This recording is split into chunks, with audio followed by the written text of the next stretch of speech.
Alright, welcome to channel, and today it's the one I've been waiting for 4 years.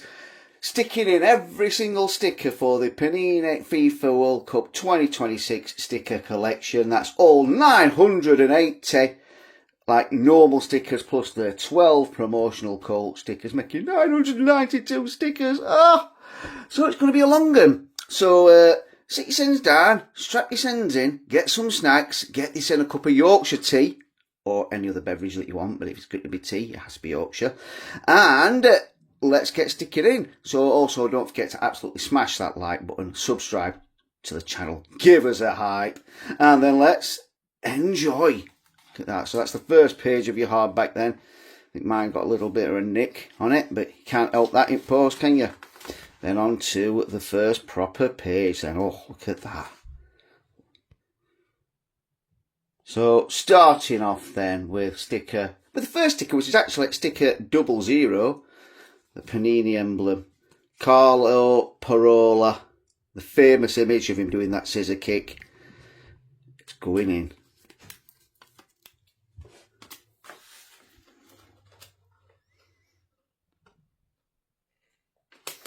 Oh, stuck in perfectly as well. And then the ones that always cause me problems, the double stickers, but this is FWC1 going in. And mine actually on this one do the little trick.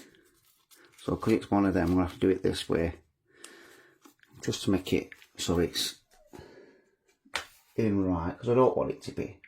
Don't want it to be wrong at first page, do you? That's looking... Oh no, it's not looking good. Can't be that bad at a cut, can it? Surely. Surely. Let's see.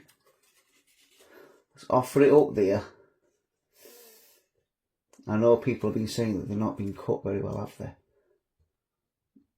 So, looking at that. See, I'm showing you the little tricks here for these ones. So, the rest of the book will not be as slow. This is the only double one. Oh no. Oh no. It's going to be bad, isn't it? It's going to be a bad cut, this one. Let's get it in anyway. This one though, I'm not going to do that, because the way I do these ones is just offer it up to it. Because there's a little lip in there. Make sure that it's...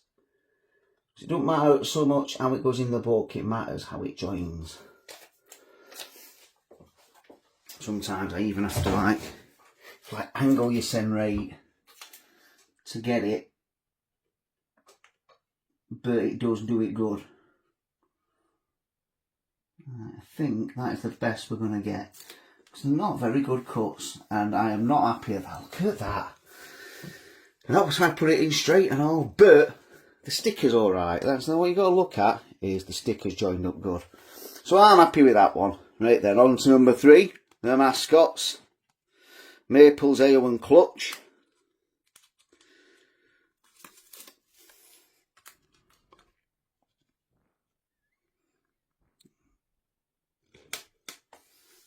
See, cut on that one's beautiful. And then We Are 26, do like this one as well, with all the different colours on it and the shine and it. FWC4. And then we've got his first page done.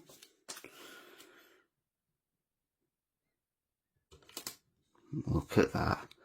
That is not stuck in right. So what you do is with these, you just make sure, if you ever don't stick anything in right, don't look right, take it out instantly, because then the glue's not had time to set. And you'll get time to... See, is it just because it's just the cut's wrong on it? I'm starting to worry. It's the cut that's wrong on it, and it's going to really, really mess with my ADHD and the probable OCD that I'm not diagnosed. Yeah, no, it's just the cuts on these stickers aren't very good. So we'll do it like this. So you can see it straight on that. That is the best we're going to do, but it does look good in the album, doesn't it? It does look good. There we go. So that's your first page then. 00, 1, 2, 3 and 4. On to Page number 2 then, so we've got the ball and the emblems, haven't we, for the different host nations. So this is the official World Cup ball, the trionder,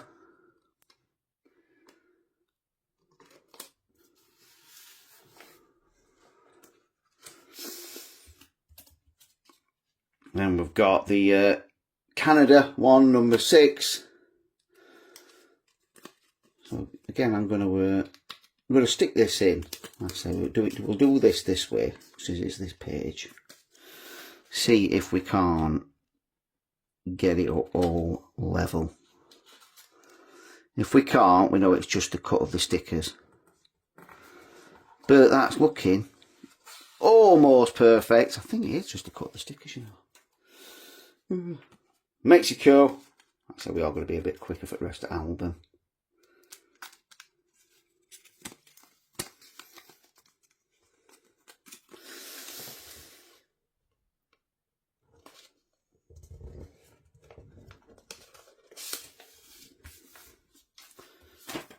And the US of A. When I sort these out, they've knocked over.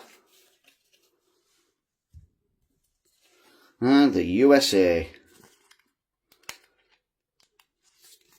FCW8. That's all we do. All that. I'm not going to do that with every sticker because, yeah, I'd be at about 3 days. Just genuinely think they've just not cut them right. So that's looking alright, and then you put it on and a little like this, but that's as good as you're going to get, and it does look good, doesn't it? Now that's all filled in. Then we've got your little match schedule there. Hopefully England will be playing there. Advertising the app and the extra stickers. Never actually managed to find one go on, and then we're on to Mexico. So at the time of filming, there's a Mexico badge going in. Mexico will be playing England in the round of 16 on Sunday, but we don't know exactly what time because there's a high likelihood of thunderstorms. So there was a rumour yesterday going round, and in fact it wasn't a rumour, it was confirmed that they were negotiating with the Mexican FA and English FA about moving the time to a 7 o'clock kickoff UK time, so it would have been an afternoon kickoff in Mexico, I think midday, but they've kept it at the, I think, 7 o'clock in Mexico, I think, so it's 1 AM in England still. Got Luis Malagón, but yeah, I mean, what a game to be playing at. Oh, imagine being there as well. Mexico versus England at the Azteca, so we've got England, the country that brought official football to the world. We don't know where football actually started, but what we do know is England and Sheffield FC, the very first football club in the world, by the way. Sheffield, my home city.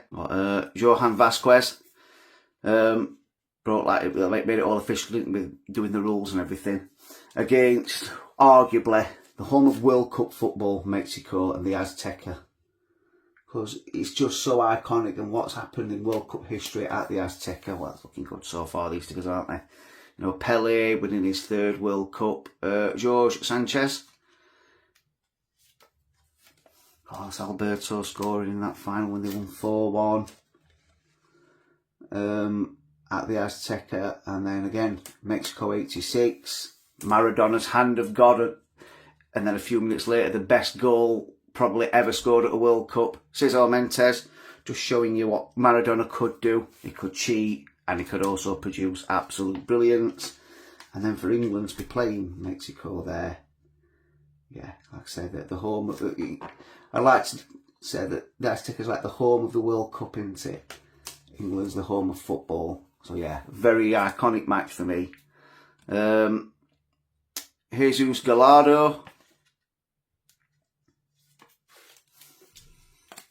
I'd love to be there, but I'm definitely not going to be there. So yeah, but there's a high chance of thunderstorms, isn't there? Which is why they wanted to move the match, but then they've gone, oh no, we'll not move it. Which is not very good. Ah, look at that. Israel Reyes, number 7.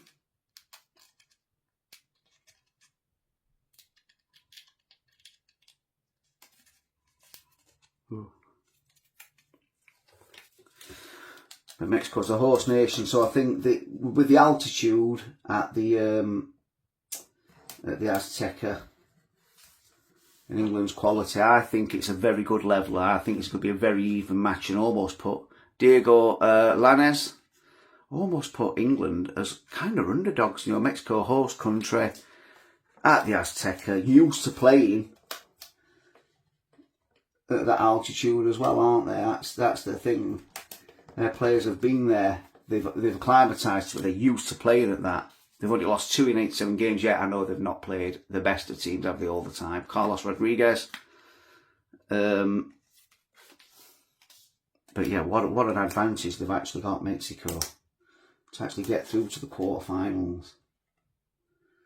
So of England as well, you know, England aren't a bad team. We've not got... His defence is worrying. Let's see if we go, look. Just very slowly pull it up because I can see that it's not quite stuck in right.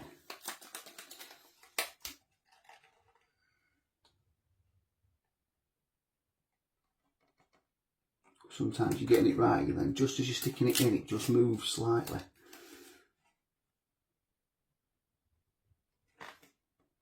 So what I do, I usually start off slow but then pick up my pace. There we go, that is better. Edson Alvarez, number 10, as you can see. But yeah, when I watched that first World Cup match when Raul Jimenez scored in the second half as well. It's got the first goal and you've got the Chiracha band playing as well. It's just, yeah, that's what World Cups is about. Not all the Americanised, commercialised thing that you've got. It's things like Mexico, isn't it? Urbain Pineda.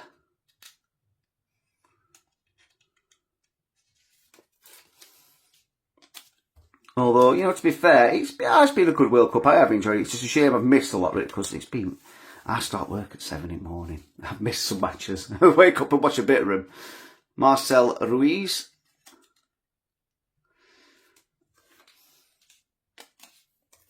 But, you know, it's been a good World Cup. You know, some of the stadiums in America are massive, aren't they? And our cup, but it's just... They're not football stadiums, are they? They're American football stadiums. It's not built for that, actually. That's a Mexico team. Pop you in. Can we get this in perfect? Looking like we are. Oh, yes, baby. On to Eric Sanchez, number 14.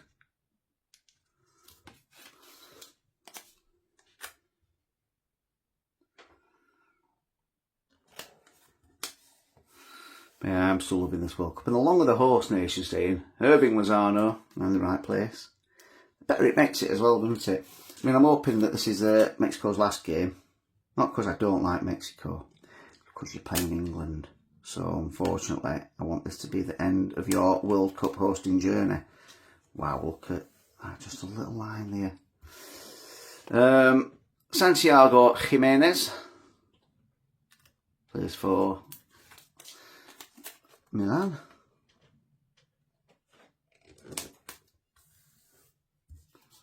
Got Raul Jimenez, who now plays for Wolves, doesn't he? Signed back again for Wolves. Move them slightly so get me out handy. But he was at Fulham this last season. The Premier League now is back at Wolves in the Championship, which is a bit of a cheat code, really, isn't it? That's just not fair. Alexis Vega.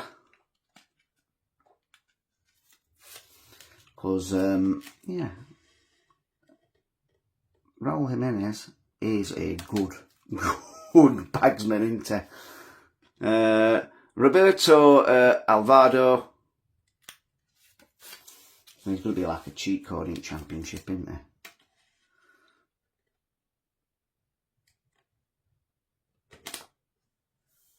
Because he is not a bad player at all, is it? And the last one for Mexico, Cesar Huerta. Trying to say the names right. Because in Yorkshire, that'd be Caesar Huerta. So there you go, a little bit of Yorkshire dialect for you there. And there you go. That is your full Mexico team stuck in. Then we're on to South Africa. My God. Australia aren't for a while yet, are they? So let's start with the South Africa badge then. Bafana.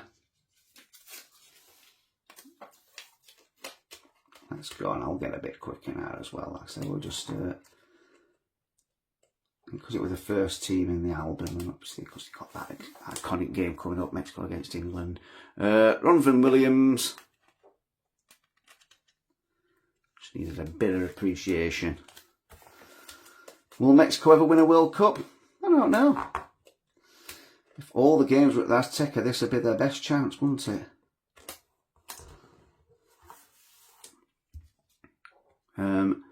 C4 Jane.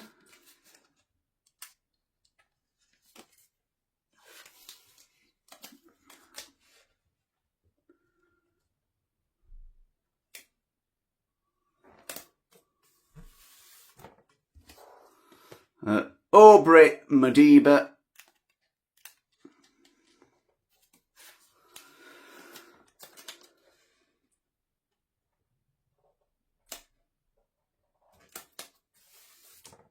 It's all having the names there, doesn't it? Some of the previous ones I've had like pictures, aren't they? Not Premier ones did.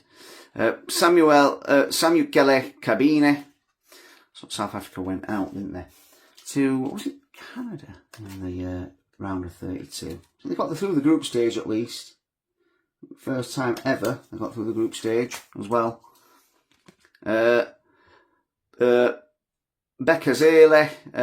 Bokaze, because I'm going with their silent M's.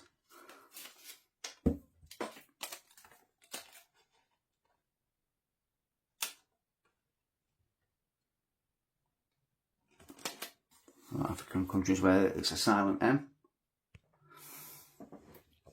And we've got Kulimane and Damane.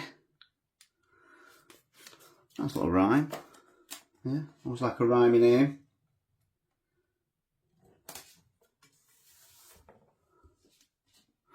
We've got Sivabonga and Gazana.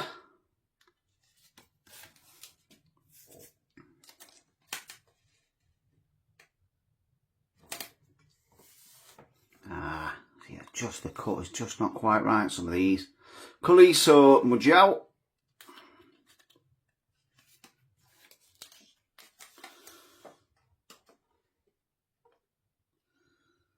Some of them are a bit too big, some of them are just a bit too small, like that one.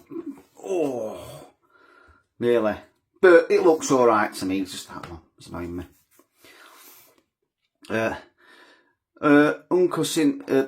Unko Sinathe Sabise.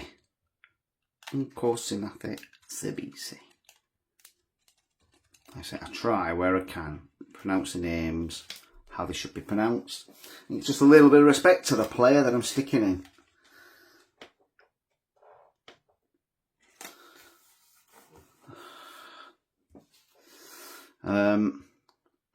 Tiboa Makwena.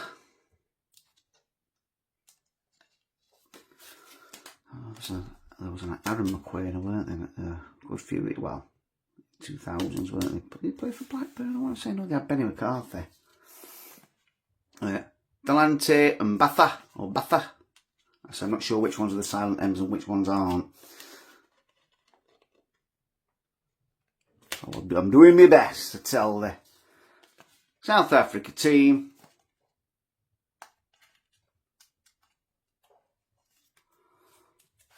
Yeah, would there be any better time in South African football than when Shabalala scored that goal in the opening match of the 2010 World Cup? And what a goal it was as well. You're going to struggle to top it, aren't you? I'd say. What? Bathuse Obas.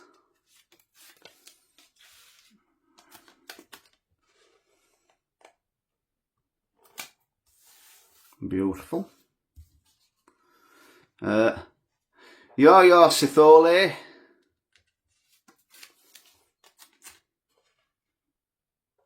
Glad I said his name right. Sifo and Boule.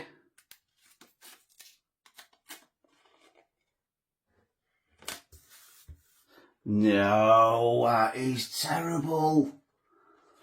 Ah, the cut, I mean, yeah, because even if I sort this out now, so this is what I mean, I'll show you. So I've got that out pretty much straight away. It's not ruined the page, it's not ruined the sticker. Got it out carefully, so let's try and offer it up. I think so sometimes the cuts on these stickers just aren't quite as good as they should be. So look, the line up there is pretty straight, isn't it? Yeah, look, see that was bang on the line there. Yep, just have to accept that some of the cuts aren't right. They aren't right, love, anyway. Lyle Foster. Burnley's Lyle Foster. Good player as well. Come to tear up the championship again, I no doubt. See, that one's alright. Ikram Rainers. And Mamelodic Sundowns.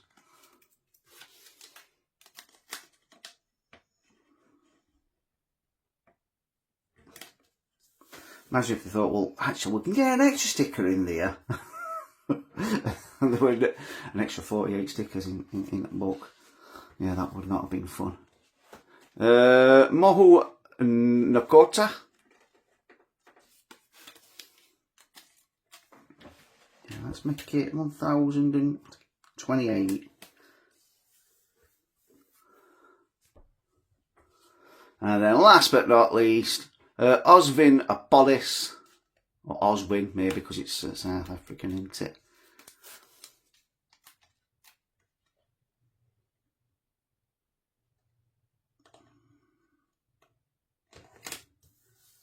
And there we go, there's your full South Africa team. So we're halfway through Group A. Already halfway through Group A, and now we're on to Korea Republic, or South Korea, as we know them in the UK. So there we go, South Korea badge going in.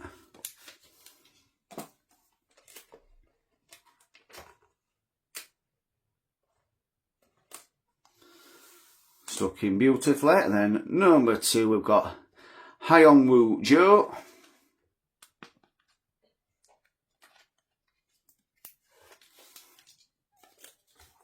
Obviously, there were a big fallout, weren't they, after they exited the group stage. Manager's gone. Lot's gone, hasn't it? Prime Minister weren't happy. Because, you know, Korea are a decent team, aren't they? I still remember the 2002 World Cup, though, when they got to the semi-final. And on Korea's second keeper, Seong-Yu Kim.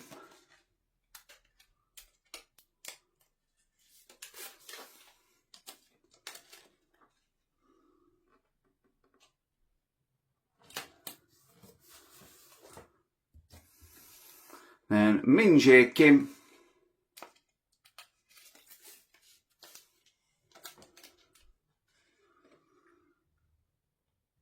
So far I'm finding if the print is darker, the stickers seem to be better quality and better cut.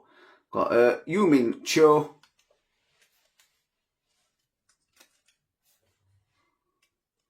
Thicker as well. So it's just that these have got more ink on, isn't it? They do go through quality control. I've seen like the cutting process on the videos. Obviously they will let it go a little bit lighter, won't they? Yongwo Salt. Get to a certain point like, yeah, no, we need to change the ink. But yeah, literally they will be producing billions and billions of stickers for this World Cup album. When you consider it's 1,000 basically to fill the album. Imagine how many they're producing. Hanbom Lee.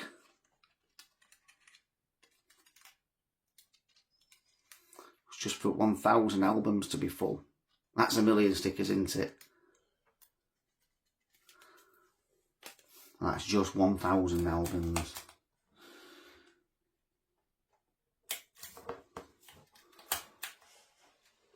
1 million albums. Phil is 1 billion stickers.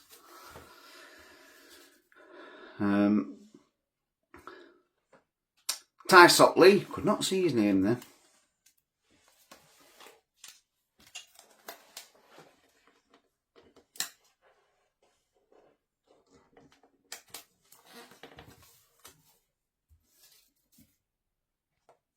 So then we're on to Munjali.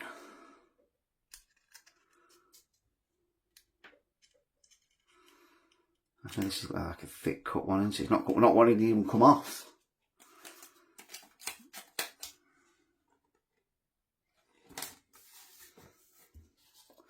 Then we've got Jae Sung Lee.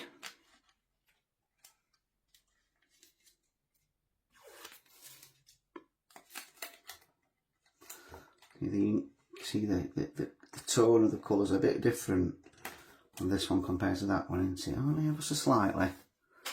The cut's still good. Got Inbom Hwang.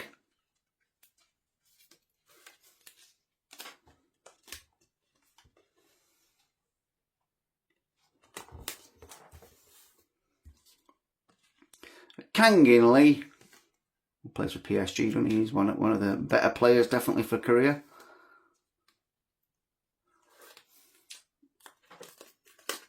Korean Republic.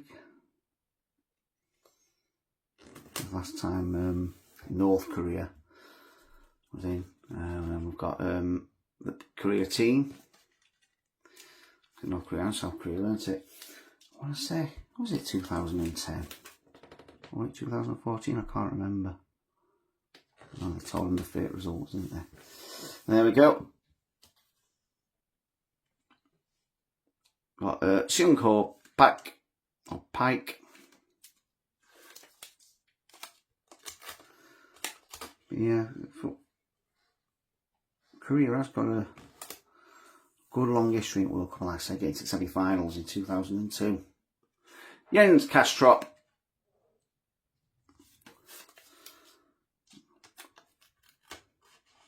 With the help of a referee, it's got to be said, against Italy.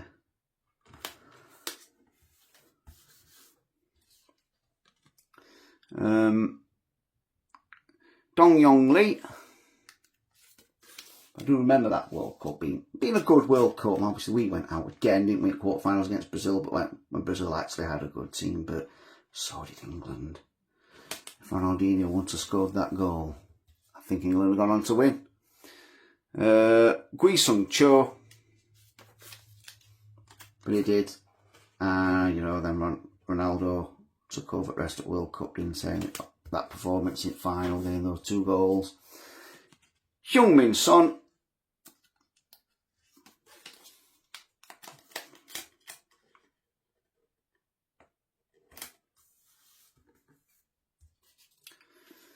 Hee-chan Hwang.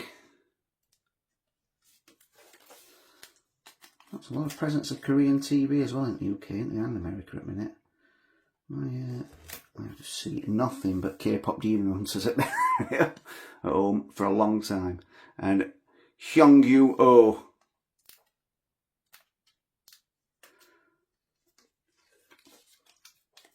But yeah, there it. So once this is in, this will be your complete Korea Republic team. Oh, bloody hell, look in it. There you go, there is your complete Korea Republic team. And now we're on to Czechia, who have a different name to that issue of Czechoslovakia. Then they split, didn't they? So it was Czech Republic and Slovakia. And now we're to Czechia.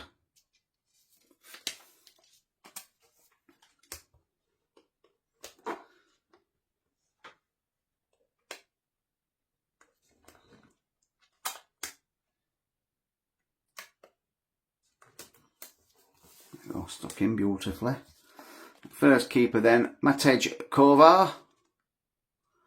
That's for PSV.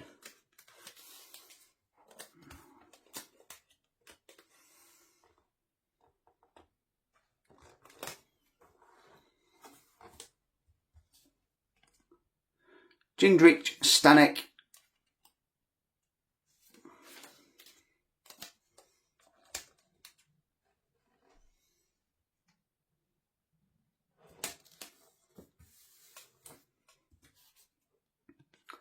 Ladislav Kareche.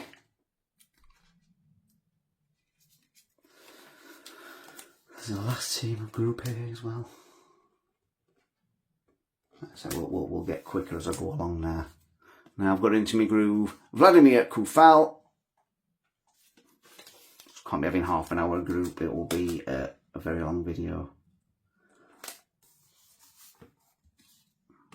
Jaroslav Zeleny.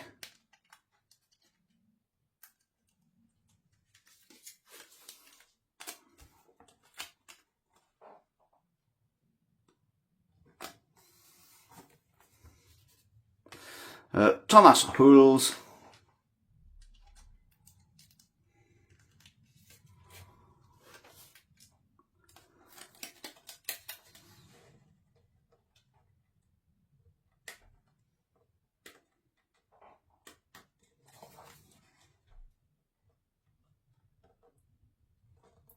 Let's set that this one is not a good cut.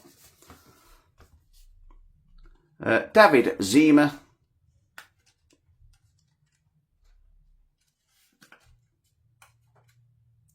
There we go. So really, English speaking countries, isn't it, where it's actually David. European countries, it's David. Mikhail Sadilek.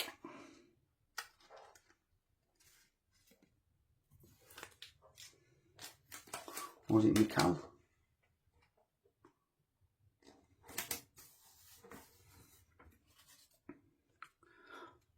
Lukas Provod.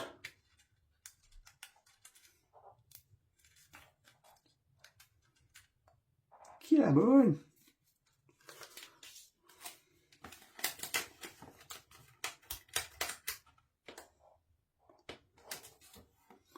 Oh no. Look at that. Damn it.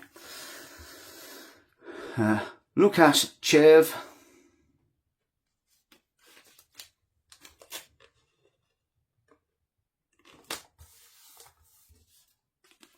Thomas Suchek.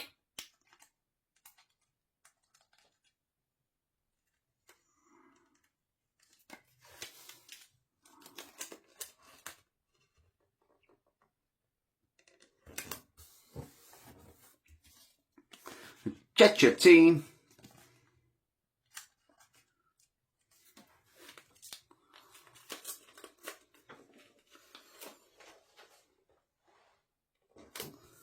Oh, stuck in beautifully.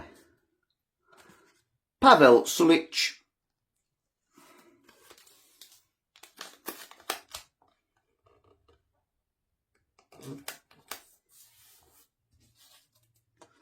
Matej Vidra, still going.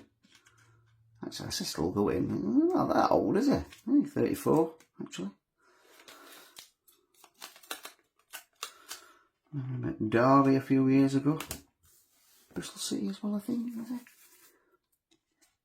Vasil Kusej. Watford, weren't it, I think?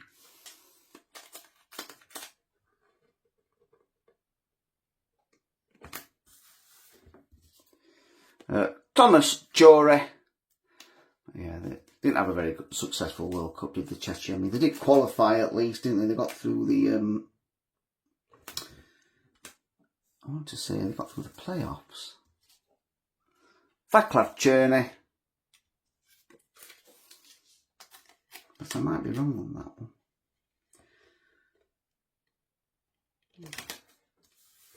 Yeah, I'm definitely wrong on that one. Adam Hlozek.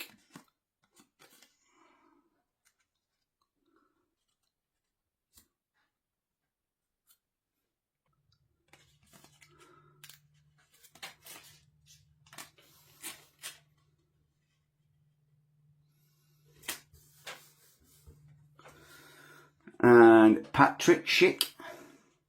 Good player, Patrick Schick, isn't he? He's a good goal scorer indeed. Boom, there we go. That's your full Chechnya team. Group A is complete, and now we're going on to Group B, starting with what the second of the three hosts, Canada. Now we've got the Canada badge.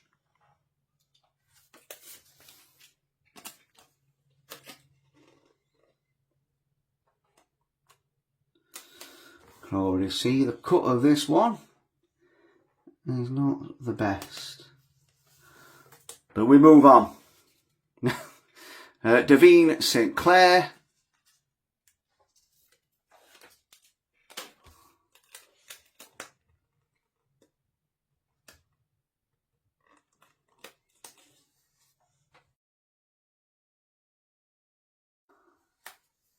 That's much better, isn't it? Dane St. Clair.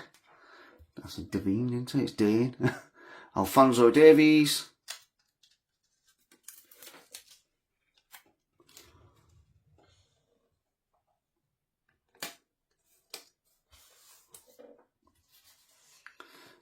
Alistair Johnston even. Celtic.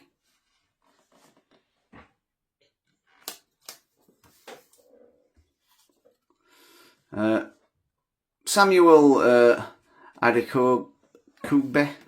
Is it? Kube.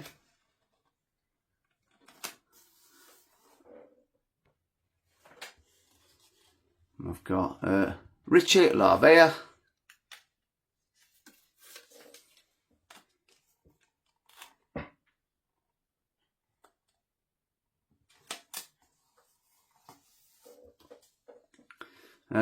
Derek Cornelius.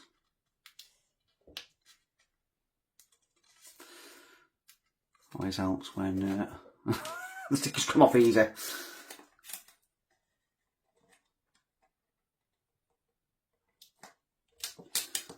could see that we're going to be wonky. Wonky donkey there. There we go, beautiful. Moise Bombito.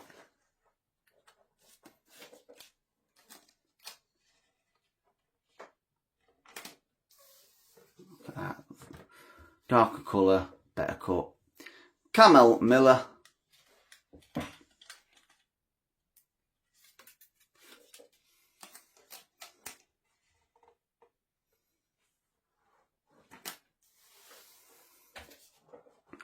Stephen Estequao.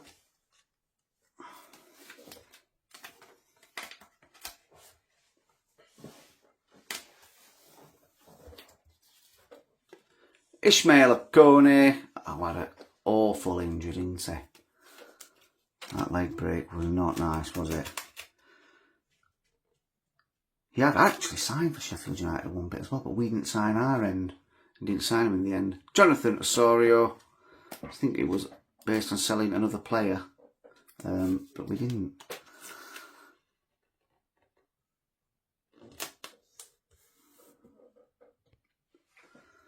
And now we're on to the Canada team.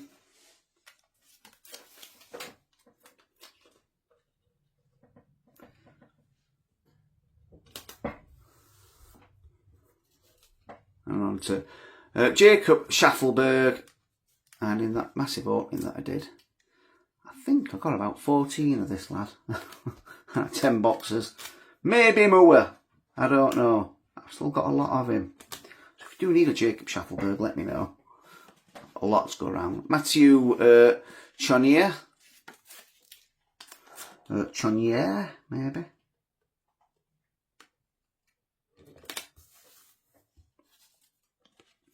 Nico Sigo.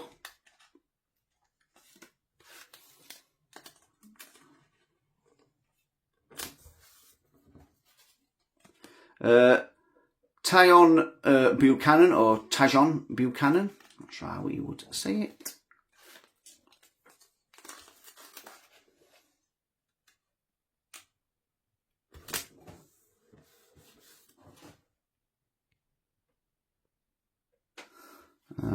Liam Miller.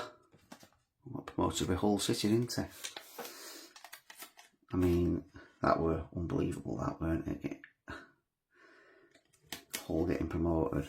XG saying they should have gone down. Sile Larin.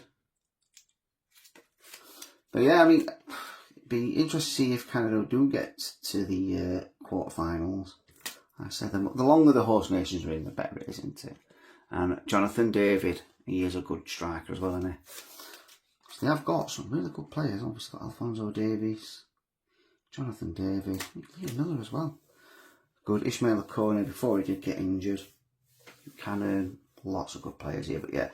There is your full Canada team, all stuck in. And now we're on to Bosnia and Herzegovina. Let's start with the Bosnia badge. Obviously, Bosnia lost to the USA, didn't they, the other day in the round of 32. I think we're at that sort of round 16, aren't we, today?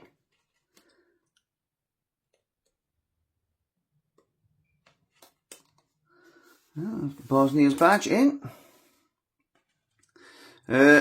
Nikola Vasilj.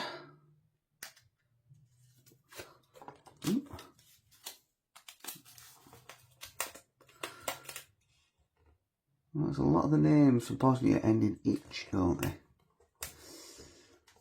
I don't know if that's... So if anyone from Bosnia can let me know why that is. Is it like just a common name? Is it where the name ends? Is there a meaning to it? Because obviously I don't speak... I'm not from Bosnia. Amir Dedic. Obviously at Blaze we used to have a player called... well, obviously you'll know. Anel Ahmed Hodzic. So I'm just curious to know... Without me doing a Google search, let me know in the comments why a lot of the names end in ich. Be beautiful, thank you kindly.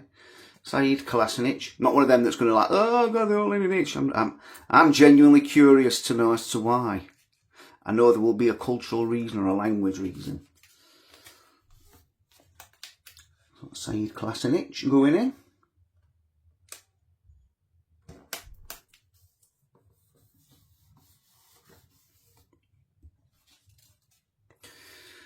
Tarik Muharemovic. Did I say it too quick then?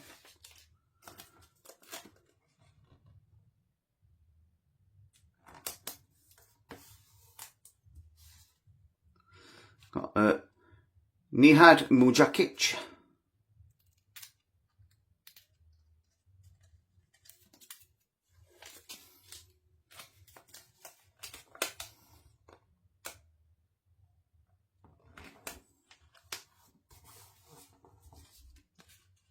Nikola Katic.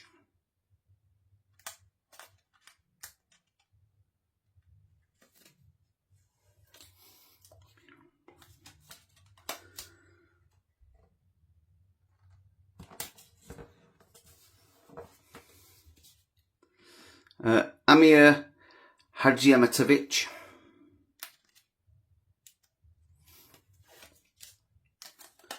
So at least Bosnia did get through to the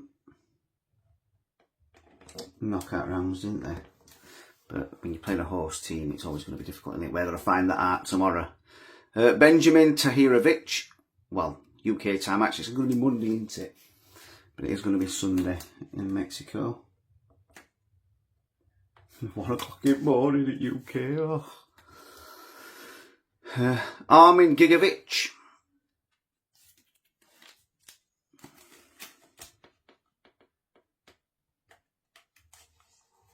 Oh, no. That one wasn't quite right, was it?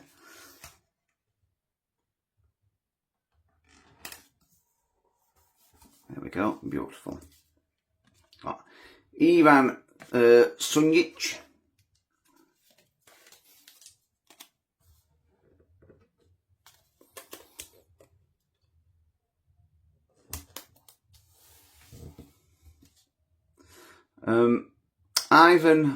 Ivan Basic. Which in English it'd be Ivan, wouldn't it? But it's Ivan. I found.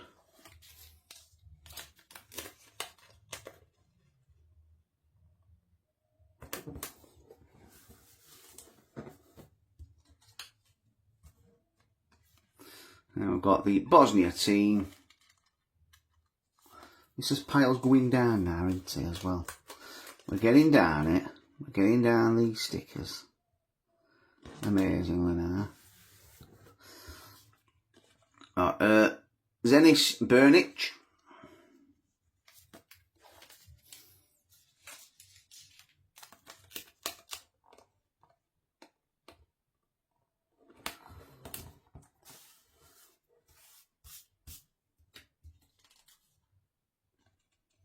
Got Esmir Bajrakanovic.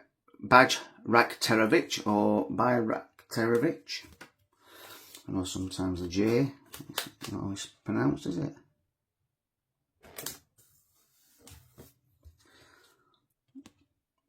Amir Memic.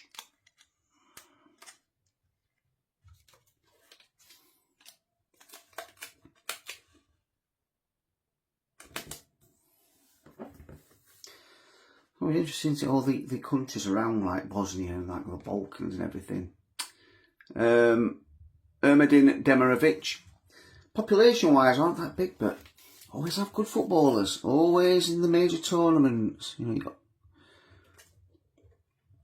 Croatia, Bosnia are in there. Serbia as well. Always generally in it, aren't they? Edin Dzeko.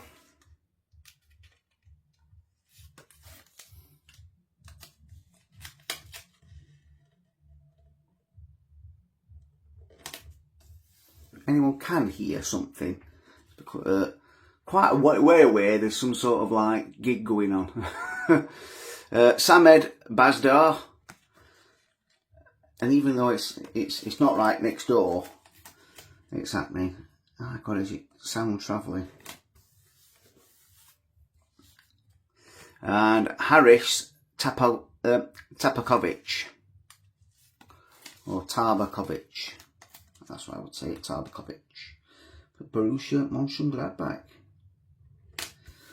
Oh, it's just... Right, let's see that quickly. Much better. There we go. It's stuck down beautifully as well. There you go. There's your full Bosnia-Herzegovina team. And now we're on to Qatar. Did get a lot of swaps for Qatar.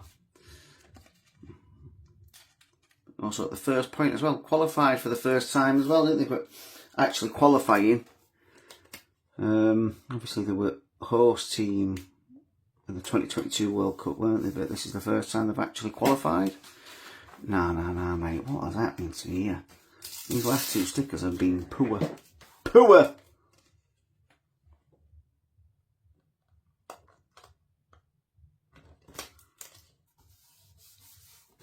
That was well recovered. So we've got goalkeeper Michal Barsham.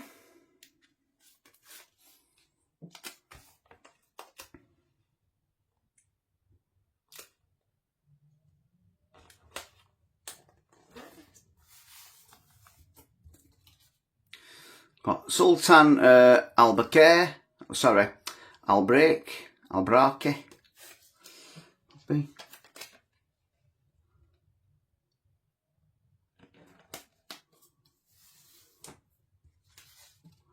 Got Lucas Mendes.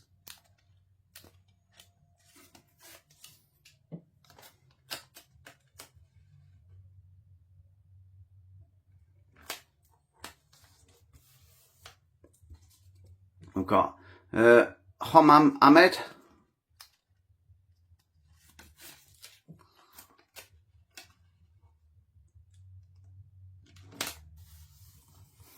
Oh, look at the cut. Paulem Kauke.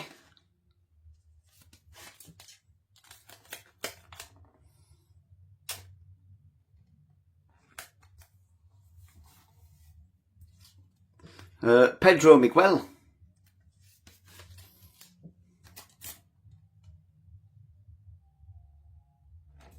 Swear every now and again they're turning it up and all. Turn it back down. Got Tariq Salman. Don't actually know that much about Qatari players. So I know they got the first point, didn't they, at Switzerland? That very late equaliser. Mohamed Manai. Messi got his 8th goal of the tournament as well last night, didn't he? Against Cape Verde. Cape Verde. I'm not sure quite sure exactly how you say it.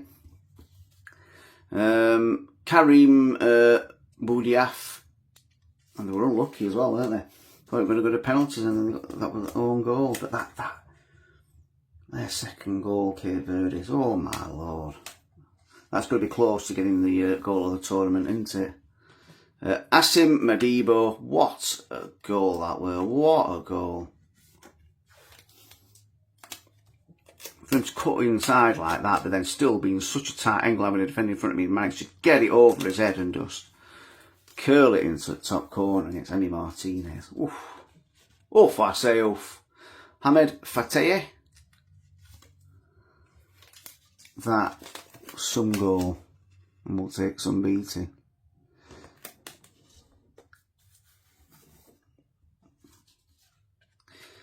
And there's the Qatari team.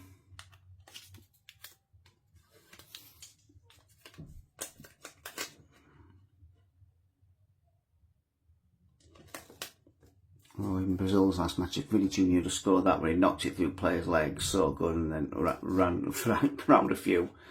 Mohamed Ward, keeper, just saved it onto the post into the Japan. That would have definitely been goal at the tournament.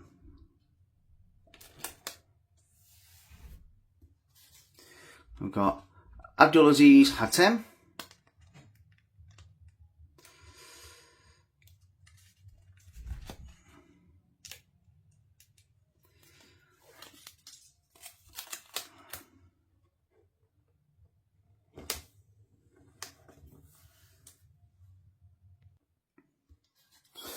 That's Hassan Al-Hados.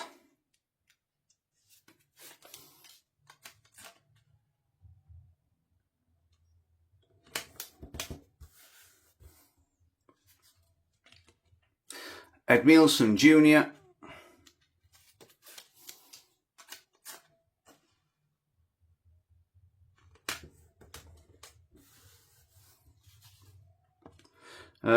Akram Hassan Afif.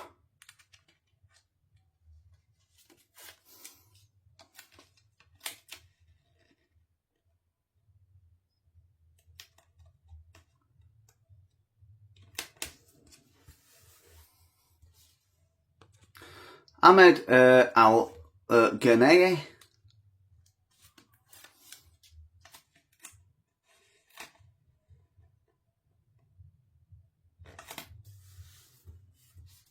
And Almoz Ali. Almoez Ali. A lot of players played in Qatar as well. In fact, they all played in Qatar. Yeah, looking at that, they all play in Qatar.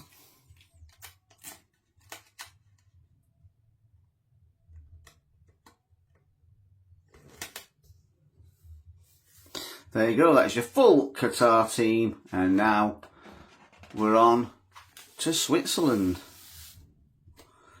So here's your Switzerland badge, Swiss badge.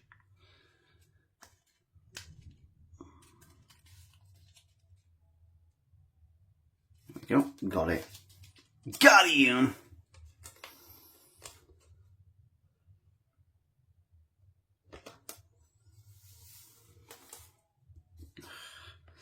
Gregor Kobel.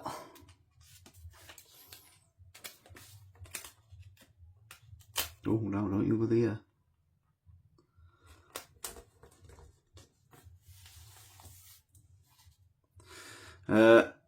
Yvonne Mvogo.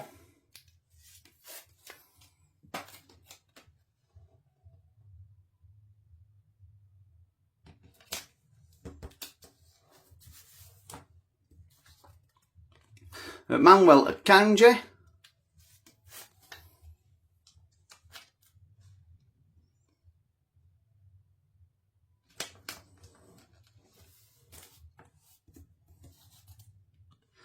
Ricardo Rodriguez.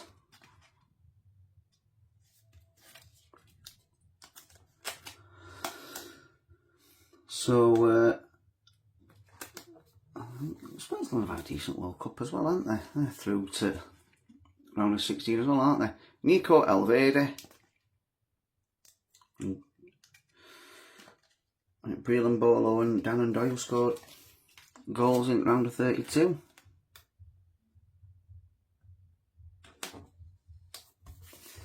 So they're doing alright, aren't they? I think.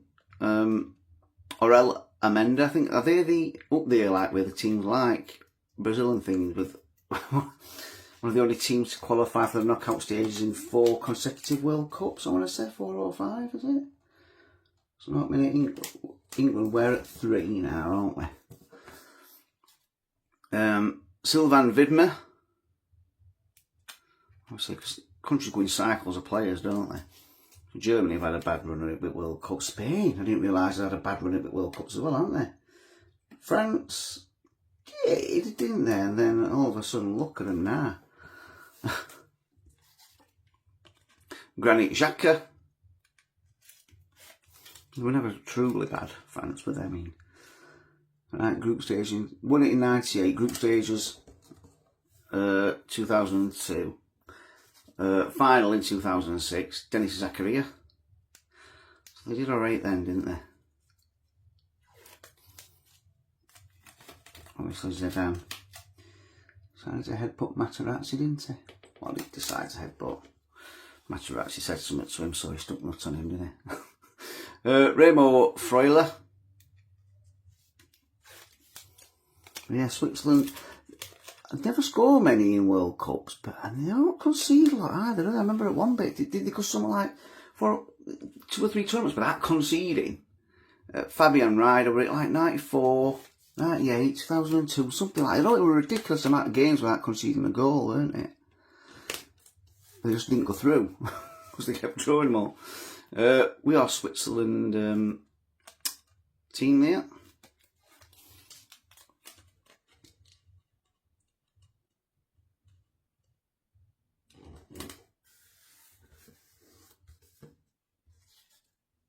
We've got Arden Jashari.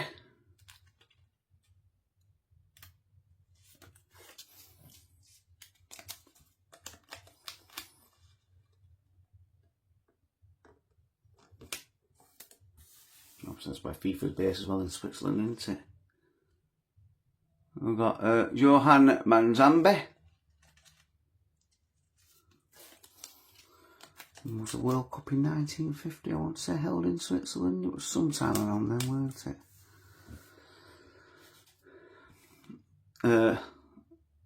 Michel Ibischer. Or Michel.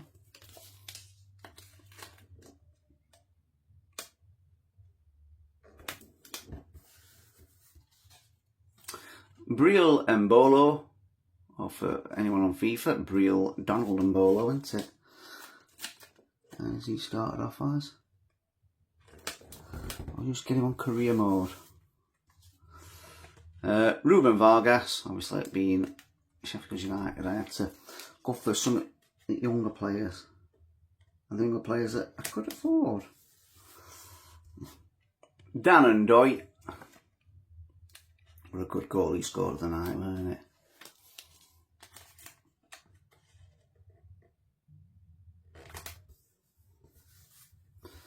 And Zeki Andune. He's now back at Burnley.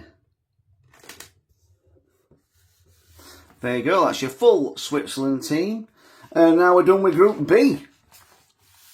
We're done with Group B, and now we're on to Curlica, on to Group C. Starting with seeded team for this group, Brazil.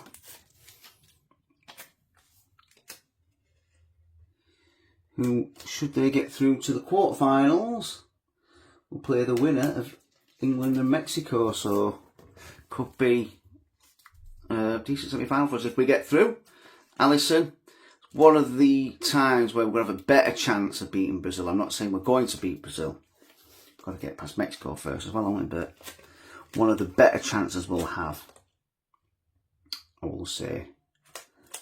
But they are still Brazil, aren't they? That's what we've got to remember. They're still Brazil. You can't just think, oh, well, they've not got all the stars that they used to have. But yeah, they're still Brazil. They've still got so many dangerous players. I mean, Vinny Jr. obviously up there, isn't he? One of the best in the world. Bento. But it's not quite at the levels that they have been in previous years. Obviously, Neymar's will even get a kick. Because He hasn't yet, has he? Marquinhos.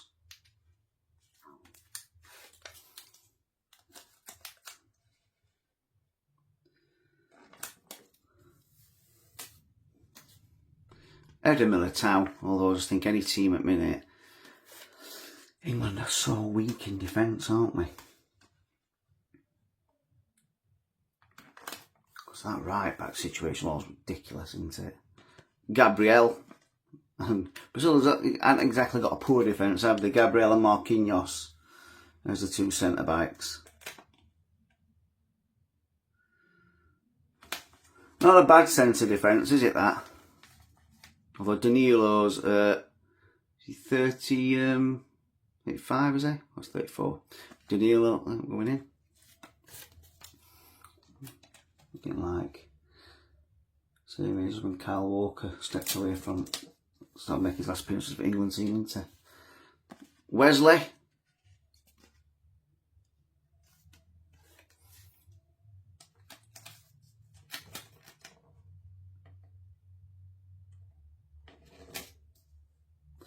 Oh no.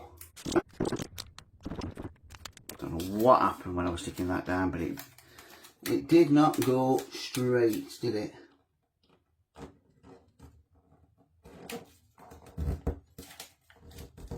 That's much better. There we go. Yeah, like I say, if you rectify it straight away, generally you get away with it. Lucas Paquetá. Well, I mean, look at way Brazil finished in the qualifying. Almost the very bottom of the qualifying, weren't it? Almost had to go into playoffs. 11 points with Paraguay. We've got Casemiro. You know what? A lot of managers would have took him off the other day, wouldn't they? In that knockout tie against Japan. We were getting booked in first half. Now, left it how it is, didn't he, manager?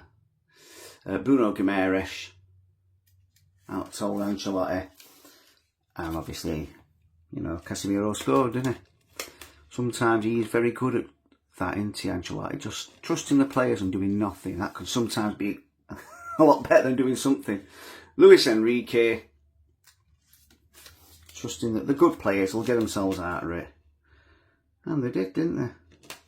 They were losing and they won. Brazil team.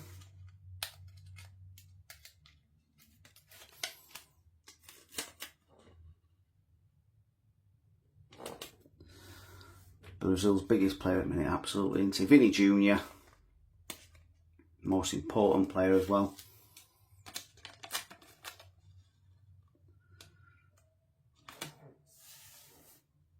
Oh, that stuck down beautifully, hasn't it? Rodrigo.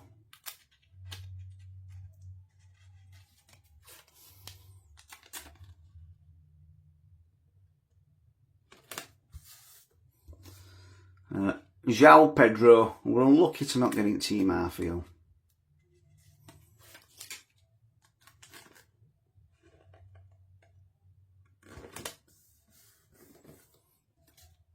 Mateus Cunha.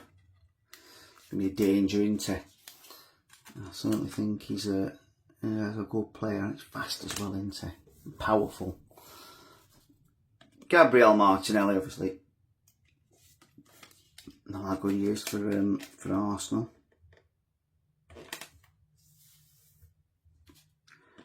Rafinha.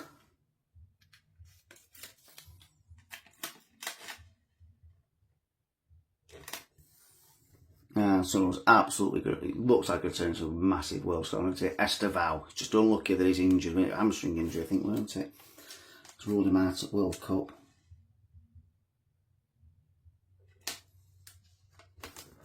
There you go. That is your full Brazil team. Now we're going on to Morocco. Oh, I've got fancy in Morocco, do I? Think they're going to go far, aren't they? In the tournament, can they get to semi-finals again?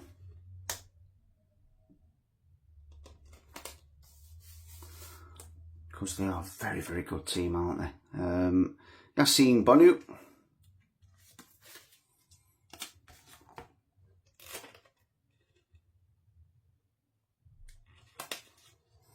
They're not just like players from like the local Moroccan league now, are they? They're all over Europe. Munir El Kajoui, and at top teams in Europe as well.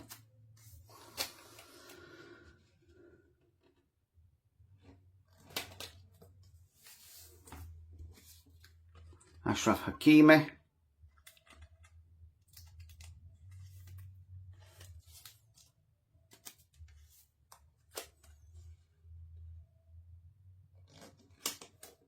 Obviously, it was PSG. I'm smashing it at PSG as well, isn't he? Noussair Mazraoui.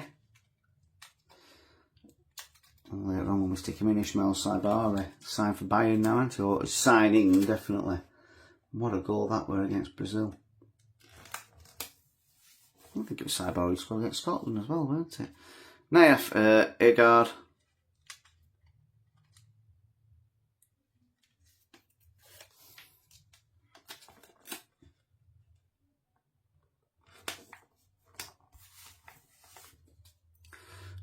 Roman Saiss.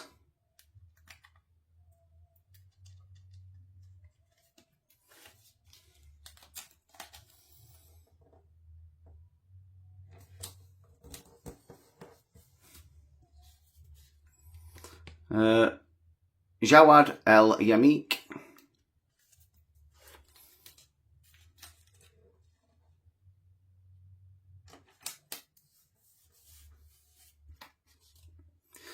Adam Messina.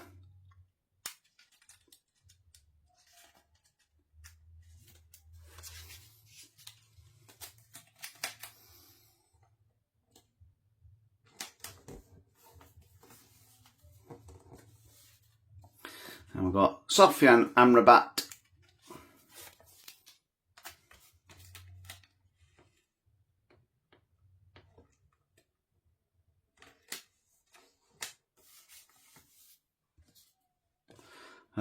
Azzedine Wanaye. These, did they finish top? No, I think Brazil just finished top. I think they won goal difference.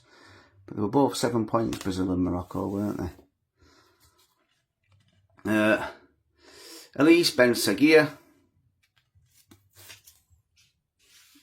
Yeah, they're a good team. I mean, they were unlucky in the final against Senegal. All that, what happened with the penalty. I mean, there was some, you know, unsportsmanlike behaviours going on during the AFCON, weren't there? We are Morocco team going in. Which absolutely wouldn't have happened in like a UEFA or FIFA competition. But that's got to put you off. The players going off the pitch for all that time before you take a penalty, but still, you don't try a soft penenka, do you? Last kick at game. Bilal El Kanous, and then obviously they lost. Have since been awarded the AFCON title, haven't they? But that's gone to court, hasn't it? So yeah, how that's going to end, I'm not sure. Ismail Sabari, but yeah, they are a very, very good and dangerous team, Morocco. I think we'll get far again.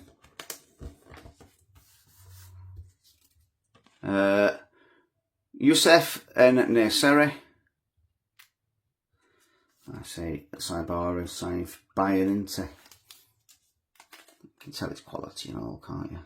You'll be playing with Gane and Musiala and Sane. Abde Ezalzouli.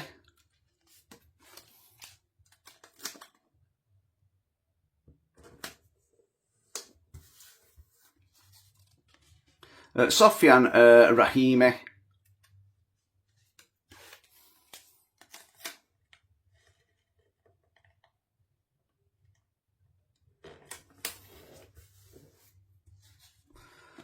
Brahim Diaz. So, I don't think we'll ever take a Panenka again. Not as cool as Salah were yesterday against Australia. Like that cheeky grin to keeper and all. Last but not least, Ayoub El Kabe.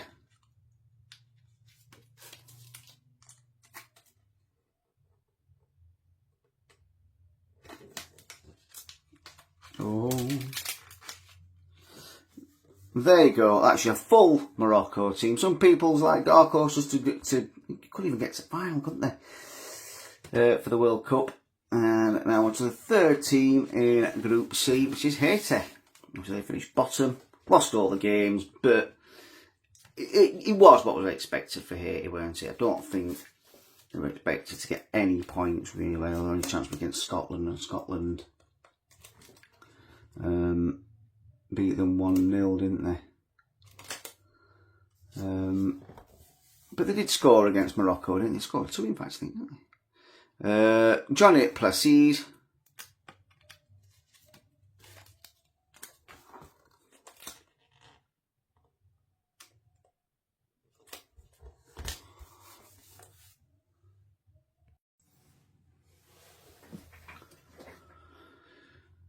We've got Carlin's Arcus.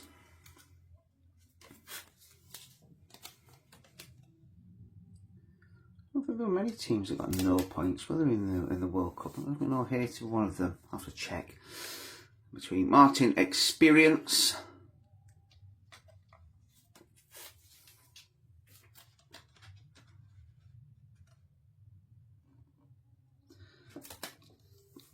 Panama were also one, weren't they? Jean-Kevin Deverne. I want to say it was Uzbekistan as well.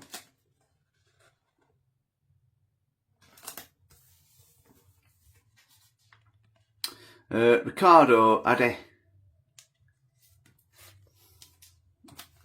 Probably Jordan. Well, maybe there were quite a few.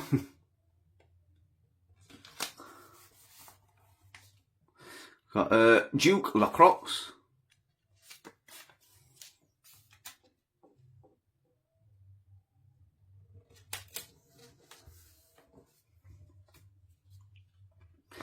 Garvin Metasala.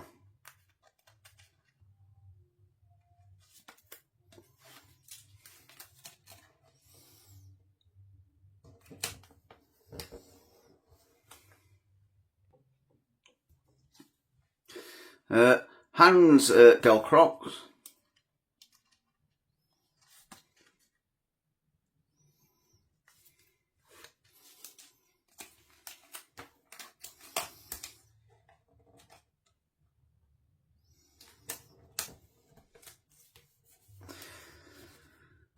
Leverton Pierre.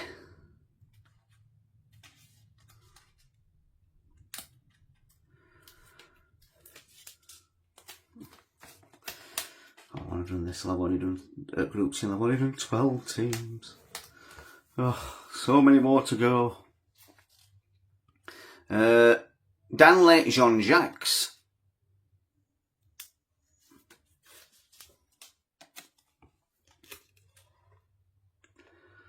Only another 36 more to go. Only more to go than there's usually been teams in the World Cup. John Rickner Belagare for Wolves.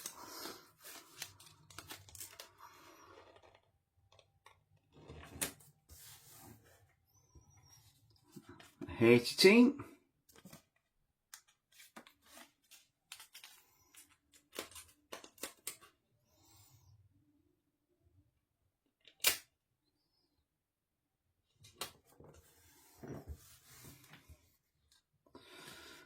Christopher Attis.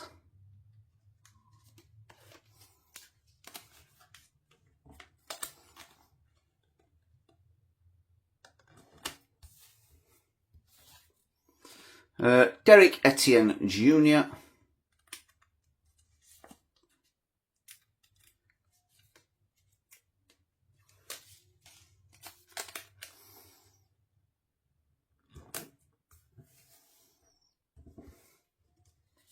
How was that? Covered it.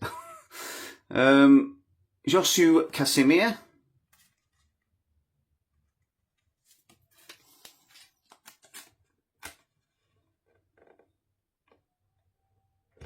Some of the cups are too small, some of them are too big.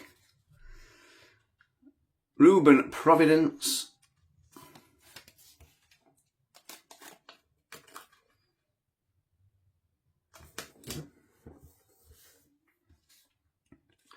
Duckins Nazon.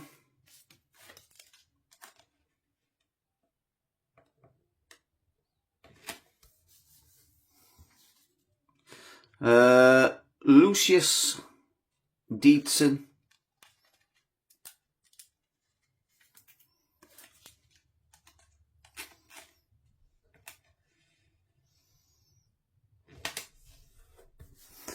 And last but not least, France de Pierrot.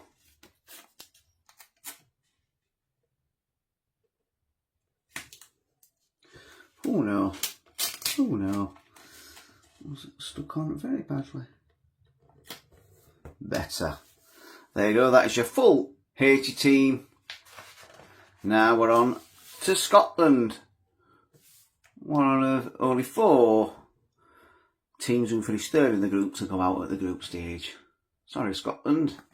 They were unlucky though. They didn't do too bad against Morocco, did they? They've got a couple more goals against Haiti. And didn't play out from the back against Brazil. They might have gone through, might they? Angus Gunn. Scotland badge, by the way.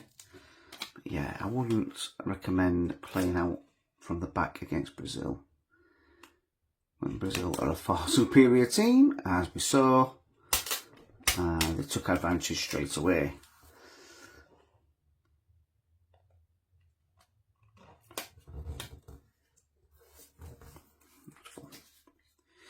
I've got a Jack Hendry.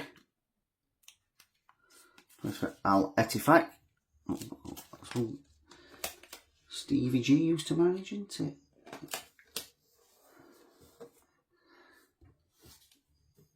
In Saudi Arabia. Kieran Tierney. Look at Celtic now, isn't he? Very fortunate to win the league as well, Celtic, weren't they? That penalty that they got at Motherwell, and the penalty that Hearts didn't get, basically decided the title, didn't they? Aaron Hickey.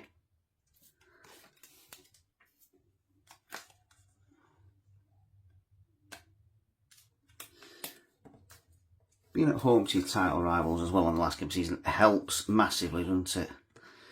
Andrew Robertson.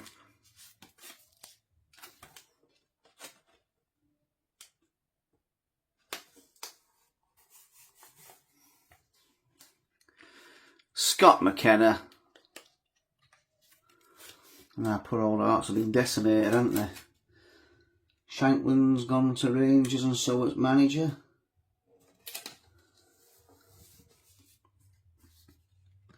John Souter. Harry Souter's brother, who must have missed that penalty last night, didn't he, against Egypt. Skied it. Anthony Ralston.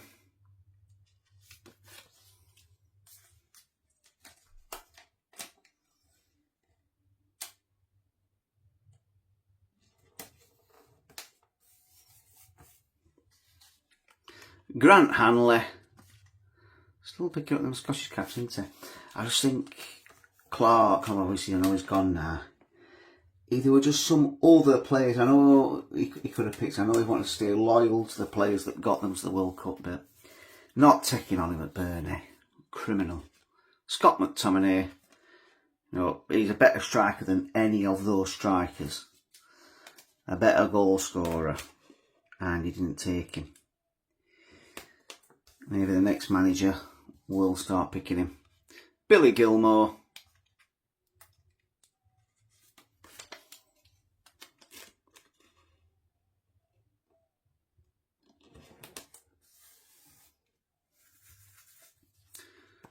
Scotland team.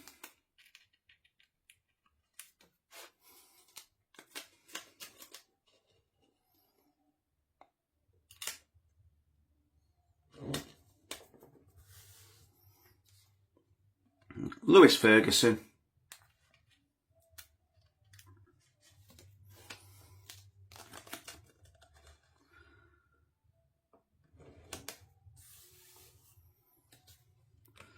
Ryan Christie.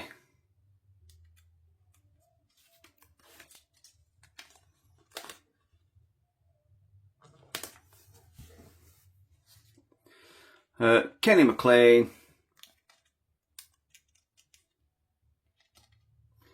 Obviously that amazing goal from halfway line for Kenny McLean, wasn't it? That sealed the win against Denmark. Oh, wrong there, but Super John McGinn. He did brilliantly to get there. And, you know, looked like you all had a good time while you were there. Just a few things I think if they'd done differently, maybe they would have got through out of the group stage. Lyndon Dykes.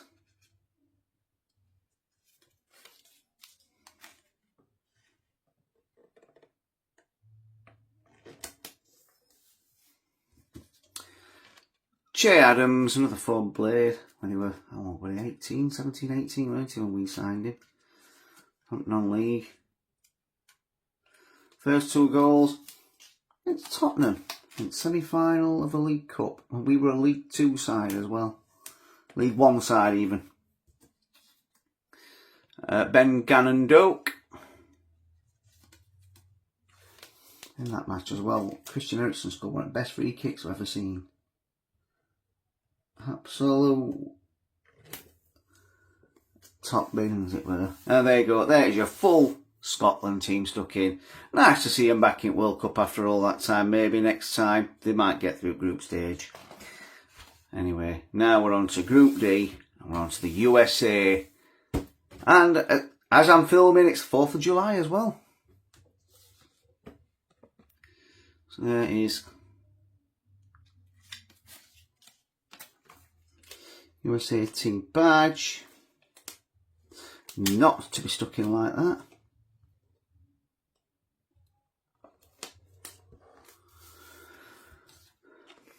that. Matt Freese.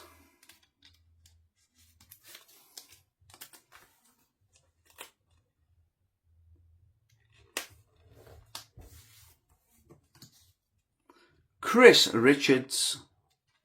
But yeah, they have done well, haven't they, USA? I just think, ooh, I didn't think they would struggle against Belgium, which is a weird saying, isn't it? Jim Ream. But I think it's probably still our slight favourites against Belgium, even though with all the players they've got, they're just not as good a team anymore, are they, Belgium?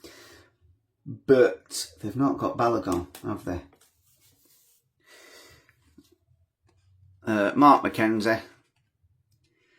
And he has been on fire into this tournament, and without him, I think they might struggle to score. But they have still got Pulisic, Haji Rai, Gio Reyna as well. He's in team, he scored, hasn't he? Aronson. So they have still got players that can score. Alex Freeman. But yeah, without your top scorer, he got sent off against Belgium, didn't he? Not Belgium, Bosnia. Anthony Robinson. It's made the task a lot more difficult than it needed to be.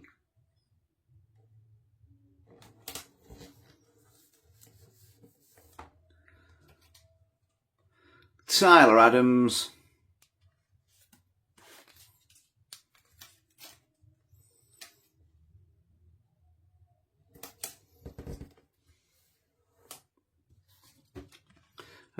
Tanner Tessman. Anyone who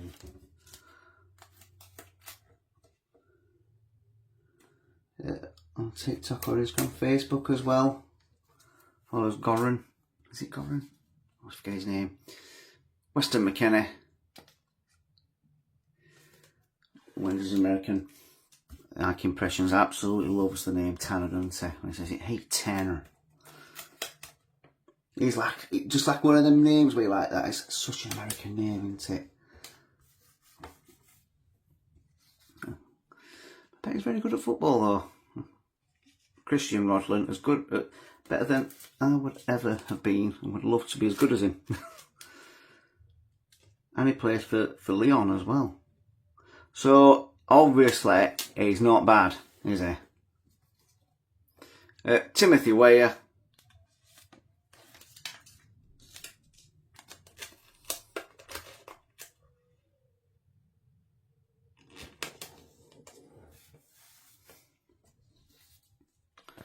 There we go. Team USA team there.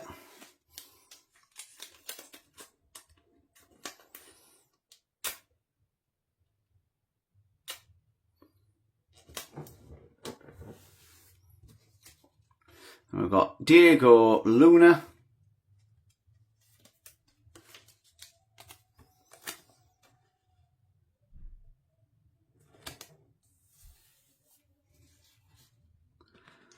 Malik Tillman.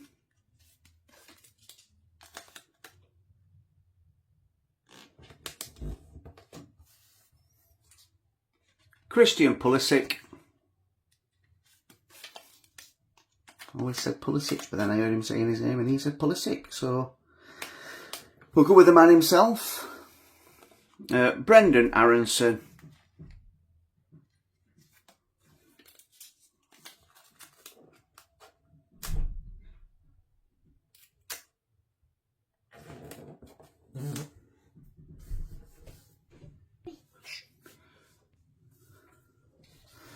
And last three then, so we've got Ricardo Pepe.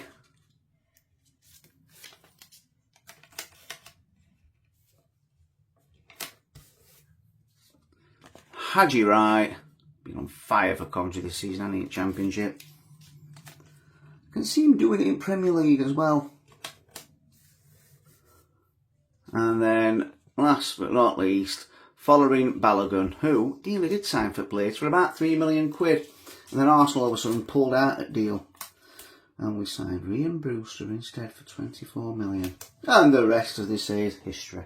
Anyway, there you go. That is your full USA team, fully complete and stuck in. Now we're on to the second team in the group, Paraguay. Now, at the time of filming this, we've got this Paraguay badge. Paraguay did play, like, yes, the UK time. Like, yes, the UK everywhere time now, won't it?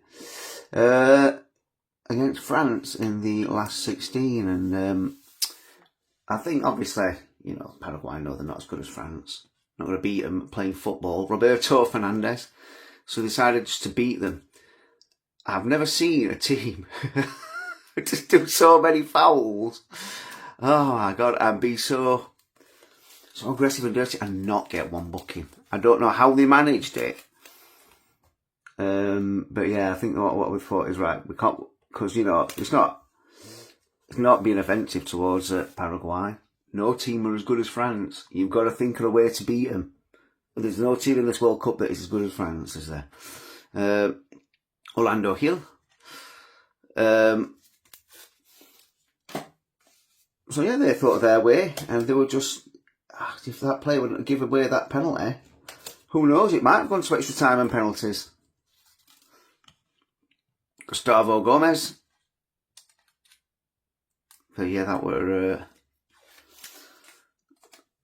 was a unique match, that yesterday, definitely. Might have been a bit like England against Argentina in 1966 quarter-final, I think it was. Fabian Balbuena, where the England manager stopped all the England players swapping shirts with the Argentinian players because they said they'd been too dirty. But actually, sometimes you stop looking and think, we've got to find a way to beat this team here, or not lose and get it to penalties, because yeah, they were by far the better team, aren't they? Juan Jose Caceres. He was involved, weren't he, Caceres? Junior Alonso was. Yeah, they were...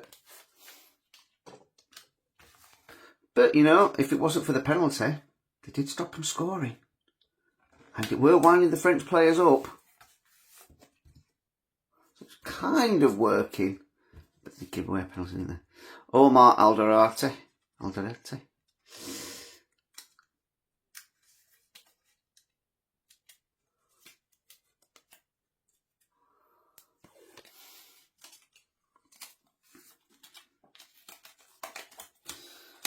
But yeah, no, they were given a tough half-foot draw, weren't they, Paraguay? Germany at round of 32 beat them, and then now it's just France. Junior Alonso. So to play those two teams and only concede 1 goal, beating one of them, it's really good, isn't it? That is not bad at all. Oh no, unlike that sticker being stuck in, this is bad. Luckily, I've not rubbed it over yet. That was bad.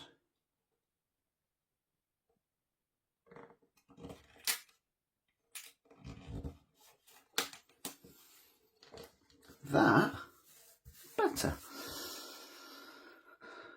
Mateus Villasante.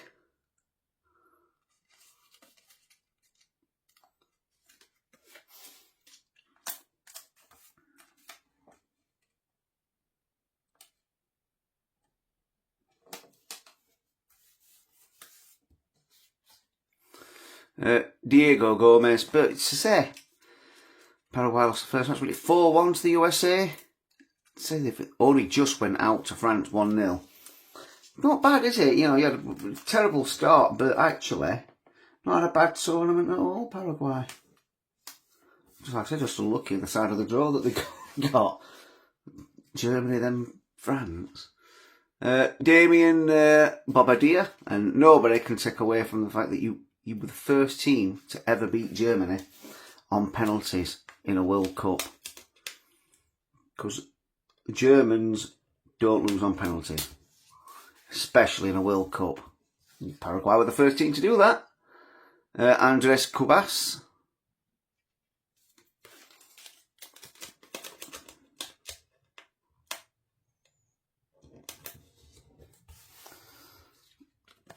Paraguay team.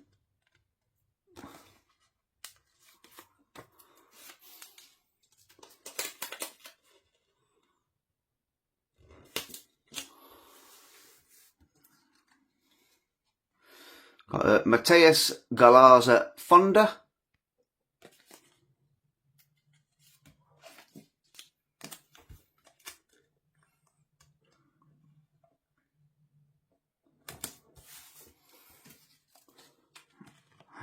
Julio Enciso. Look at what team he played for in England. I'm pretty sure he did. Strasbourg at the minute.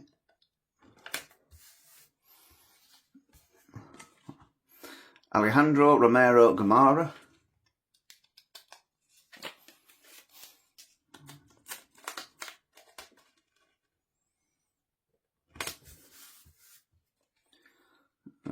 Miguel Almiron, Newcastle for quite a few years, weren't he? Definitely a good flair player. He scored against them Blades. During COVID, he scored against us. Oh, no.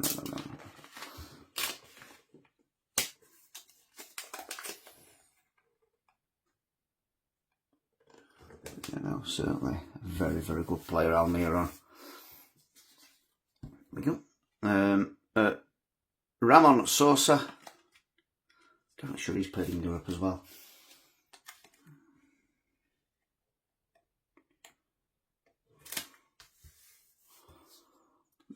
Angel Romero. So at the time of printing this, I had no club.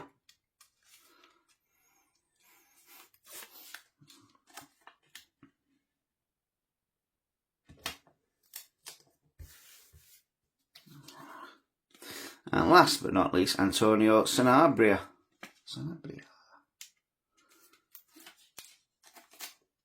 He plays in Syria. And there we go, that's your full 100% complete Paraguay team. Now we're on to Australia. Again, lost to Egypt, didn't they, on penalties? Other day. There we go, that's your Australia badge.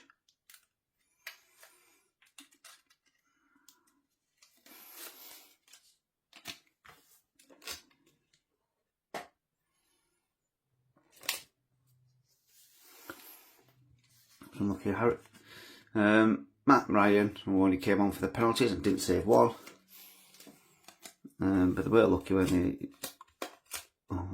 Harry Souttar bar. In fact, no, he skied first penalty, didn't he? Didn't even get it on target. He went miles over. Didn't feel bad for Harry Souttar. He had half a season on loan at Blades, but did his Achilles against Burnley. Joe Gauchi. And the young 18-year-old, weren't it, who hit the bar.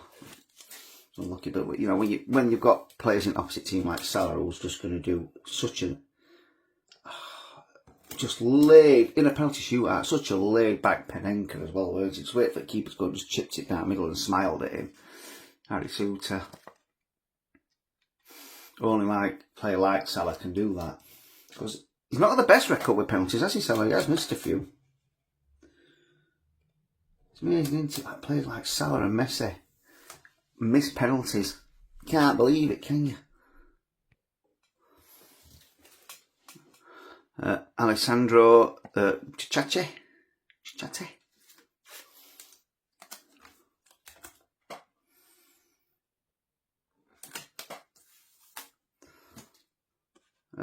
Jordan Boz.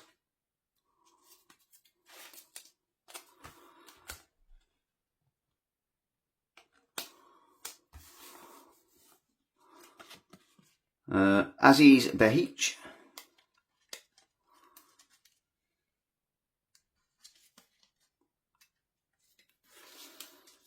Cameron Burgess just fell off my pile there, so we'll get him.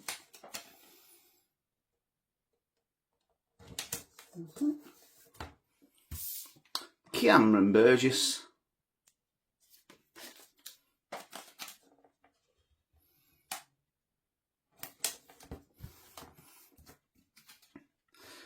Lewis Miller.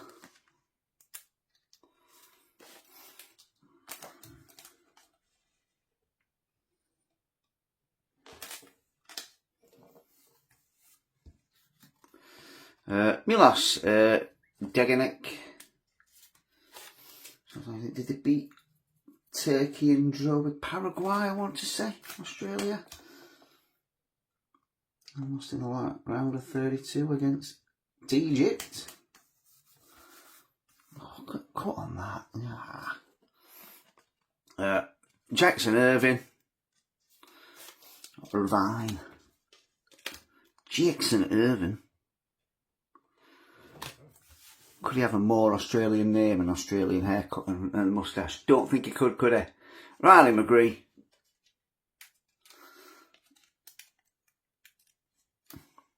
You're definitely going to go into Outback somewhere and see him in a bar and he's going to outdrink you. That is how I would describe his look. No question of a doubt he's outdrinking you.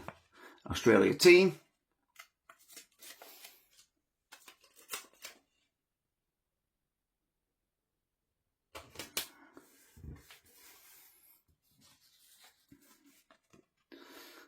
Aidan O'Neill, mock you. What he has done.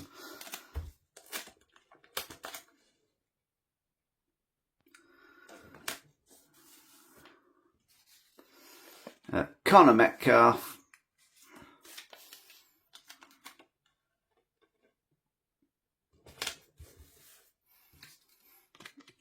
Patrick Vasbeck.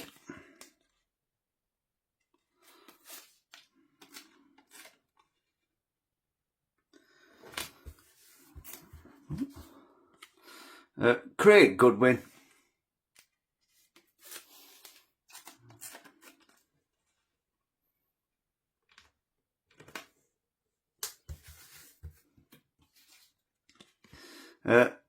Cousin Yenge. Cosina Yenge even.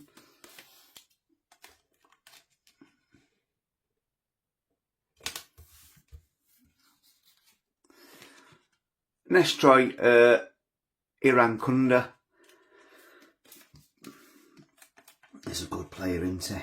Nestroy and Hull are after him, aren't they? They've had a £10 million bid rejected for him from Watford.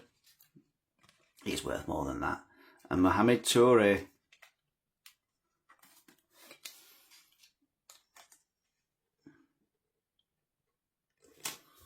And there you go, there's your full 100% complete Australia team.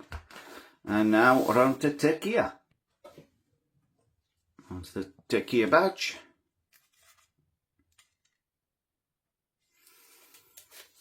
I was thinking, time's gone by. After sticking this team in, it could be like a Euro sticker album might have been done. When did they increase teams in Euros? It were France, weren't it? 2016. From 16 teams to 24 teams. Yeah, you used to have 16 teams. In fact, I think in 1992 it were only 8. They increased it to 16 for Euro 96. There's Erdogan Kakia.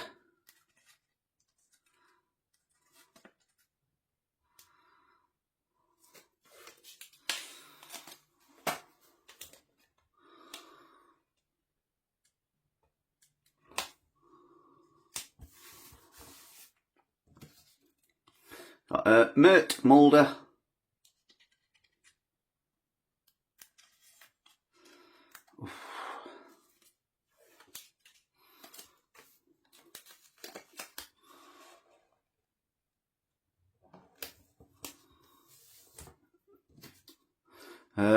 Zeki Celik. Come on.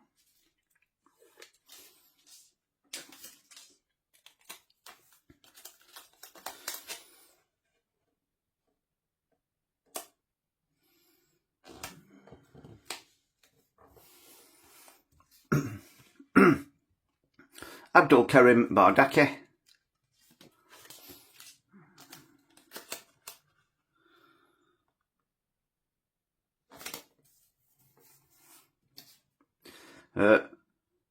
Taglar Soyuncu. Back in taken out at Fenerbahce. At Leicester for a bit, weren't he, Soyuncu?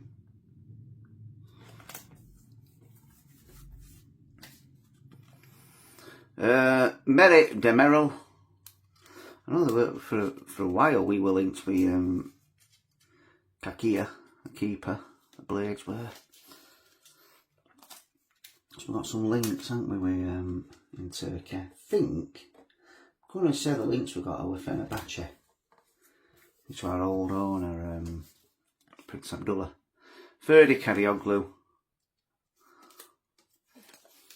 Some of these are on the board.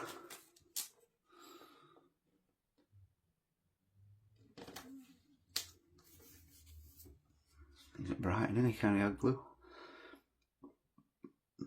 Khan Ayhan.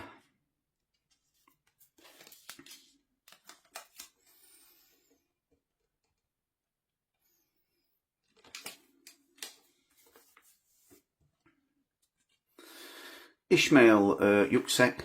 If we just put, and if Kakia just played for Galatasaray and our links with Fenerbahce, that's probably why we didn't sign him, isn't it? There's no love lost between those two teams, is there?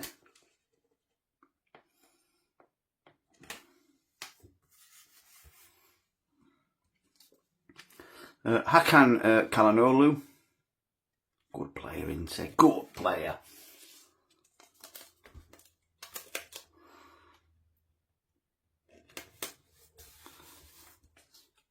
Okan Koku.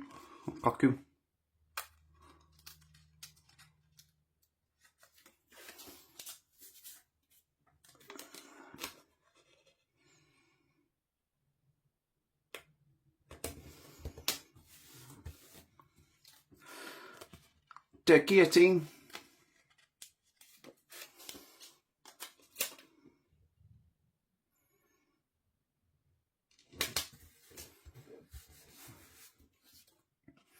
Argula.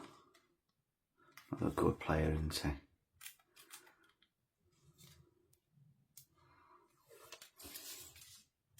don't know if he's had any injuries or not. I know he was doing really well at one bit, weren't he? And everyone after his rookie stickers and rookie cards.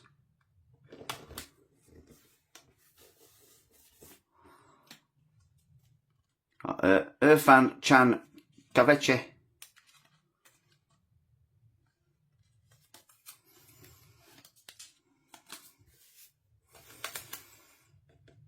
I'd say probably the best player at the minute for Turkey has got to be Yildiz, hasn't it? Get the cut on that. Yunus Akgun. Right, last season in Master Tax Extra, managed to pull an autograph for his to 25 out of Match Attacks as well. Chan Uzun.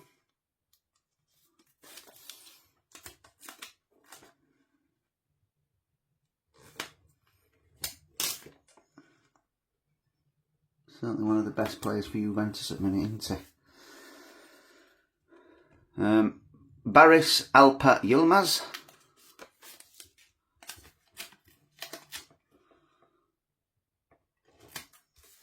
Oh, look at that. I put that right to the bottom. Oh, Jesus. Kerem Aktoglu. That is just terrible.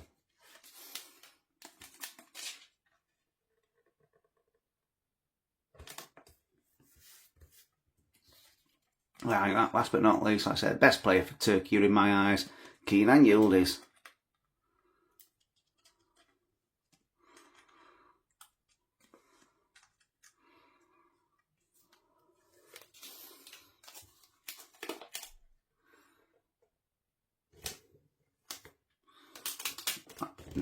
No.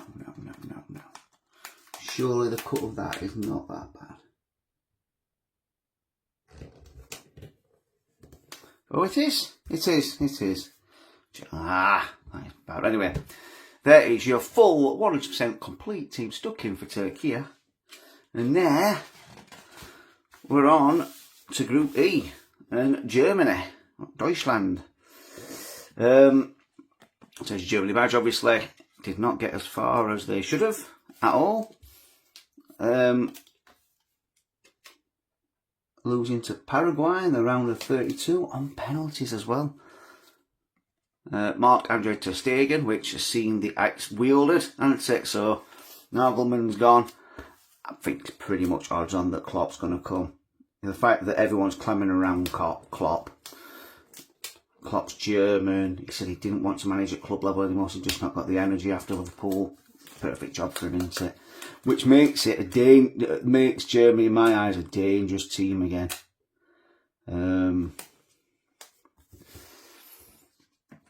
Because they could start winning things again. Jonathan Tah.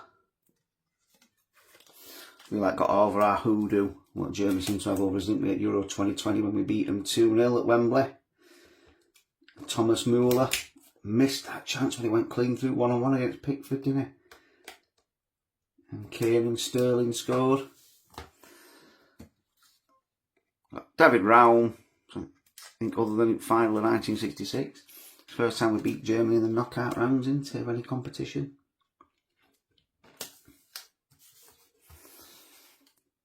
Nico Schlotterbeck. You know, injuries to players like Schlotterbeck, did it?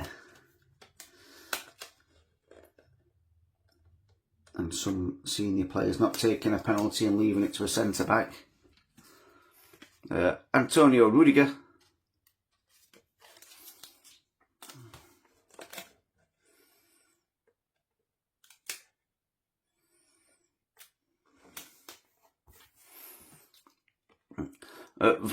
Valdemar Anton.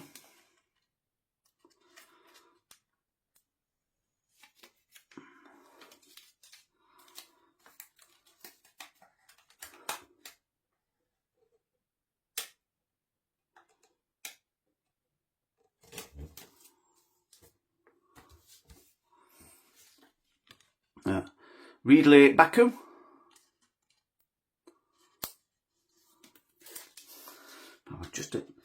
Yeah, well, quite a fair bit too young to remember that classic match, England against Germany in the Italian 90 semi-final.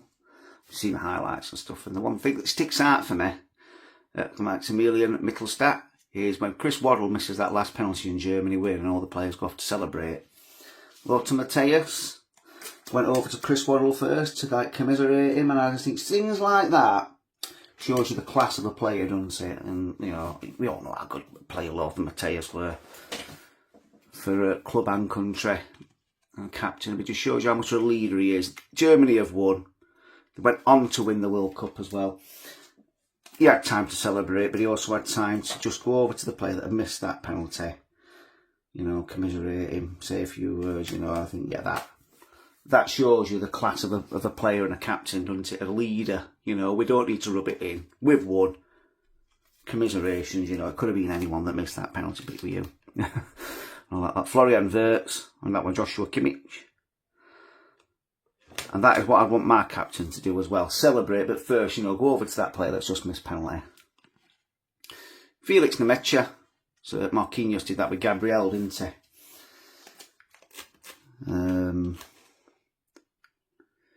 Champions League final. Oh, look at the cut on that. Germany team. And then obviously the next time we play Germany in an international competition with Euro 96. Again it's semi-final. And lost on penalties. What did Andreas Müller do when he scored winning penalty? Did some kind of peacock dance, didn't he? Like, yeah, he's loving this. Leon Goretzka, but yeah, to win on penalties at Wembley for Germany, that's obviously that's a big win, isn't it? I know we're not talking a long time ago here now. There's been a lot of people watching this going, hey, what? You know, like I say, I don't personally remember Italia 90, but I do remember it. Euro 96. That was the first tournament I really watched. Got me into football. Jamal Musiala, still my favourite ever tournament, even though we lost in semi-finals. I think it's still best I've ever seen England play against Netherlands as well. Beaten 4-1. Serge Gnabry. Obviously Germany won, Euro 96. Off the beer off, scoring golden goal, didn't he? And I'm pretty sure went to the fourth substitute as well. They did too many substitutes, but the referee didn't notice. I'm pretty sure that's right, isn't it? Kai Havertz.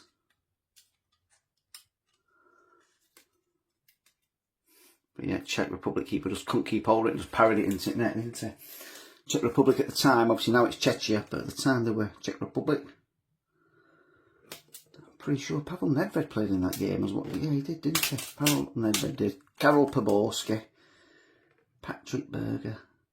But yeah, the Germany team were good as well, weren't they? At that point. Oh, they've always been good, haven't they, Germany? I've got to give tip my cap to you as well, Germany. Leroy Sané. I've never known a bad German side.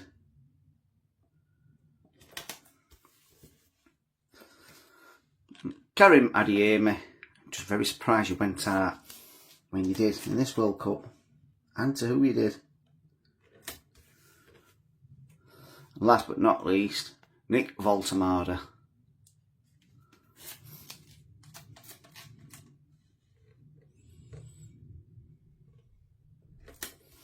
There you go, that's your 100% complete Germany team stuck in. Obviously not the updates, because I'm not sticking the updates in.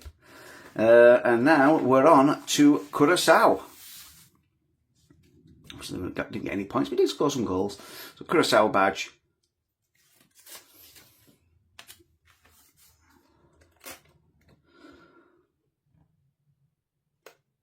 But for a island with a population of 122,000, something like that, Eloy Room, to get anywhere near a World Cup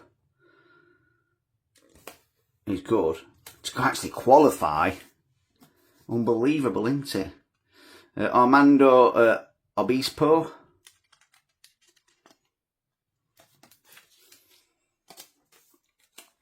Well, if I'm right in thinking, I think the only player that was actually born in Curaçao plays for Blades, Tahit Chong, Cheryl Florinus.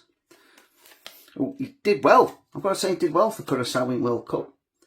I hope he transfers that form back to Blades, because a stop-start career with us so far after signing for his last season. Julian Gari.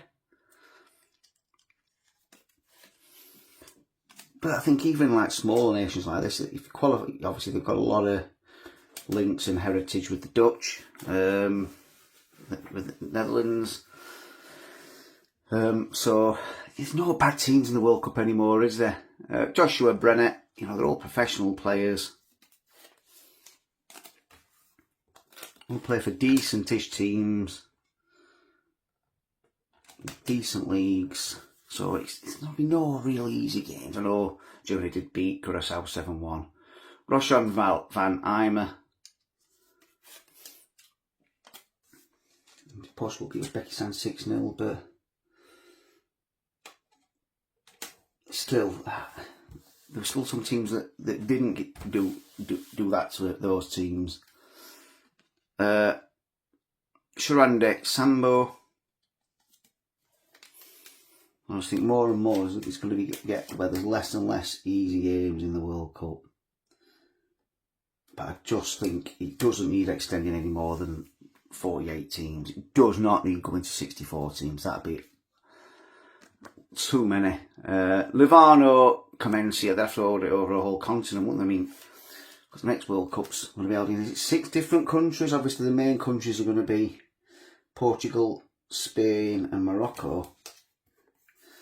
But there's matches in Argentina, Brazil, and Uruguay. I know there's some matches in South America. Gottfried Romarato. I can't say his name.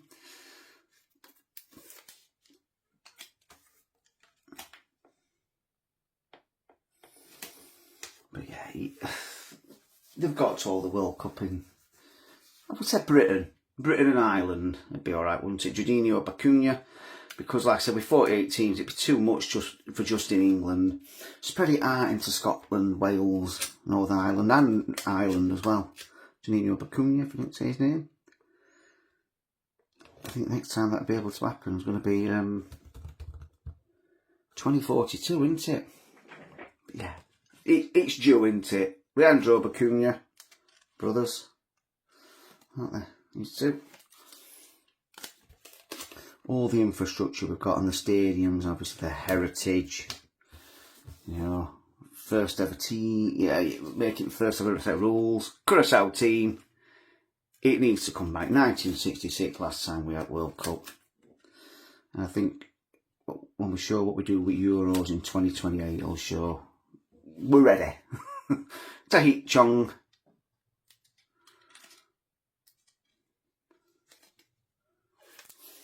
I'd like to see World Cup in England before I die. Jongy foot blades there. Kenji Gore.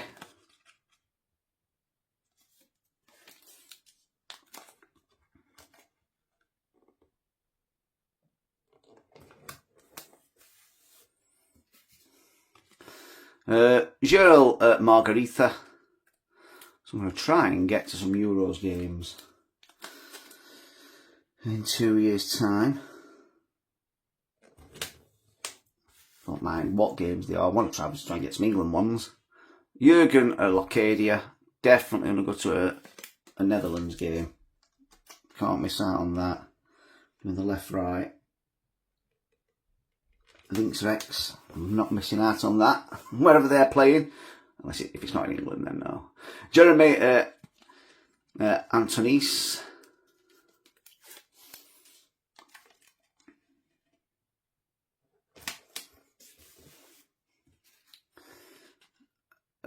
Jovan Castanier.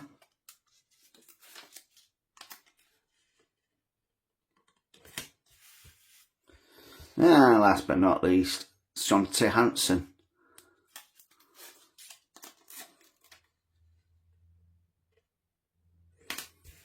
And there you go, that's your 100% complete Curacao team stuck in. Now, we're on to Côte d'Ivoire. Or Ivory Coast, as we know in UK. So, Ivory Coast badge going in. Then we've got Yaha Fofana.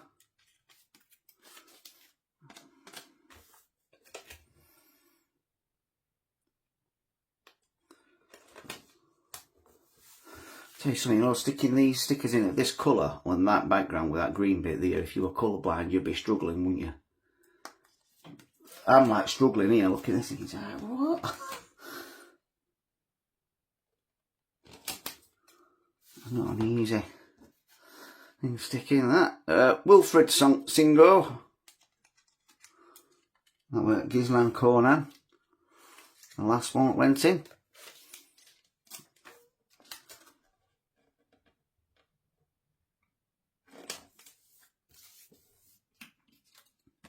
We've got Odeline Kosanu.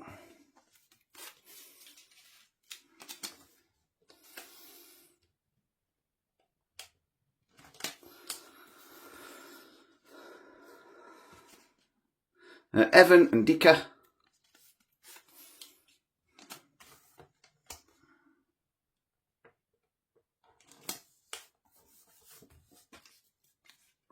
Willie Bullet.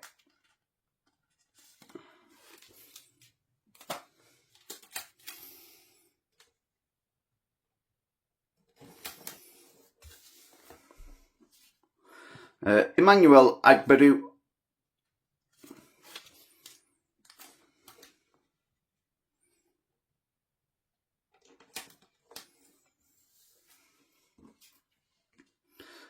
Usman Diamande.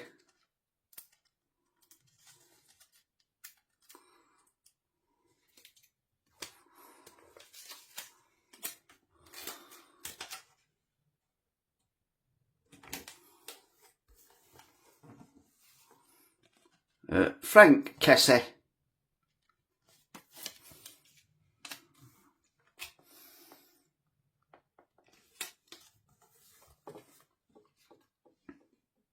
Seiko Fafana.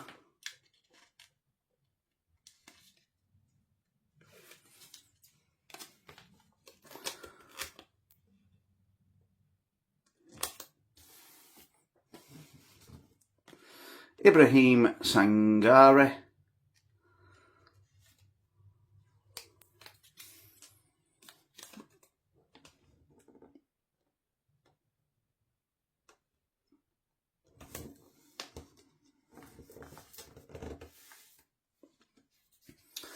Ivory Coast were unlucky as well in their knockout round, weren't they? I thought they were very unlucky. So what a goal that was from Ahmad.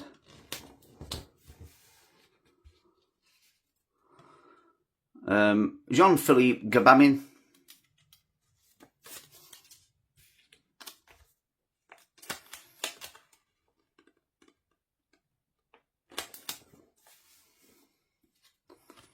Ahmad Jallo. Was in the England youth set up, weren't he? As well, Ahmad.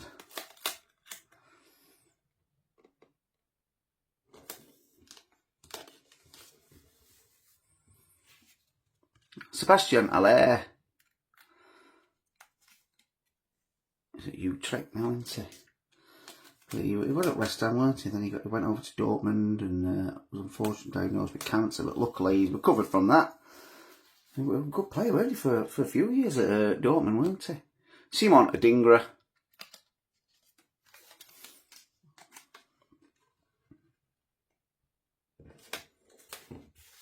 Just not quite hit the heights that people thought he were going to, has he? Jan Diamande. I don't think he's done really anything at Sunderland, has he?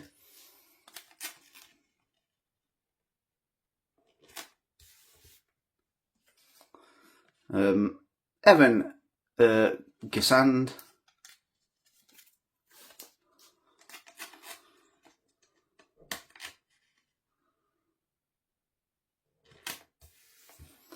And lastly, Umar Diakate. Or Diakite. Won't go weak. There you go, it's your full 100% complete Ivory Coast team, or Cote d'Ivoire team stuck in. And now, we're on to Ecuador. Can't do it. Ecuador! Sorry, you have to blame Sash for that. His fault. I've got Ecuador badge.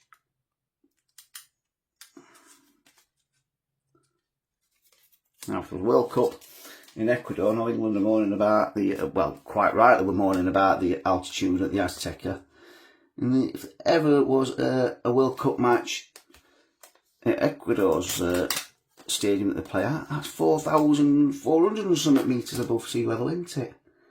Players have to take oxygen on, don't they, visiting players? So yeah, they do have a home advantage, don't they, Ecuador?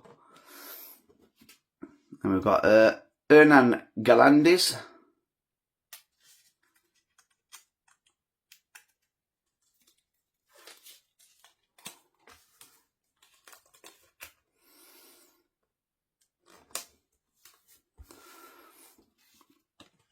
Gonzalo Valle.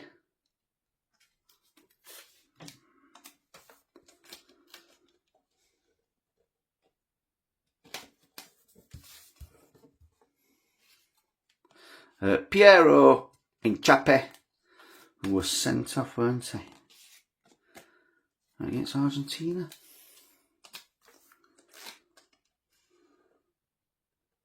Not Argentina, no, was it? Who they played? Pervis Estupinan. Argentina played Cape Verde, didn't they? So Ecuador got through to the round of 32 by beating Germany in the last group game, didn't they? William Pacho, and that were at New Jersey, weren't it? At MetLife Stadium. I mean, watching that match and how loud it were when Ecuador scored both the goals. Angelo Presido, even on TV it came out so loud. One of the matches, where you at? I've got no affiliations to Germany, Ecuador, but wish I were there because I've imagined that was so good to be there. Obviously supporting Ecuador, I wouldn't be supporting Germany. Joel Ordonez.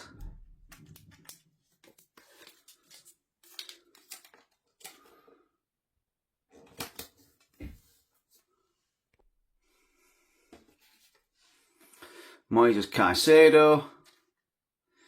Good player, isn't he? Like I say, unbelievably. He was on loan, I think, at Beerschot in Belgium. Alan Franco, who was like a sister team of the Blades, and it ended up signing for Brighton. I was thinking, so he were under like our umbrella and we didn't get him, and he went to Brighton, and yeah, got a history for him, isn't it? Kendrick Bayers. He's at Chelsea as well, isn't he? But yeah, what a player he is, Caicedo. Pedro Vite.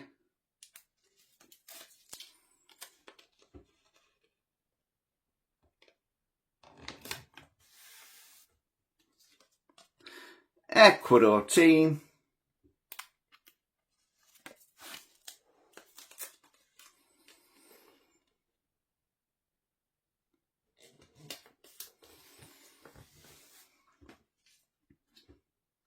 Got John Yeboah.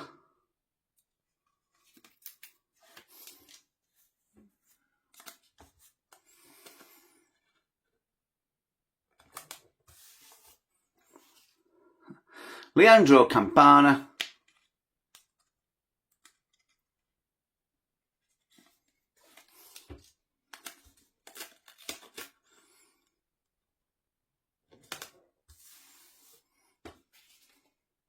Gonzalo Plata.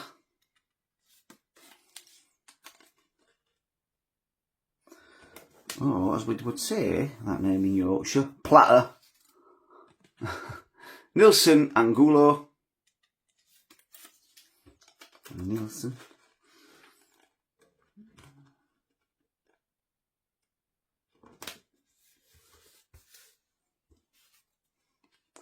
Alan Minder.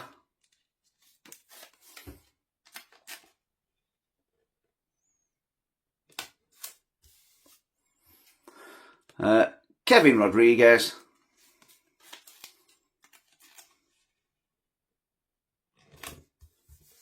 And lastly, for Ecuador, Enner Valencia. The evergreen Ever Valencia as well.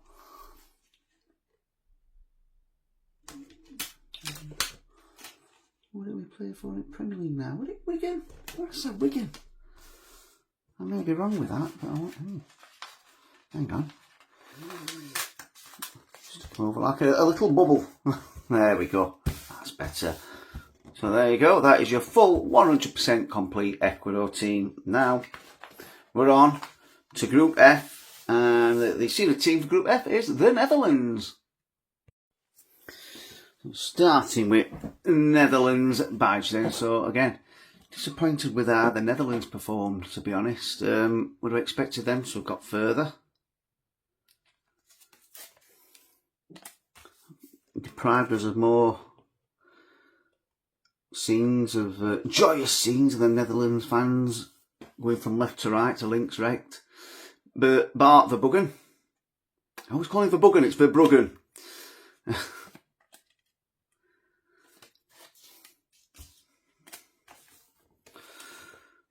So for the Euros in 2028, I am making sure I'm going to go to a Netherlands match. Virgil van Dijk, because they were when it was the Women's Euros, which should have been 2021, but it ended up being 2022 obviously because of COVID. They were based in Sheffield at Bramall Lane. Mickey van der Ven. So I ended up going to working some of the Netherlands matches, and yeah, I managed to be part of when the Orange bus was out, and they were doing the walks at stadium. That is was something else. That was. Good thing about international football, seeing all the different things that the international fans were joining in with Jury and Timber. It was a good occasion. Absolutely no trouble whatsoever. It's always good, isn't it? All the Dutch fans, the Netherlands fans were so friendly. And I said there were a lot of people from England and Sheffield that were joining in with the links, right? And so we should be as well. They were coming down from what's it called now in Sheffield? Nathan Ake.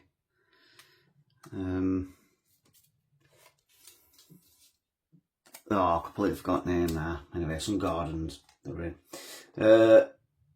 Devonshire Green. Yeah, Devonshire Green. Yeah, Devonshire Green. Like the fan base thing where I'm walking down to the stadium. Jeremy Frimpong. I joined in and walked down with him. So I went to that match. I want to say they played Sweden. Or was it Switzerland? I can't remember now. It might have been Switzerland actually. John Paul van Heck. I think it were Netherlands against Switzerland.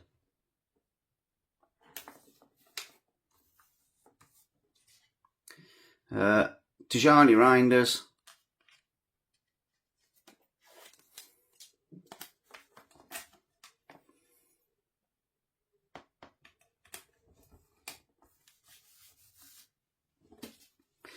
Ryan Gravenberch.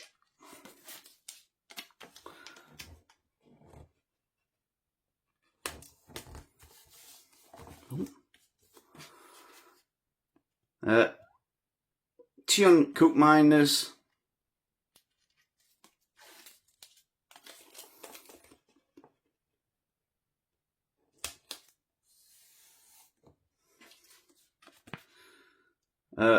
Netherlands team.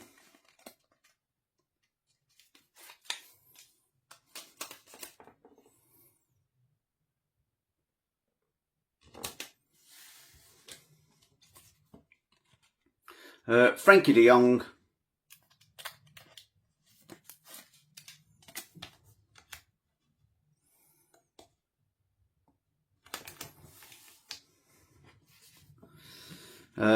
Xavi Simons. Unfortunately was injured, weren't he? Has he done his cruise shit, I think? I know he had a bad knee injury, didn't he, towards the end of the season for Spurs. Ruled him out. Justin Kluivert. I'm going to tell you an interesting fact about Justin Kluivert missing that penalty in this World Cup. On the exact same day, in Euro 2000, his dad also missed a penalty for the Netherlands in a penalty shootout, hitting the left post. Patrick Kluivert. How... That's just weird, isn't it? Memphis Depay. 26 years later, his son did the exact same thing. Oh, look, he's only just... that's the thing with penalties, isn't it? Just a couple of inch and that's it. It can either be like the perfect penalty nestling into corner or it hits post. Daniel Malin.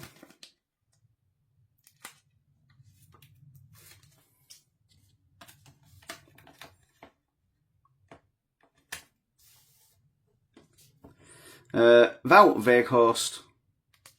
So yeah, I need Netherlands qualify for Euro 2028, and I will be joining in again, following that orange bus.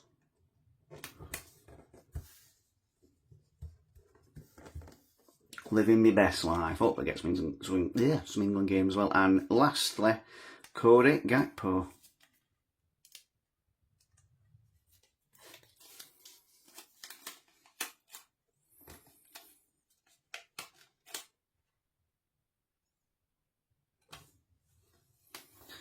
So unfortunately, it was Morocco went through at the expense of the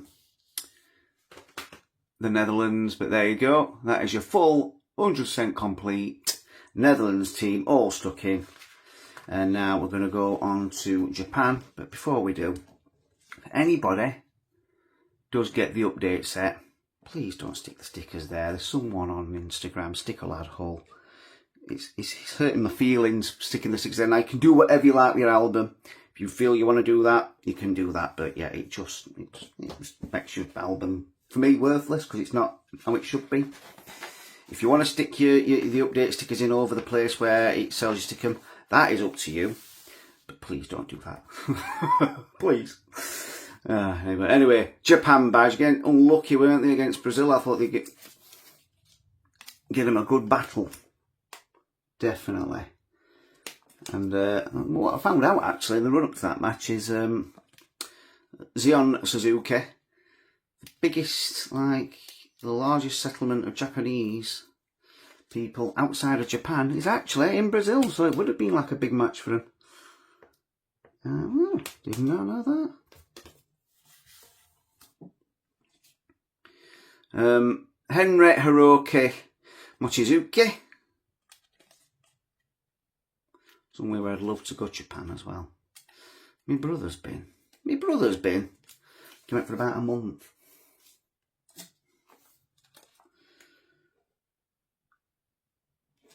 Spent a few years learning Japanese as well at university before he went. Ayumu Seiko. So it's Japanese and Mandarin and things are very difficult languages to learn when you like your first language is English. So doff me cap to him. Junosuke Suzuki.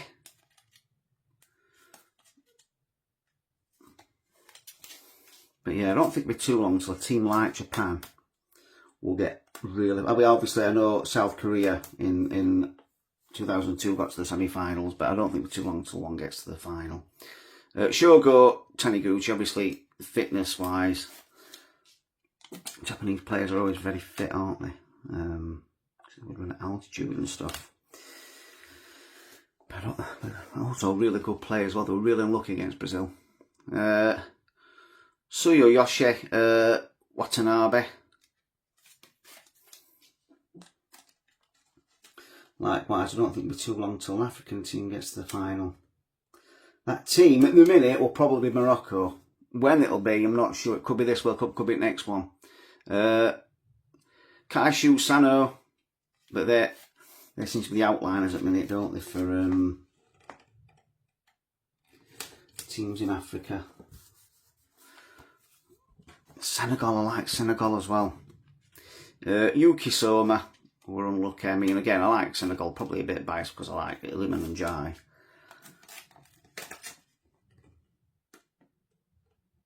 understand why he didn't start more and play more.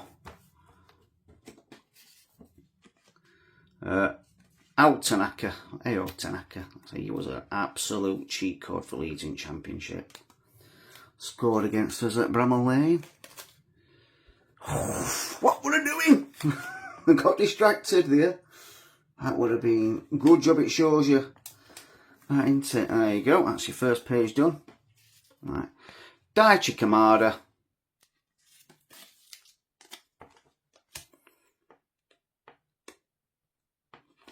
I'm going to finish off sticking in the EFL sticker album as well and stick that on once I've done this.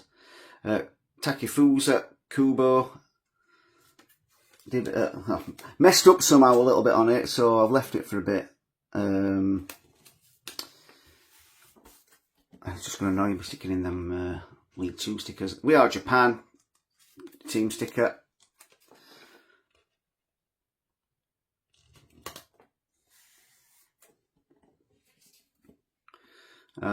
Ritsu Doan.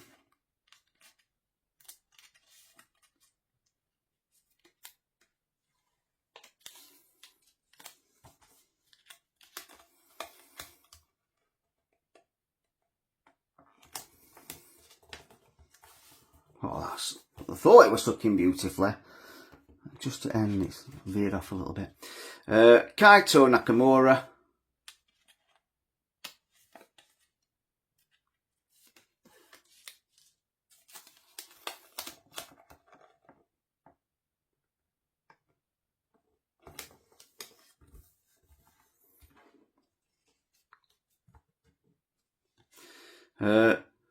Takumi Minamino.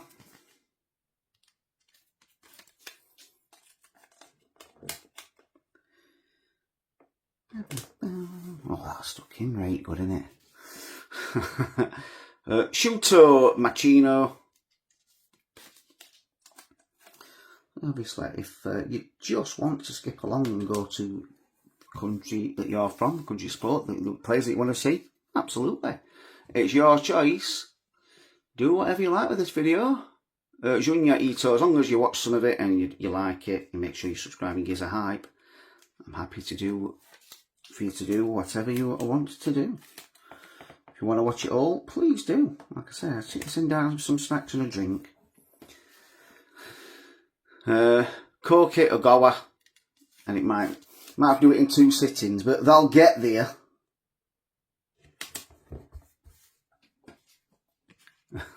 And Ayase Ueda.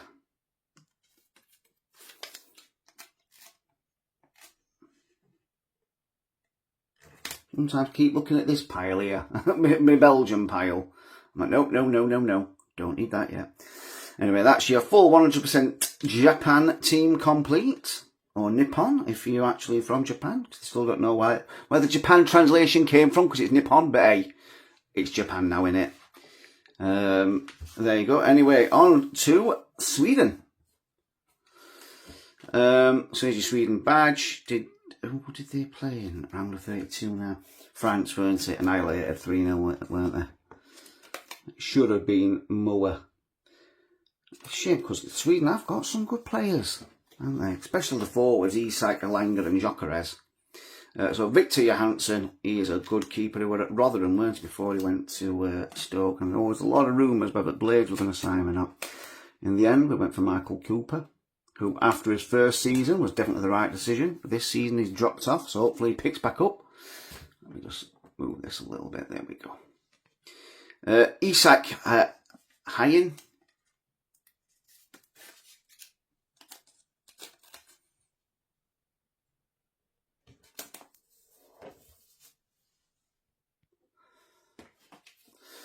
Now we've got Gabriel Goodmanson.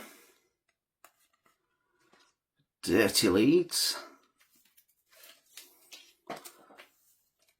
So yeah, I mean, Sweden got to probably where you think, maybe even get, depending on where the finishing group though, it could have got to round of 16, but I mean, we beat them in England beat them at quarter final, didn't we, in 2018. Emil Holm. And I think, but they've I'd say is about minute Sweden. I don't think they're as difficult to beat as they previously have been. They've always been a bogey team for England, as long as I can remember. And like I said, when we played them in that quarter final, they'll just beat them. Victor Nielsen Lindelof. Don't think as Zlatan played that match today. If he did, it might have been a bit different. But yeah, when I was growing up, we never beat Sweden, ever. Gustav Lagerbielke. 2006 World Cup, Joe Cole scoring that goal. Still drew when they had Henrik Larsson. Players like that. They beat us in qualifying, they beat us in group stages, they beat us in, I think, did they beat us in Euro 92? A bit young to remember that, to be honest. Lucas Bergvall. It was in Sweden, weren't it? And Denmark won, actually, didn't they?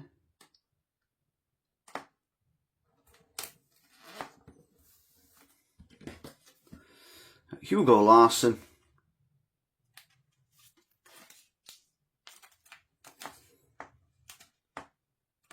Not Henrik, Hugo this time. Jesper Karlström. Yeah, they're generally, obviously a hard team to beat, but yeah, I just don't think they have been lately, have they? In qualifying, they were awful, weren't they? They were just lucky that they'd done well in Nations League before that, so they were still in playoffs anyway. And then the quality did shine through, didn't it, against Poland? You know, when you have got Isak and Gyökeres, always got a chance, haven't you? Yasin Ayiri to score a right Doyle, I should say, in Yorkshire against Tunisia, didn't he? I know he was apologetic, weren't he? Because I think, was he born in Tunisia? Or was he Tunisian heritage? Matthias Svanberg.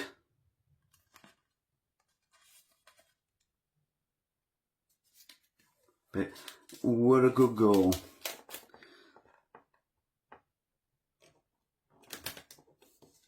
Still going to take some...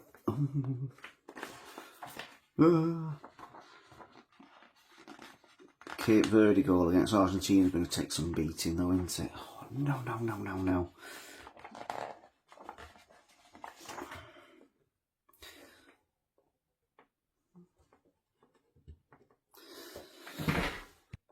So to that little bubble art there, we are the we are Sweden. So the Sweden team sticker.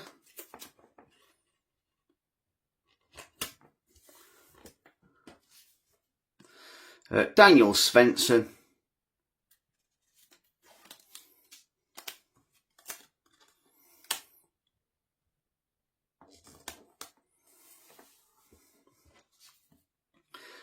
Ken Seamer. That's just a WWE wrestler's name, that, isn't it? Oh, now growing up, WWF. Ken Seamer. Is it Paphos now in Cyprus? He's having a good time there. Rune Barge. Sorry, we'll go with. Not Bardagle, Barge. So Rune Barge, we'll call him Rune. Most people do, isn't it? Dejan Kulusevski, who was he still injured? I can't remember now. A lot of players that did kind of down tools for Spurs, weren't they? Anthony Elanga. Hey, come on. Oh, yeah.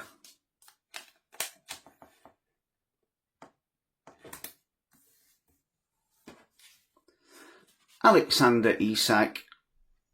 And last but not least, it's going to be Victor Gyökeres, who I think had a Boxing Day match or a New Year's Day match when he was still at Coventry at Bramall Lane. He missed a penalty. Saved by Wes Foderingham. And eyes at Arsenal. But there you go. There's your full, complete team for Sweden stuck in. And now we're on to the last team of Group F, Tunisia. So starting off with Tunisia badge. It's last team on this half of stickers, and also I've stuck in eighth after this. Which you think, oh, that's alright, but no, it's not quite half, because I've got the 12 from the colour stickers as well, haven't we? So near enough half. But yeah, well, they've done 480, would we? Yeah, 490 stickers what I've stuck in. So obviously there's the 10 FWC ones to start with, and then at the end as well, isn't there? Or is it 9? We'll have to check there. Well, I'm having such trouble with this Tunisia badge. There we go, it's in. So I've got Bashir Ben Said.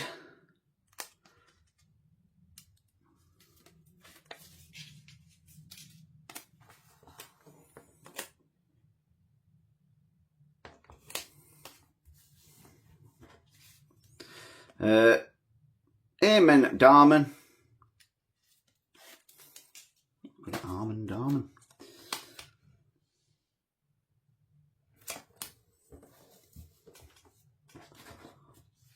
I've got the Ian Valerie, who at the time of printing was a Wednesday player, whoever he still is. That lot.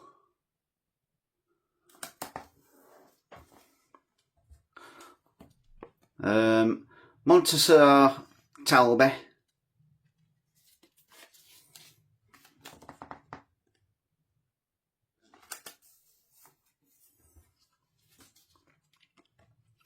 Yassine Mariah.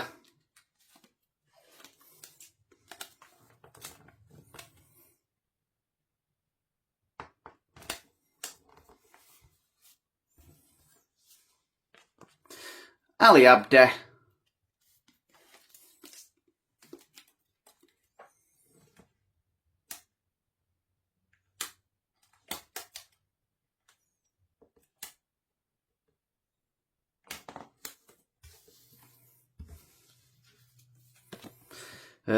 Dylan Braun.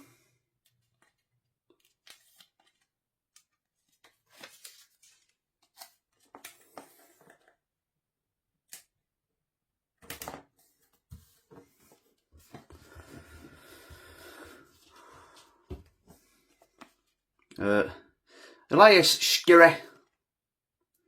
Yeah, this love for stickers that I've got, obviously from my childhood, but I think I did the 2002 World Cup, almost filled that, and I went back to it a bit later, but it got to 2014.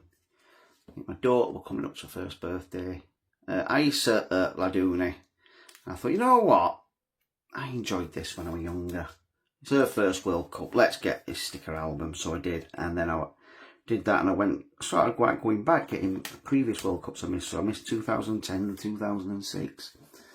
All the Euros that I'd missed in between, like then as well. Fiani Sassy. So I haven't gone back and done Euro 2000 yet though, which is annoying because it's just so expensive. And France 98, my first World Cup album, which I can't find anymore. And to go back and do that is going to be a lot. Mohammed Ali Ben Ramdani, due to the fact that it's 3 England players that cost a lot. Is it Fowler? Adams, I want to say Ince. Then obviously the Iran team as well. I don't know whether it was all over the world, you couldn't get that, but in Europe they had to like give you it. Tunisia team. So I want to have them all, but especially the run-off from Euro 96 to present day, because Euro 96 was the first one I have actually got that complete. Hannibal Medjbury. Yeah, so I went back and started getting more. I used to buy a load of boxes together. Starting off with 2010 one actually, World Cup, because at the time, honestly, like £10 per box of stickers I paid. I think I bought 4, filled my album and then sold all the swaps. Elias Achure, I've still got about 200 odd swaps actually for that. And then it was Germany 2006, honestly, and I got 3 boxes of that for £75. 3 for £75, or was it 4 for £100? It might have been 4 for £100 at Germany, and 3 for £30 for 2002 for South Africa. Elias Saad. God. You're not getting a box of Germany 2006 stickers now for that. Oh yeah, I remember selling like Ronaldo and Messi for 10p at swaps. Not knowing what they were going to be worth. See, rookie thing weren't a big thing then either. Especially when I went back and did them. Has Emma Story. Buying full sets of stickers, full loose sets of stickers for like Euro 2008, Euro 2012. Oh, actually no, Euro 2008 I went and bought, yeah, £30 for a full loose set. Euro 2004 obviously had the Ronaldo rookie. It was a little bit expensive there. I think it was £60 for a loose set and the album. Ishmael Garby even. It cost you a lot more than £60 now. To get that one. We should have done YouTube then when I was sticking it in. Saifala Lataif. They were a lot cheaper for the Euro 2012 to get the German edition, so I got loads of boxes of Germany version of it and the hardback Germany album with the poster and the poster stickers. And did that and stuck that one in. Naeem Slitter, and obviously I did the Euro 2016 one at the time. So yeah, a little history of my sticker collecting for you. Just because I wanted to fill in some time when I stick in Tunisia. Anyway, there you go. There's your full Tunisia team. Shout out to my mate as well, who's from Tunisia, Amma. Anyway, there goes your Tunisia team, 100% complete. Now we're in the middle pages, and as you'll see here, in the hardback album, it's a full page for links, and you don't get your little link sticker. It's just already on there. And these are all the official emblems for the World Cups and the official mascots. World Cup Willie, I can't believe he's called World Cup Willie. But anyway, it was. But yeah, 1970 when Panini first started producing stickers. I've seen like there's different like sticker albums, isn't there, for 62 and 66. So maybe some other ones as well. But yeah, Panini's first one was Mexico 70. Got the Women's World Cup next year as well. And now on to Belgium. So starting then the second half at World Cup draw and the second half of the album to stick in. So starting with Belgium then in Group G, the seeded team, who you know should have done better really, shouldn't they? And this is the Belgium badge in. And they're against the USA tomorrow, I want to say. Tomorrow UK time, isn't it? 1 o'clock in the morning. Thibaut Courtois. I guess I should have done better, but they finished top of the group, didn't they? I think they were very fortunate against Ivory Coast, weren't they? I think they literally came back from the brink, didn't they? They were out. So I think it was someone else when I started off. Half a feet. They were literally out. And then all of a sudden, 2 goals in a couple of minutes. And bam, that were it. And then they went on to win, didn't they? And now they're against USA. Timothy Castagna. All the while I've been putting these stickers in, saying following Balogun's suspended. And all of a sudden, no, he's not suspended. His suspension is suspended. That's what we needed to get right. Zeno de Bast. So yeah, I don't know how FIFA would have worked that one out, but Balogun is playing. I mean, should it have been a red? Probably not. But does that mean then Brandon McKelly that England can appeal Jarrell Quantz's red card from the early hours of this morning? Seems like an age away now. Not for the time I'm filming this. Maxim de Keeper even. I mean, again, there were no intent there from Quansah. He was unlucky. His foot ran over the ball, didn't it? But he did catch him in knee with his studs. Thomas Mounier. Are England going to appeal that? Can FIFA say, no, it's alright, you're not suspended for the next game? I don't know. They're setting a precedent, aren't they? Because of the president of FIFA. Yuri Tielemans. But yeah, I mean, I've got to say, that match last night was the best World Cup match I have seen England involved in ever in my lifetime. That match literally had everything. Literally everything. What a match it was. And if no one watched it, go back and watch it. Amadou and Anna, even as a neutral, that was such a good game and intense. And like, obviously all the elements were in the favour of Mexico. The altitude, the Azteca. Nicholas Raskin in 87 games have only ever lost 2. They've had 10 World Cup matches the year, not lost 1. And then England show up. Yeah, on paper, we beat the man's down. At Wembley, we beat them easy. Alexis Sailmakers, well, maybe not easy, but we beat them without all that, what we had last night. But it wasn't at Wembley. It was at Azteca. They had the crowd. I mean, that crowd was so good as well, wasn't it? The atmosphere, even on telly. I'm like, yeah, just the best match I've ever witnessed. Belgium team. And I'm so glad that I watched it in real time. I mean, what a player Jude Bellingham is. Wow.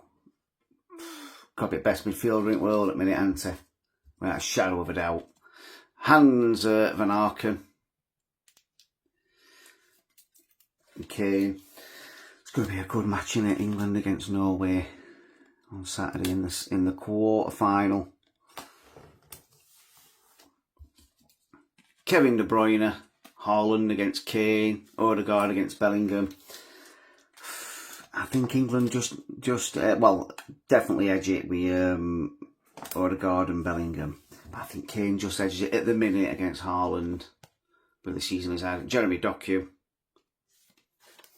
But yeah, I mean, he's an animal, isn't he, Haaland?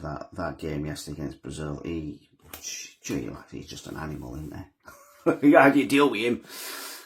Charles de Ketelaere.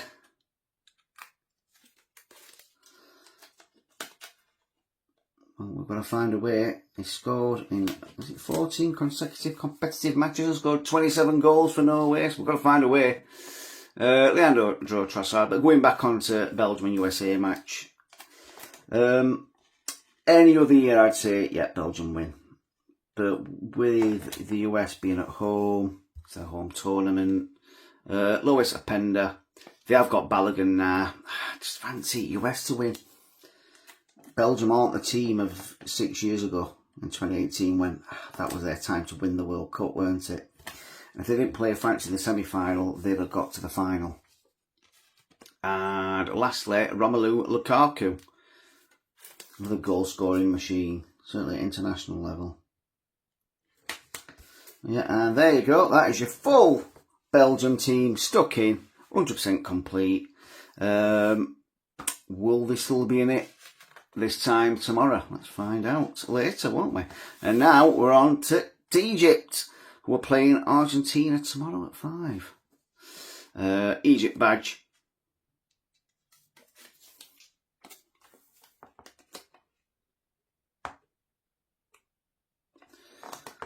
I mean, against Australia, that penalty shoot at Mohamed El Shanawi, that were Salah's penalty was something else, weren't it? That is a world-class player taking that penalty there, showing that keeper, yeah, you can give me all the stick you want.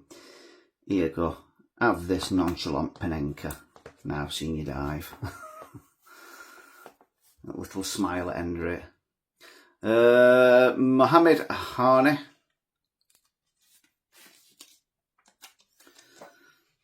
What does that say? Deal with a keeper that's gearing it big and into it. Just, yeah, there you go. Have that. Mohamed Hamdi. For a second I thought, wait a minute, I haven't stuck the same sticker in.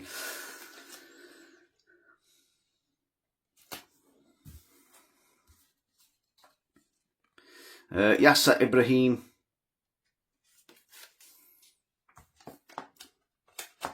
Yeah, you know what? Even though I've missed quite a few games, so those kick-offs been ridiculous, haven't they? Khaled Sobe. But it's been a really good World Cup.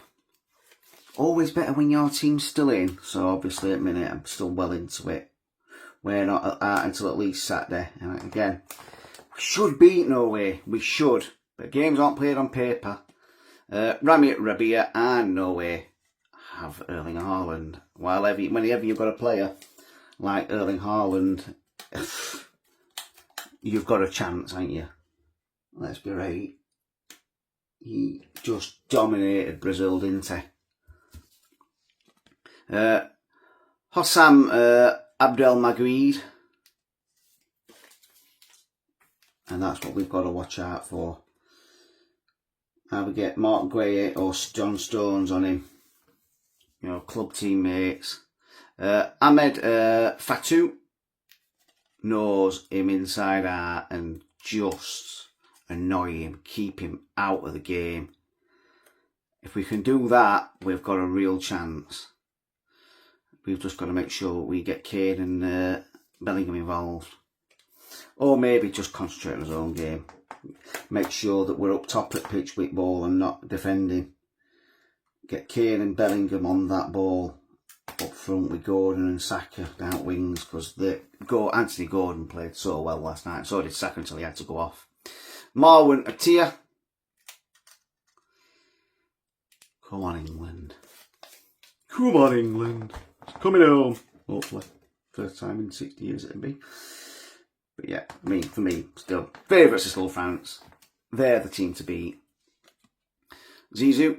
If we get to the final, we're probably going to have to beat France. Because I think the semi-final on the other side is probably going to be Spain and France. Semi-final on this side. Hamdi Fateh. Probably. I'm hopeful it'll be England and Argentina. And I don't know. Argentina aren't the same as they were 4 years ago, are they? We are the Egypt team. But Messi is moving less and he's still influencing the game as much, isn't he? It's just learnt like, I just need to move less. I'm older now, I'll move less, but I'll still do as much in game. Mohamed Lashin.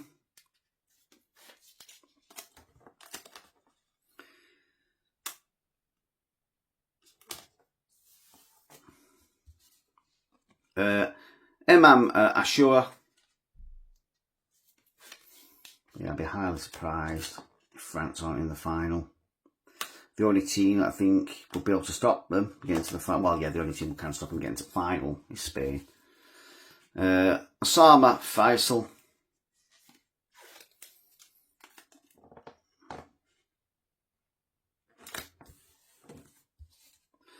Mohamed Salah.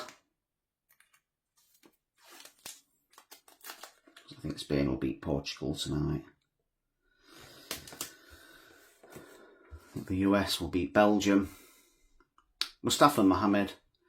Argentina will beat Egypt. Sorry to say, my Egyptian friends. And I think Switzerland will beat Colombia. Trezeguet.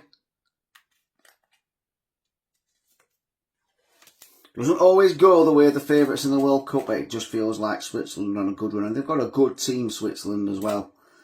I just fancy them over Colombia. But you never know. James Rodriguez is on his swan song. You never know. And Omar Mamouche might pull it out of the bag for the Colombians. That's your last sticker in. And that is your full 100% complete Egypt team. And now we're on to Iran. It's your Iran badge. Iran, again, unlucky to not get through to the knockout rounds, weren't they? I mean, that goal they scored in injury time against, was it Egypt? I won't say, yeah, against Egypt. So unlucky that the goalkeeper would come out anti, and that's why it was offside. Ali Reza Biranvand. Other people complaining saying it wasn't offside. Well, there has to be two defenders back, doesn't there? So because the keeper out, there had to be another player there, and because there weren't, it was offside. Keeper and another defender, isn't it? Morteza Polajanje. That's how you say it. Really unlucky to not get through to knockout stages. Isan Hajsavi.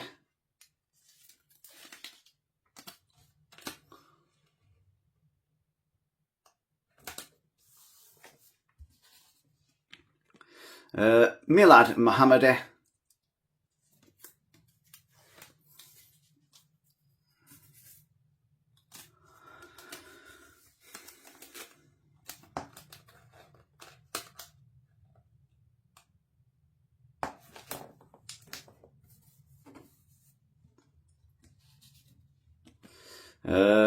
Shoji Khalilzadeh.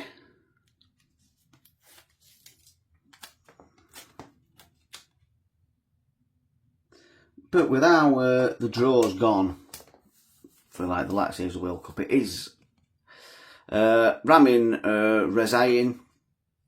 It is looking like it's going to be like the big teams playing each other, isn't it? In the quarters and in the semi-finals. Definitely in the semi-finals. Looks like you're going to have France, Spain. I say these are my predictions anyway, and England, Argentina, hopefully. Hossein Kanane. I'm not wrong. Could be Norway and Switzerland in one at semi-finals, couldn't it?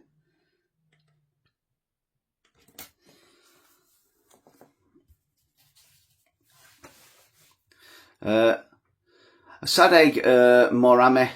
But yeah, it's all come together for Norway at the minute, and it is literally like their golden generation, isn't it? They've got through to the World Cup, and Haaland's doing what everyone thought Haaland would do. Just go into beast mode and absolutely smash it. Saleh Hardani.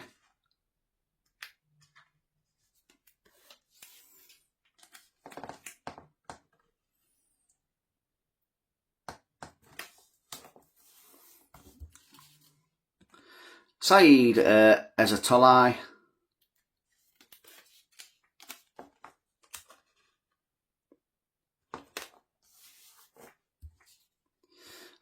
Saman Godos.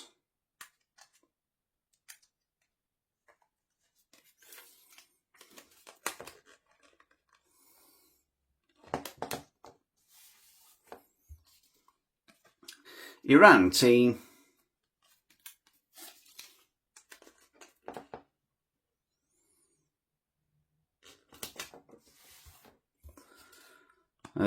Omid Nuraf Khan. Come on. Sometimes you just have to go to the other side.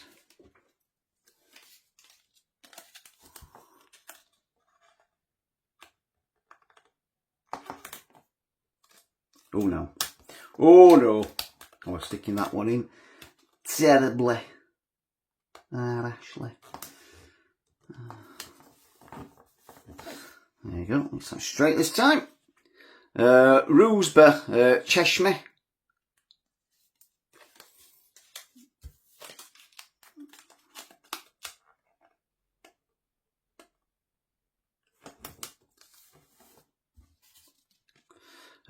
Mohammad Mohebe.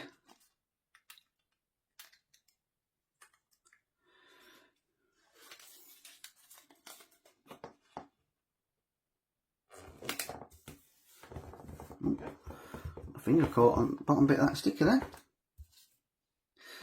Sardar Azmoun. People saying it was like a Team U Harry Maguire when he not been picked for the World Cup. Does have a little look, I suppose, doesn't he, Harry Maguire with the hair. A little bit in the face, but yeah. Mediterranean. Oh, yeah. he's a good player. Did he score 2 against England in the last World Cup, I want to say.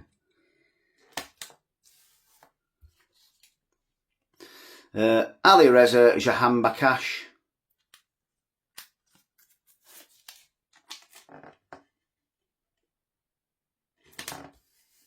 And last but not least, Ali Golizadeh. Golizadeh.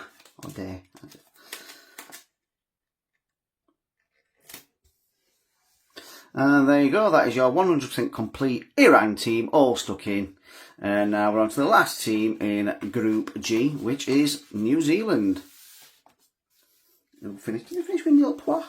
I don't think they did. They might have got 1 point against Iran, actually. So New Zealand badge, I can't really remember. To be honest.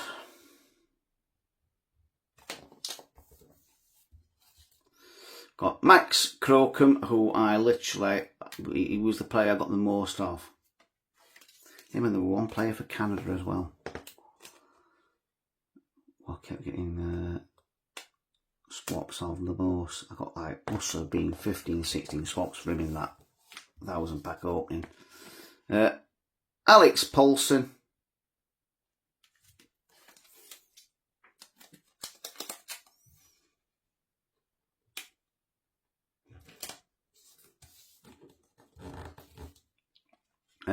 Michael Boxall.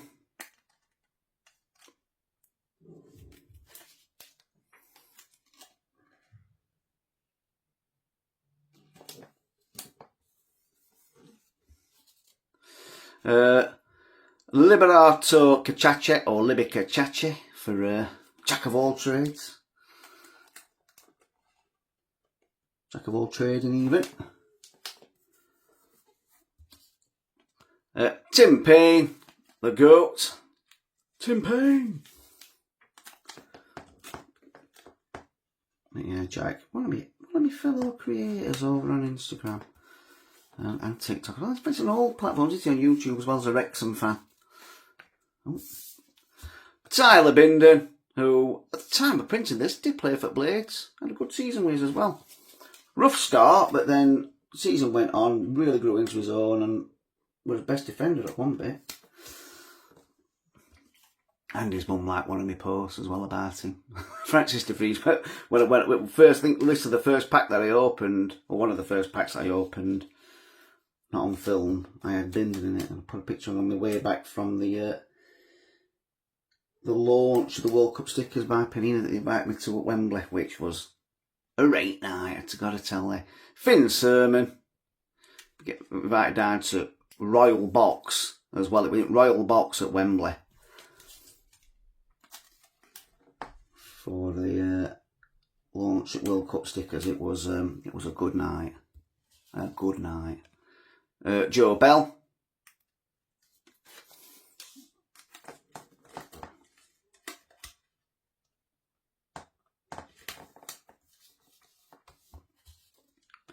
Sarpreet Singh.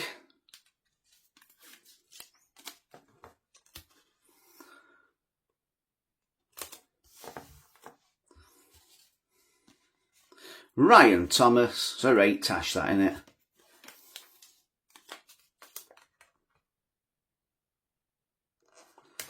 That one full Tom Selleck there, isn't he? New Zealand team.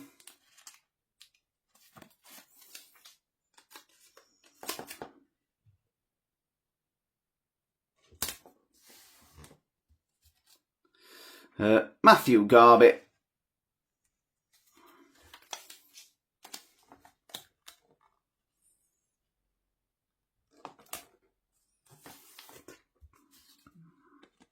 Marko Stamenic.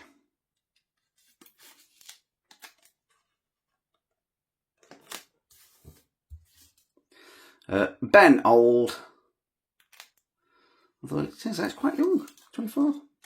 There will come a time, Ben, when your name will fit your age. Their star player, Chris Wood.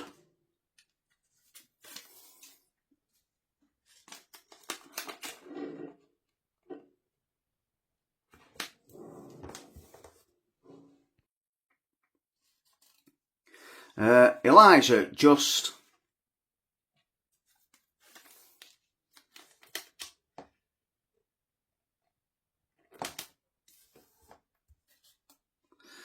Callum McCowart.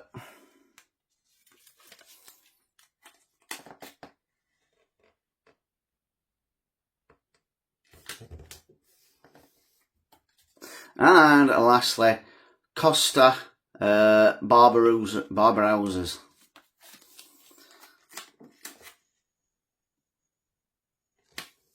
There you go, that is a full 100% complete. New Zealand team stuck in. Now we're on to Group H. One of the teams playing as we speak. Hurry up with this so I can go and watch it. Spain. They did actually draw the first match against Cape Verde, didn't they? But, that's no, thing to look down on because Cape Verde were a big surprise package, weren't they? Spain took Argentina to extra time, didn't they? And it was an own goal in the end that knocked them out, weren't it? So they are ones to watch for the next tournament, Cape Verde. Although Vizinho might not be playing then. Unai Simon.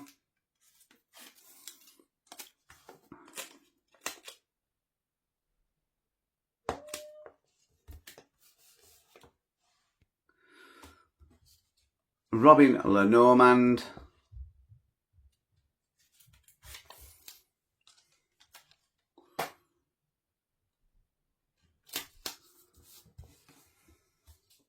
Aymeric Laporte, as I say, I think Spain, one of the favourites. Do I think they'll get to the semi-final? Yeah. Do I think they'll beat France? No, I don't. They might do. They beat them in the Euros, didn't they? Dean Hyson. They beat them in Euros, didn't they? I'm pretty sure they did.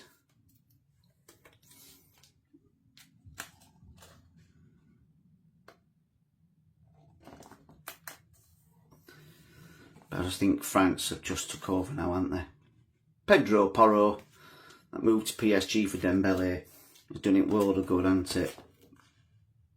Now they've got Dembele, Mbappe and Elise up front, which is annoying because Elise born in England and lived all his life in London.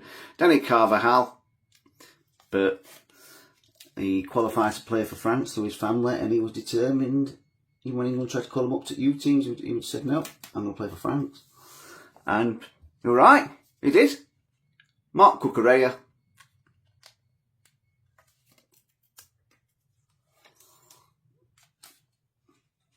I don't want them to win, just so we can't have Cucurella doing that again. Dark microphone, that was not nice, was it? Martin Zubamendi of Arsenal. Yeah, I think Spain will beat Portugal tonight. Rodri.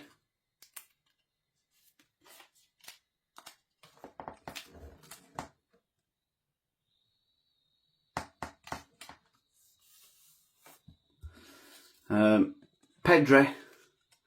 So I've not got Gary, have they? But I have got the Spanish update set, so just like the ones that they put in the Jugon magazine, coming from one of my contacts in Spain. I mean, like some WhatsApp groups, mad about stickers. Fabian Ruiz. So yeah, like with stuff like that that can only get like in certain countries and things with the people all over the world that's in this group. So we ship stuff over from England, vice versa. They ship stuff over from Spain and other countries. Spain team.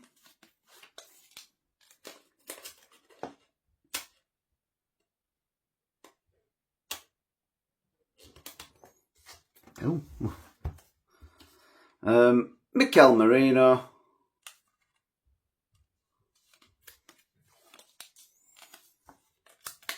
Right, we're a makeshift striker for some season, weren't we, for Arsenal? did well at it as well, that thing, weren't it? Lamine Yamal, Starboy, his rookie World Cup.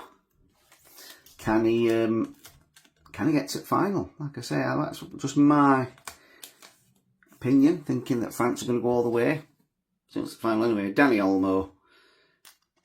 But Spain will certainly have a big say in that, won't they?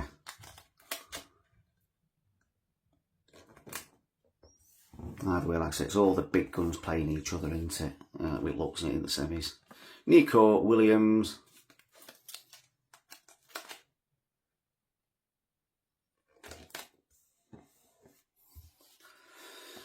Ferran Torres. Although it should have been where it was set out, you would have thought it'd be Spain, not Spain, France and Germany in France's last match, wouldn't it? But France and Paraguay. Alvaro Morata, still going strong. Don't know if he's actually in the squad.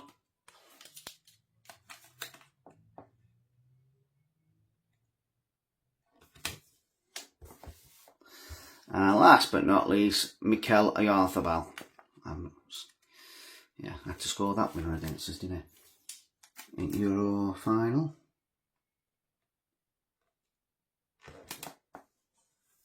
And there you go, that is your full 100% complete Spain team stuck in. And now we're on to Cape Verde, their big surprise package at World Cup. So then let's get started with one of the success stories at World Cup then. So we've got the Cape Verde badge, or Cape Verde, or Capo Verde. So in England we say Cape Verde, but you know, I'm happy to say it however it's pronounced. One of the massive successes of the World Cup definitely is Vozinha, goalkeeper. Did absolutely brilliantly, hasn't he? And he's 40 years old. And he's looking for a club. And I think he'll find one. I'm going to be honest, I think he'll find one. I think it's worth a payday, isn't he? Logan Costa. He kept Spain at bay, didn't he? Very unlucky against Argentina as well. Yeah, I think he'll find a club. Probably MLS, I reckon. Pico, who missed his call-ups at Cape Verde for quite a while because it was in Portuguese and he thought he would have wind up. Because I think he's Irish, isn't he? Well, born in Ireland, but he's either his parents or grandparents are from Cape Verde. Dinny, or Diney.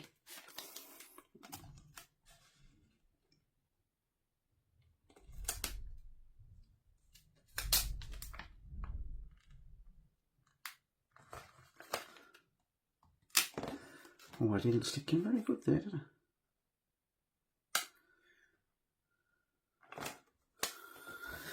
Much better, right, then let's get on to this now. So, Steven Moreira. Yeah, some of the results that they are. Cape Verde, they're so unlucky against Argentina, weren't they? In the round of 32 with that goal. Oh my God, I am not doing well here. I have a little break and my sticking skills get terrible. That's better. Vagnapina.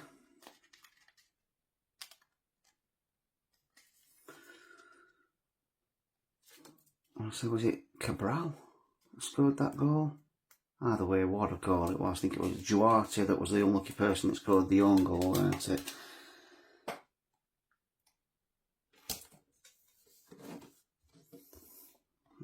João Paulo.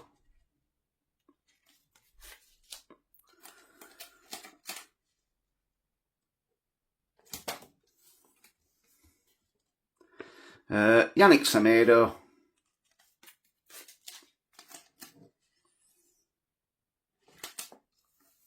There we go, getting my rhythm back now. Kevin Pina.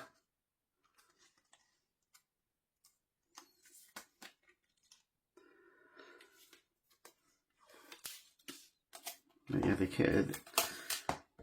came through the group, didn't they, with Spain, Uruguay and Saudi Arabia in. I think it was only Cape Verde and Spain that actually went through, weren't it? Patrick Andrade, I think Uruguay went straight out, didn't they? I think Bielsa's gone now, hasn't he? Sometimes a manager fits and sometimes they don't. Because no one could take away how good a manager Bielsa is. But just didn't fit with Uruguay, did he? Jamiro Montero. But yeah, that goal, the equaliser in take it to extra time from Cape Verde, or was it in extra time? I can't remember now. Cape Verde team. What a goal that were. got to be one of the goals of the tournament, if not the goal of the tournament. We took it round that defender, actually curled it over one of the defenders into the top corner. Roy Duarte. Yeah, what a goal that were. So they'll have memories till last a lifetime, won't they? Cape Verde players. Gary Rodriguez.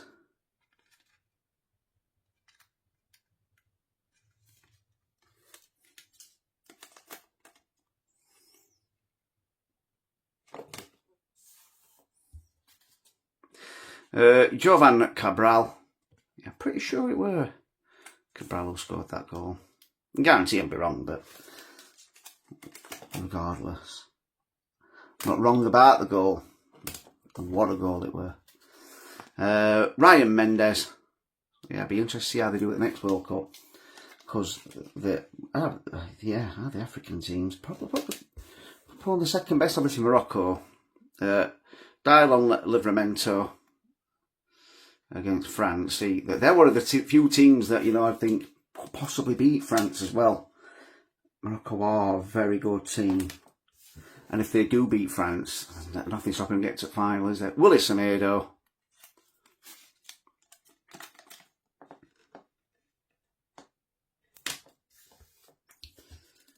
And last but not least, Bebe.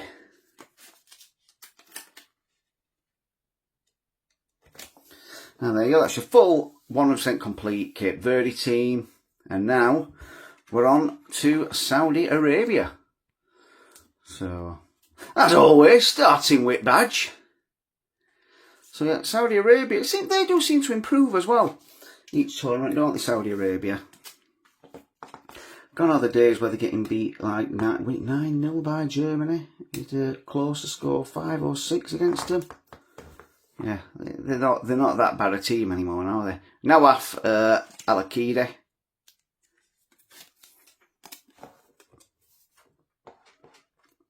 And there's every chance the World Cup in 2034 is going to be in Saudi Arabia. Which means the one in 2038 ridiculously could be back in America. Abdul Rahman Al-Sambi.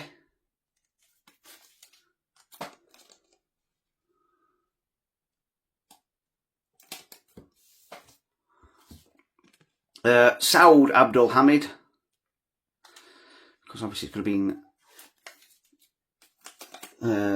South America for the next World Cup, because they played a few games in South America, so that rules them out. Nawaf Bouachil, we use Europe and Africa out, because obviously it's in Portugal, Spain and Morocco as well as Argentina, Uruguay and Brazil, I want to say, in 2030. If it's going to be Saudi Arabia 2034, that rules Asia out. Jihad Fikri, which leaves then North America and Oceania, doesn't it? So unless Australia get the infrastructure, well, by the infrastructure I mean stadiums, for a World Cup. Moteb Al-Harbi, it's looking like America again, isn't it? At least North America. Mexico wait the 4th World Cup.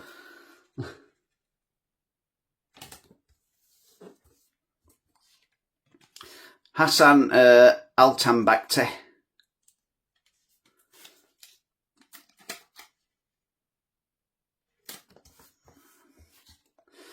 Musab Al-Jawar. Al-Jawiyah. Is it?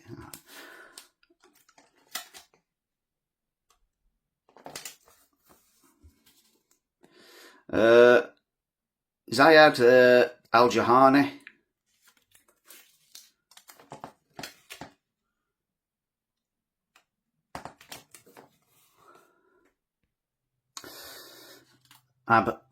Abdullah Al-Khabari.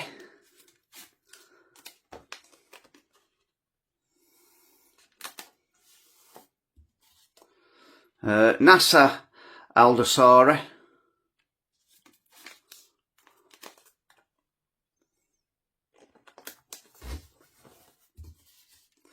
Saudi Arabia team.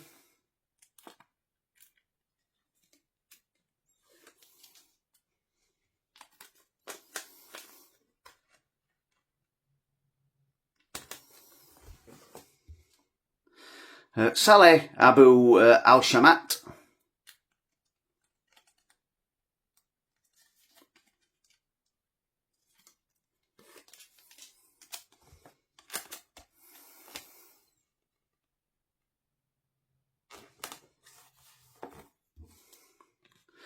Marwan Al-Sahafi.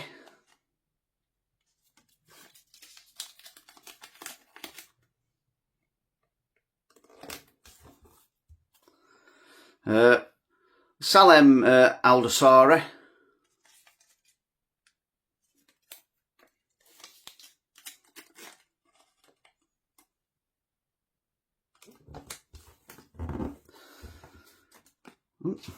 Sheffield United linked to him at one bit, weren't we? Abdul Rahman Al-Abud, but probably only because at the time our owner was Prince Abdullah of Saudi Arabia, so that's probably why. Firas Al-Brikan. At the minute, I'd take Prince Abdullah back as owner in a heartbeat, but I know it takes its toll on in a football club, and I think he's done his time. Most successful owner of the club I've known, anyway. Saleh Al-Shaheri. Al-Shaheri.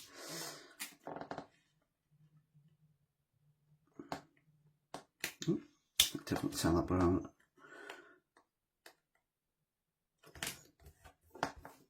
An angle there. And last but not least, we've got Abdullah Al-Hamdan, sorry.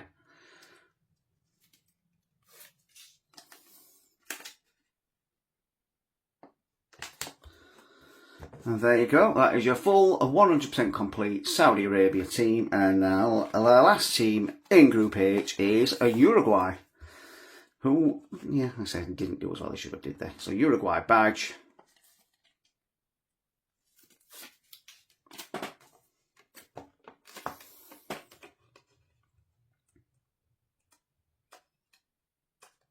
So Marcelo Bielsa, you can't deny his quality as a manager, but he's just not done it for Uruguay, has he?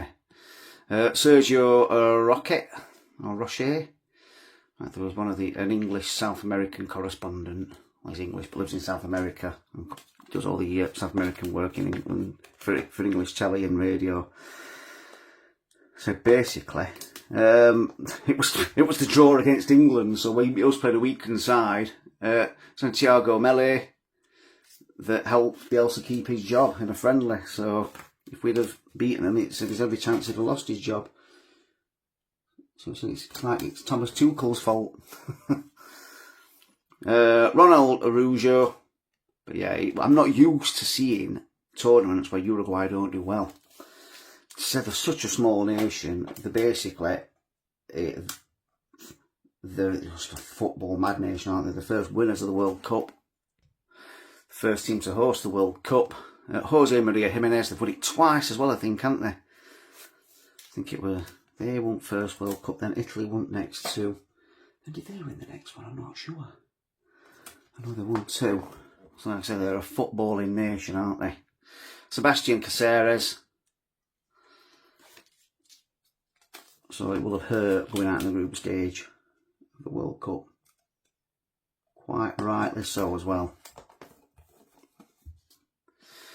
Mateus Oliveira, because they've got good players, and Uruguay have got the players that should not have been going out in the group stage. When you've got Saudi Arabia and you know, I know Cape Verde trying to be really good, but yeah, we look at it, they should have been doing better. Guillermo Varela.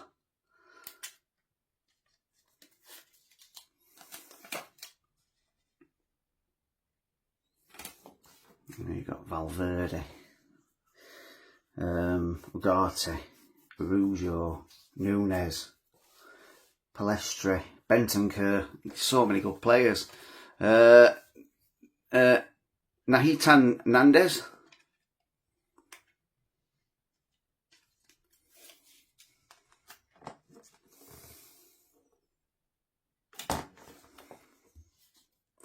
Federico Valverde, like I said, one of the best midfielders in the world. Valverde should have certainly been helping out to get past the group stage. But, you know, there's the next World Cup in 4 years' time. Georgian de Arasqueta.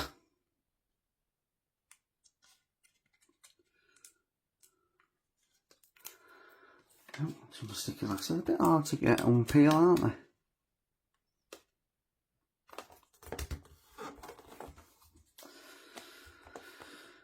Rodrigo Bentancur.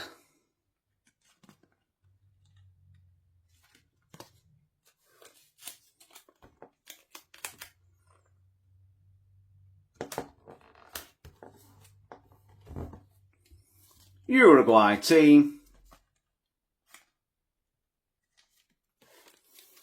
Obviously, in South America, you've got the Copa America as well, ain't you? I think it's every 2 years, like AFCON, I'm not sure of that. Manuel Ugarte.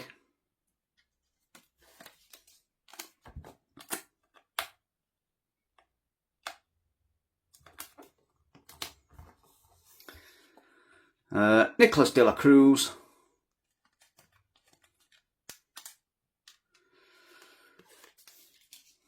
Remember playing from Uruguay, Luis de la Cruz as well. Played for Villa, I think. Maxi Araujo. Come on.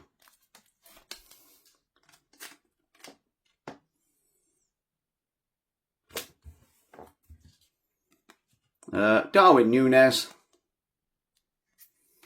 It's never worked out for him, has it, since his big money move to Liverpool and in Saudi Arabia, isn't it? I'm not sure how it's working out there for him either. Look at the cuts of them stickers. That one's I'll just put that one out. I'll put them both in terribly, it looks, in it. Let's see if I can sort this out. And then we'll try you again. I think that was slightly off, but it's alright. This one was terribly off. Bit like Darwin Núñez is shooting, really, isn't it? Like you're seeing that, that's much better. There we go. Federico Vinas.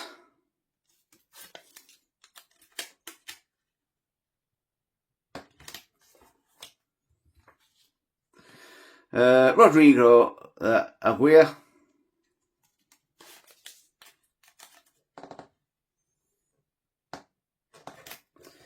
And the last Uruguay player is Facundo Pelestre.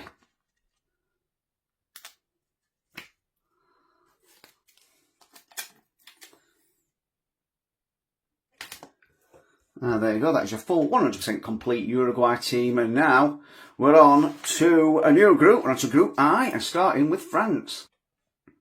Try and get this a bit more into shot so you can see it coming down. Maybe we can't.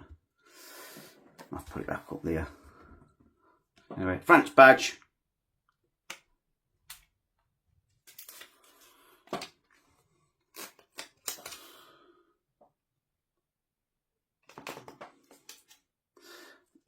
Yeah, I am doing terribly at the minute, aren't I? This go sticking these in.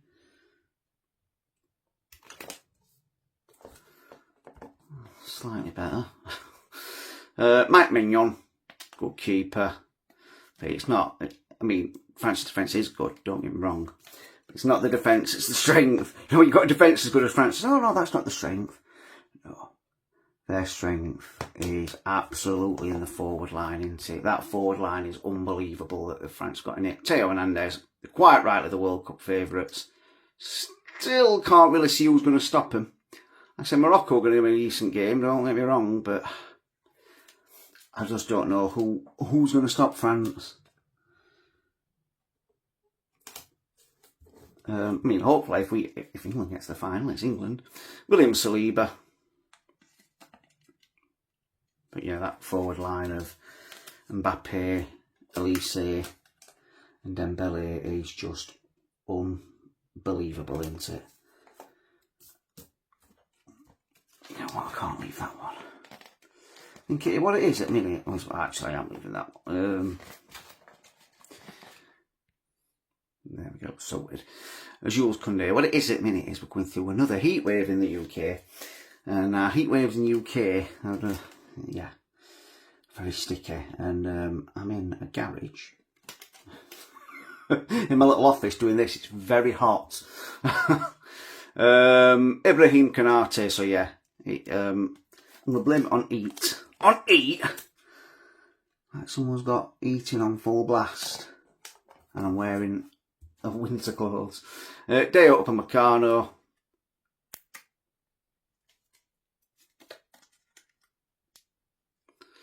No other countries are hotter. It just hits different in the UK. We haven't got aircon everywhere. We're further north, so the like sun. I don't know. The sun, does the sun hit us more direct? Because it's not like central. I don't know, but I've been to hot countries. I've been in Cairo when it's been over 50 degrees. That was bad. I'm not gonna lie, that was bad. But yeah, sometimes the heat in the UK is just unbearable. But yeah, it's still not as sweaty as what it can be when it's really hot in the UK, as it were in Cairo. But it's still that yet. But that was the hottest place I've ever been. Definitely. Aurelian Chouameni. And then the hottest place while I was in Cairo was in Giza at the pyramids. My God. That was hot. But that is in Egypt. You expect it to be hot. Not in Sheffield. Eduardo Camavinga.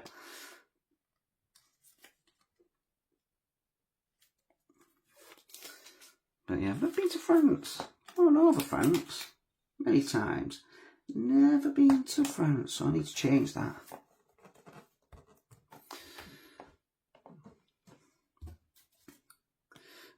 Manu Kone.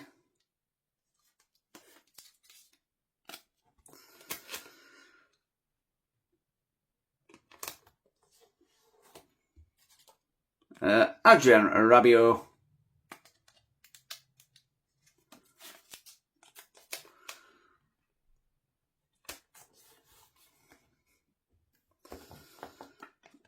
France team, but even Kone, he's like on the bench sometimes, isn't he? Like, I think he started last game, didn't he? But yeah,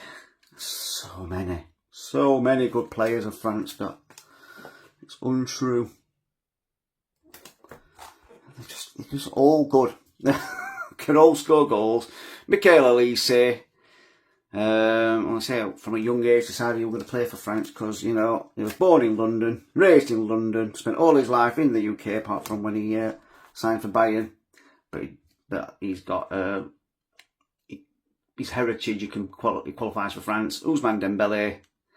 And when England youth tried to call him up, went no. Even though this one he went Reading as well in League One, you're like, no, I am going to play for France.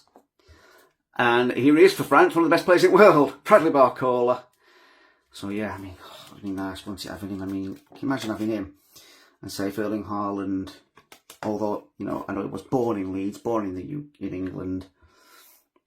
Desiree Due, he was brought up in Norway by his Norwegian parents because he was only born in the UK because his dad was playing for Leeds at the time, and then his dad went into Man City. So yeah, but imagine if he had said, no, I want to play for England. Kingsley Coman. And we've got Harry Kane up from Erling Haaland and Michael Elise on one at wings. Oh my God. We'd have been winning World Cup, definitely. Hugo Ekitike.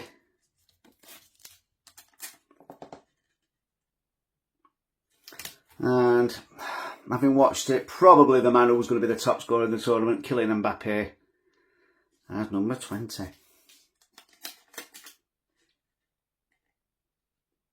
He will be the top scorer in World Cup history as well. If not this World Cup, the next World Cup when he'll overtake Messi because he's not going to be at the next one. But there you go. There's your 100% complete France team.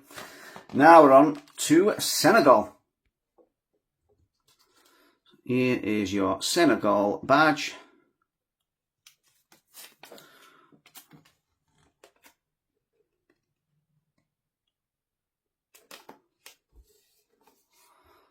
Edouard Mendy. Yeah, I think there's been some goings on with management and some players for Senegal. I think some of them are happy with the management, are they? So they're refusing to play. Well, one of the players is anyway. Yeah, man, youth. Because I mean, I look at Senegal's team and you know, there's a reason why on the day they won the AFCON. Because they are a really good team, and I thought they were going to do really well this World Cup, and they're not doing nowhere near as well as I thought. Musa Niakate, nowhere near as well as they should have, I should be saying there. I mean, why Iliman and Jai wasn't starting more and playing more, obviously I am a bit biased, but also at the same time there's a good reason for that. He's a really good player. Abdoulaye Seck. And when you've got a player like that can unlock defences in a heartbeat, Sadio Mane out front, you should be doing well. Ishmael Jacobs. So yeah, I don't know what went wrong.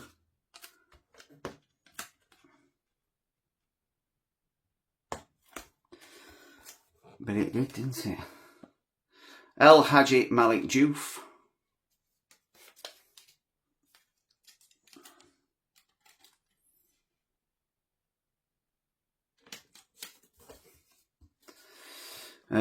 Kalidou Koulibaly.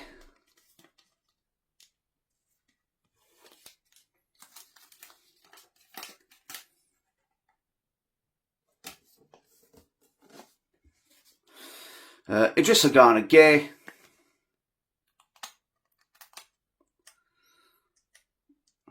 Best midfielders at Everton, isn't he? He's a really good defensive midfielder, isn't he?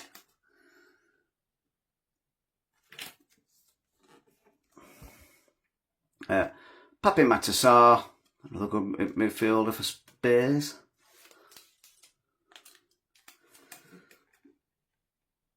That's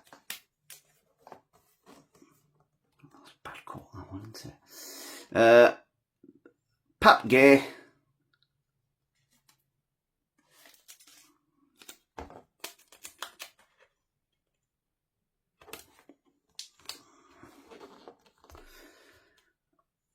Habib Diarra.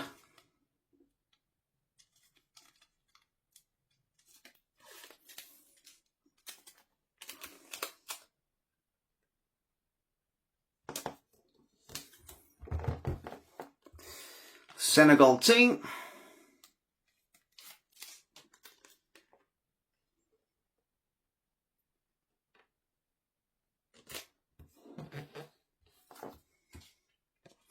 Lamine Camara.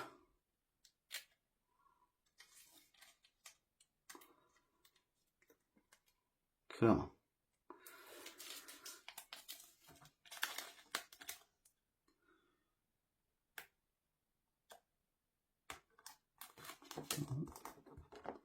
No. That one was terrible.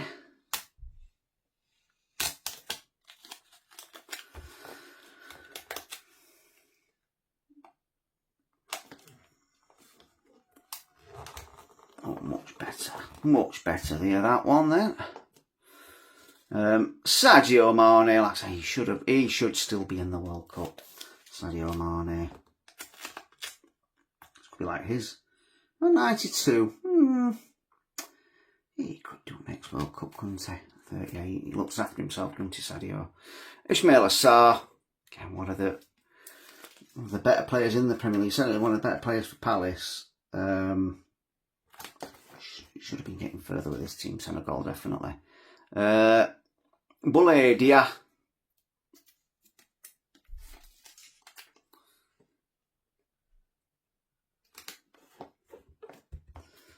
Main man himself, Iliman and Jai, Skillyman, as better known as.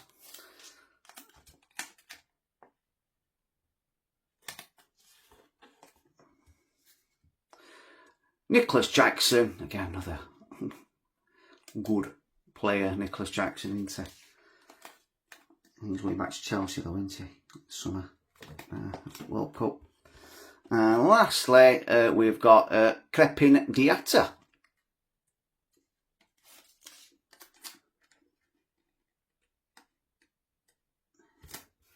And there you go, that's your full 100% complete Senegal team. And now we're on to next team in Group I, which is Iraq. So you don't want to zoom in on this one, does it? There we go. No, don't want to get that close. Wonder why it's doing that with that one. There we go. fine now.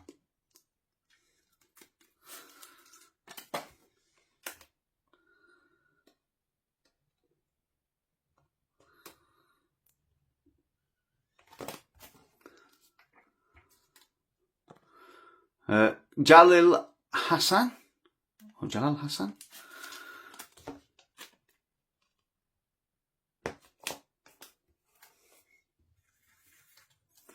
Got Rebin Solaka.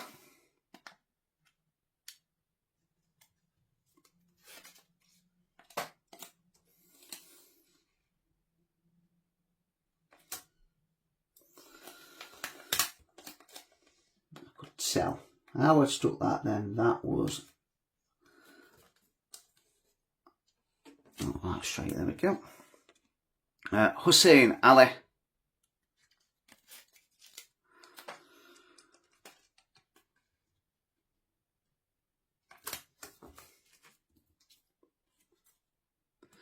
Akam Hashem.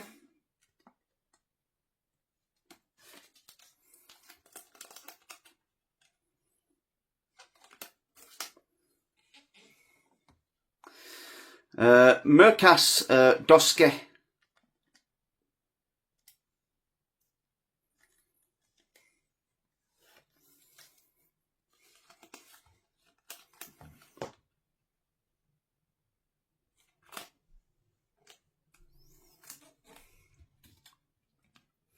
Zaid Tarsin.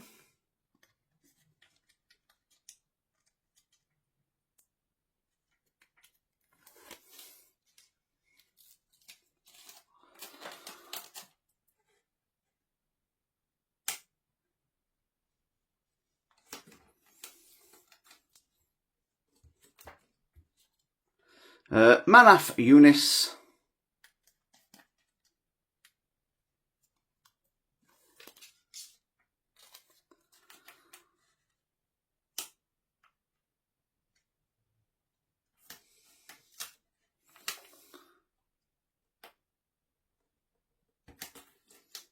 It's difficult with how the stickers curl up though when you take them off to get them exactly straight.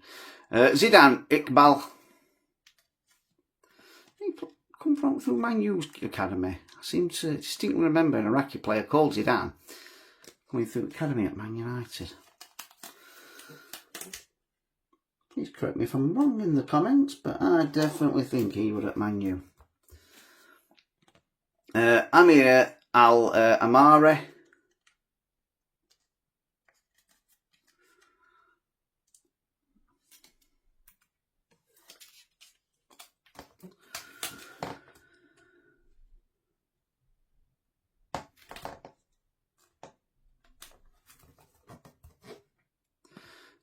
Ibrahim Bayesh.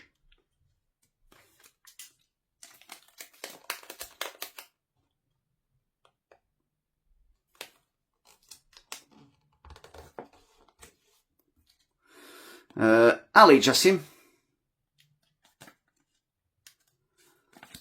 Yeah, come on. There we go. Now, was this Iraq's second World Cup? I want to say. Or was it the first? It might be the first actually, but either way, it's pretty good for them to get there, weren't it? I mean, putting themselves against literally some of the best teams in the world, the Iraq team.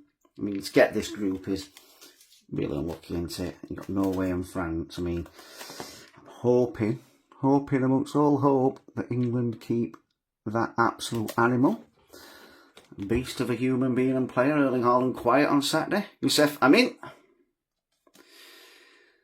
I think if you keep him quiet, we win.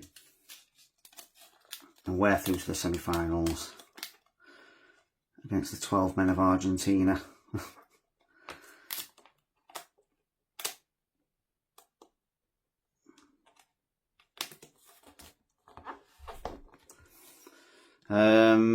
Amar Share.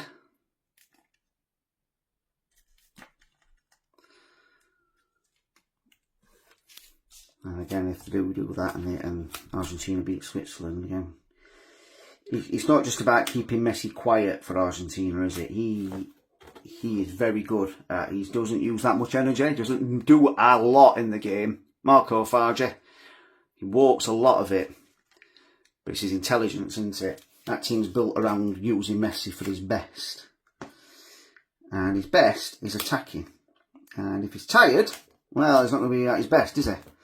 So, yeah, they work with Messi, don't they? That's why he's still managing to do it, what he's doing with Argentina. Osama Rashid, which is unbelievable. His current top scorer in World Cup at 39 is something else, isn't it? But it's Messi we're talking about, isn't it? Ali Al-Hamadi, Luton's Ali Al-Hamadi as well. Not sure, did he play in Premier League for Luton? I can't remember now, I might have.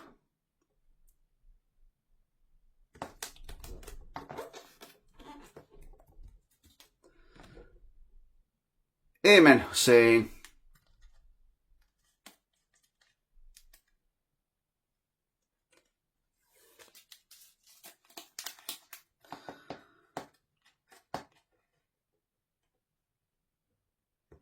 And last but not least for Iraq, Mohanad Ali.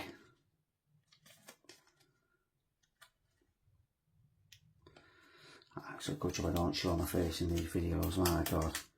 Just be seeing a red tomato-like human being with lots of perspiration, you would. There we go. Cut on that. Ugh. Anyway, that is your full Iraq team, 100% complete and stuck in. And now we're on to Norway. So starting with the Norway badge. So like I said, they've never got to quarterfinals before, have they, Norway?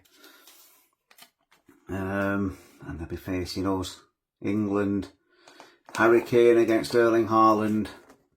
What a match it's going to be. Got Olen Nyland. I'm sure he was the keeper for Villa who took the ball and took back at net and it weren't given. Very first Premier League game back after COVID. They didn't switch goal line technology on. Which meant Villa stayed up. Pretty sure he was the keeper. Julian Ryerson. But yeah, what a game that is going to be. So a lot of the Norway players play in the Premier League. Just been to Norway as well in May. Leo Ostigard. Up Pre-Castellan, the cliff that Tom Cruise hung off in one of the Mission Impossible films. Really nice country, Norway. It's really expensive as well, though. Christopher Vasbach Ayer, or Christopher Ayer. Very expensive indeed. But very nice. Very nice. Marcus Holmgren Pedersen.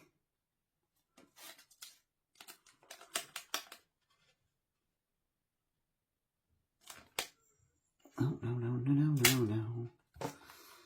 You know, when the pages are got a bit of a curve in them to where they are, it's more difficult just to get them lined up, isn't it? There we go, beautiful. David Muller-Wolf. But yeah, it's not, to be fair, it's not just Erling Haaland that's good, is it, for Norway? They've got a lot of good players now, haven't they? Got a really solid midfielder. I mean, I really still got a soft spot for Sanderberg. Not too pleased when he signed for Burnley. Now he's not playing for Burnley again, all is forgiven. Torbjorn Hegem, he is a really good midfielder. I mean, he's playing like a defensive sitting holding role for Norway at the minute. But when he played best for Blaze, when he played for Blaze, actually attacking on the right, like a right forward, it were really good because when he starts running, he's just unstoppable. Morten Thorsby, he's the quickest of players, but you can't stop him when he's running because he's that big and strong. He's like a Rolls Royce, glides through it all. The Arsenal captain Martin Odegaard, I mean, what a player he is as well. Like I say, it's not just Erling Haaland. There's a lot of good players for Norway. A lot of good players, you know. A lot of them coming up as well, ain't they? Noosa, Bob, Sheldrup, Sanderberg, obviously, there we go. Second favourite Norway player behind Erling Haaland.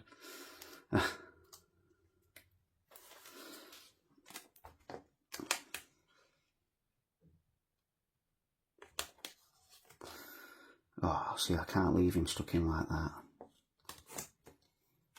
Kind of, because it's the angle of the page.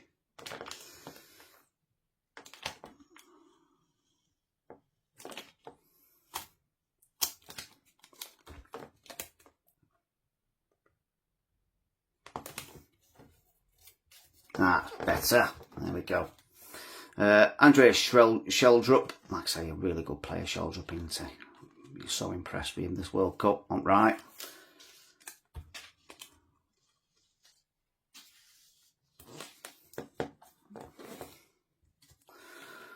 Norway team.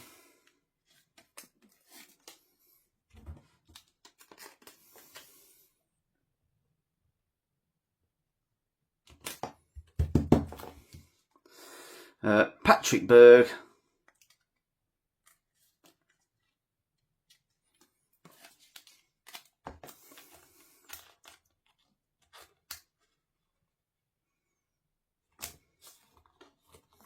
The main man, Erling Braut Haaland. His full name there. Not sure you're going right, definitely.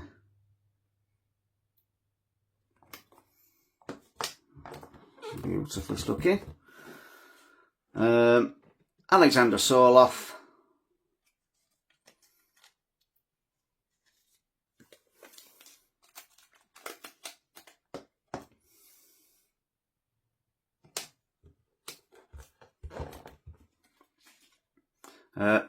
Aaron Donham.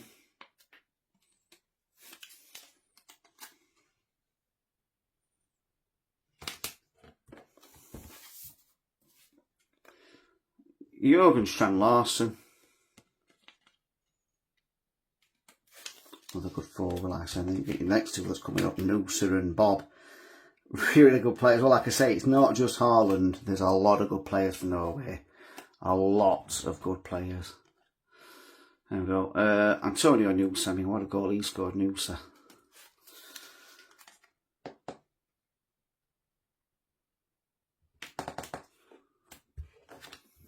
And lastly, Oscar Bob.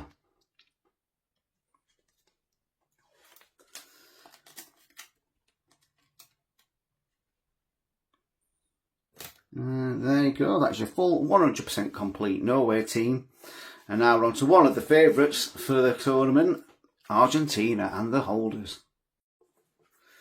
So, starting with the badge of the champions and the current World Cup champions. Will they get there again? Who knows? I mean, obviously a lot of people are not happy with what they perceive to be the special treatment that Argentina have been getting. Emiliano Martinez.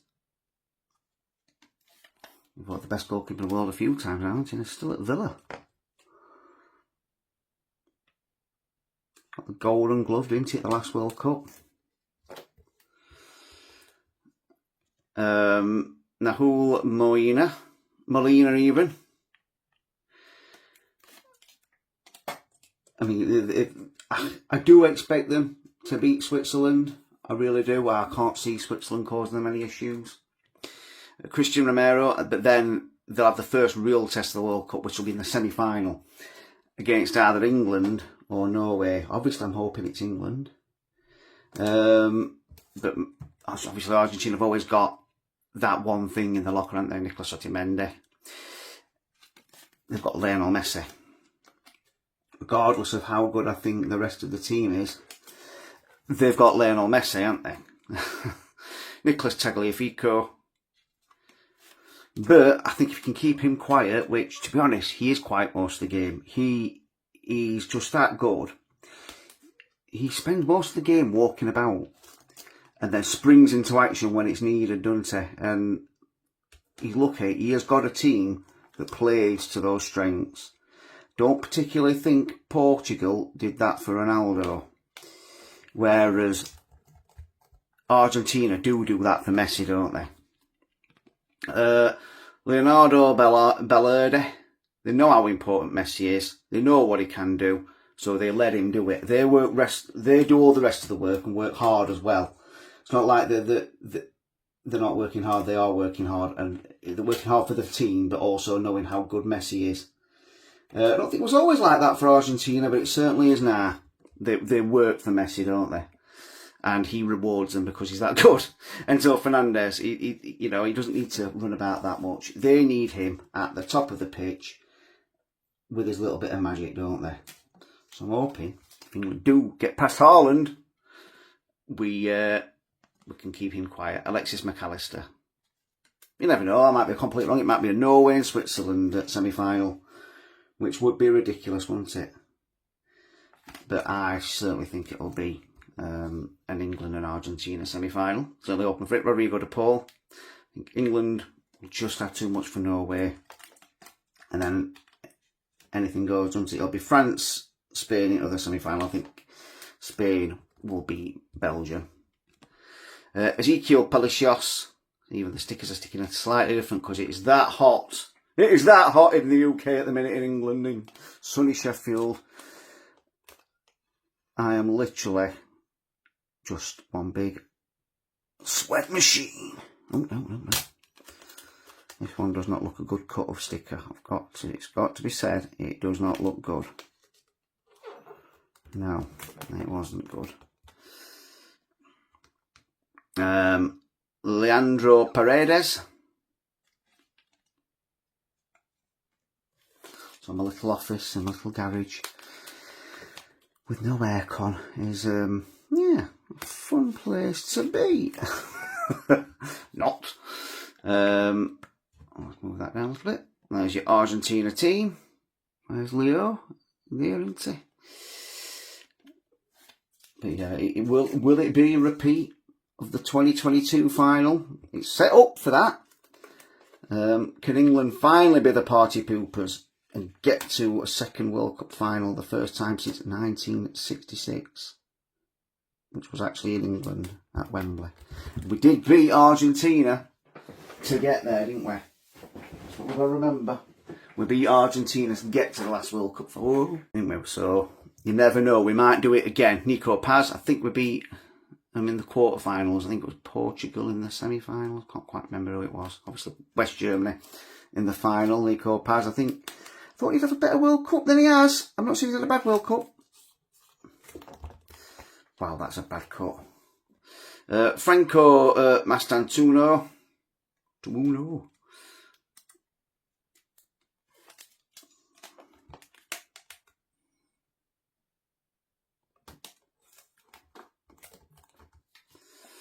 Nico Gonzalez, but yeah, Real Madrid made a great deal on him, haven't they? Sold him back to Como for, is it 60 million? I want to say something ridiculous like that, isn't it? There he is, the main man, Lionel Messi. Will he be the top scorer? I think Mbappe might just pip him to that. That beautifully stuck in there, Leo Messi. Then we've got Leandro Martinez. Has he scored many this week? I can't remember him scoring. He's got a big part to play as well as Julian Alvarez. But I think they'll take over the mantle well, for Argentina, these two. Let's get the goals and play some Messi. And lastly, Giuliano Simeone, Diego's son.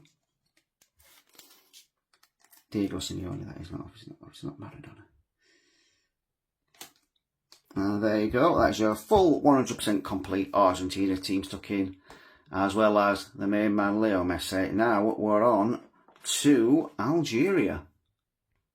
Algeria, who did get through to the last 32, didn't they? They got through to the knockout stage. But 9 out of 10 African teams didn't they qualify for the knockout rounds?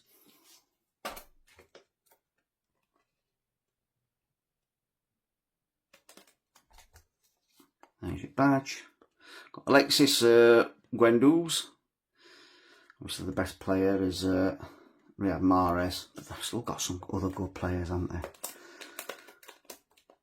I would imagine will be Riyad Mahrez as the last World Cup, won't it?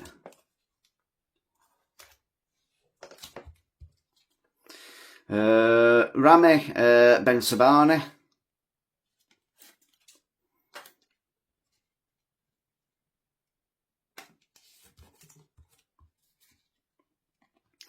Youssef Atal.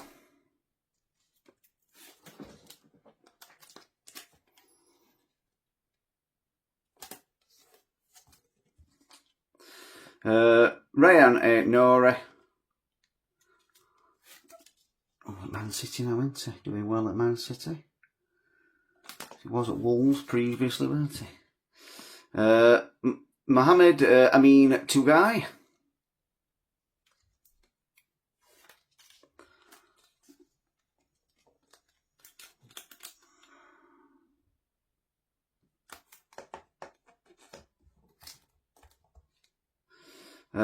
Isa Mande.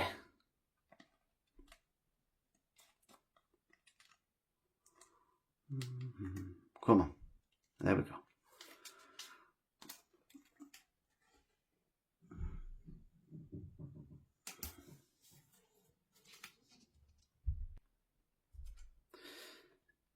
Ismail Benassa.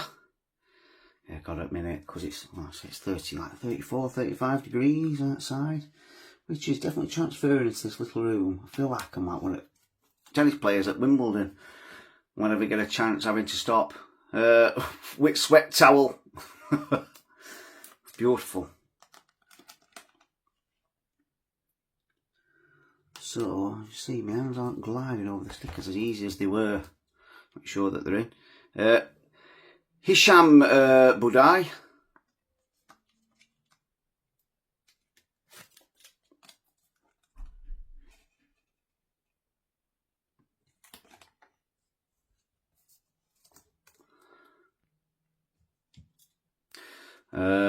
Ramiz Zarauke. It's disappointing as well with the different like colours of the stickers, isn't it? Some are like that colour, some are like a darker, deeper blue, and it's like, could we not have just kept them all the same? But like I said, I know it is because of like the different levels of ink when they're printing. Nabil Bentalab.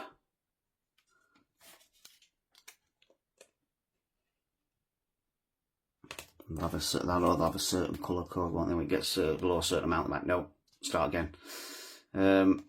Algeria team.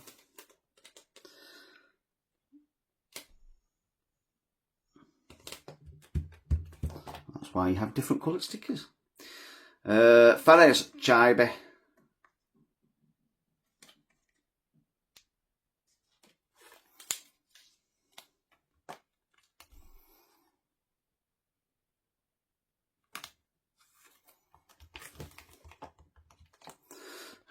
Riyad Mahrez. Like I say, Algeria's best player into FA Cup semi-finals I went to watch the Blaze where we played Man City.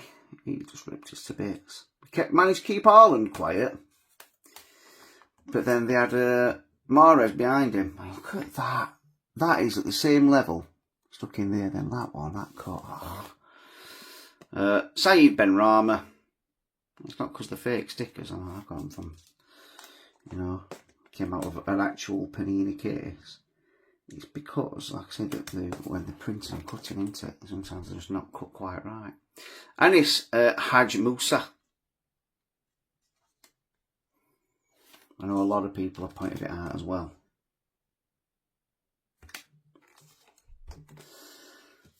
Oh, last three then. So we've got Amin Gowri.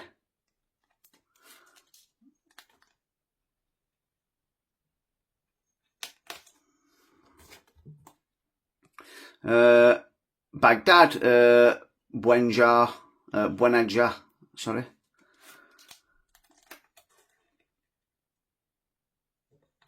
Now, last but not least, we've got Mohamed Amora.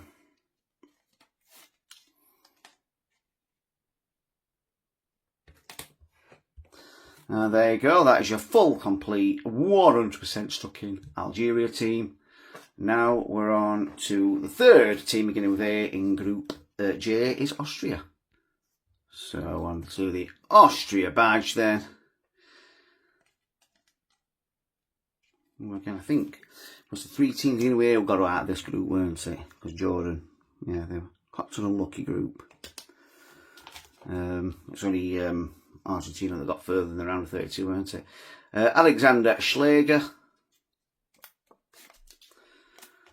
Obviously, next semi-final tonight, quarter-final tonight, Spain versus Belgium. Obviously, you know, I am filming this in bits. I can't film it all at once. Patrick Pence. So I will be talking about different games, different scores as we go along. Last night, it was France's turn in quarter-finals, go through against Morocco.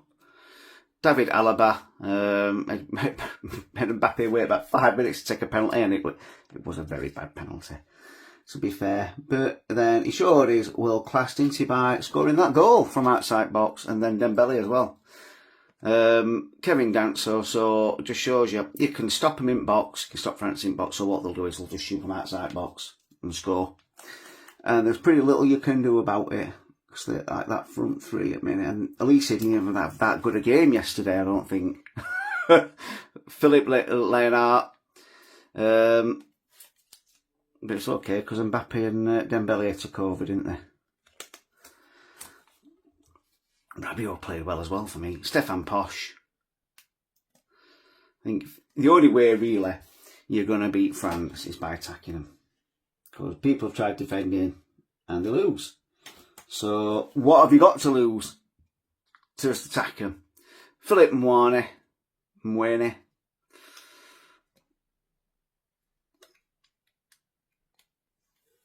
Because they haven't got the best keeper in the world. He's a good keeper, but he's not the best in the world. They have got Saliba, granted. But again, they can be breached in defence. Alexander Prass, you've just got to make sure that you're shored up at the other end, because they will come and attack you.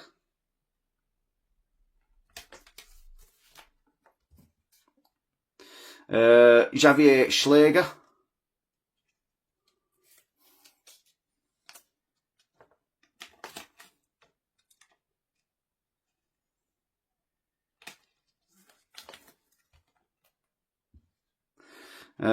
Marcel Sabitzer.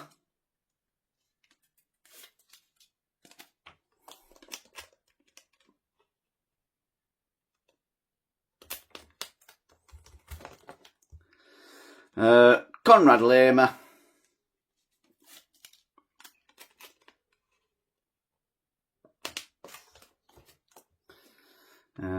Austria team.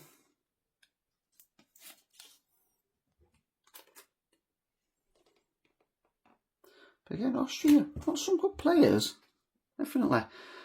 Florian Grilic.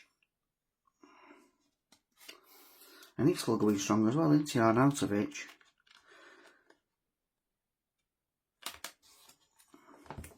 Scored a few goals at World Cup, hasn't he? Nicholas Seiveld.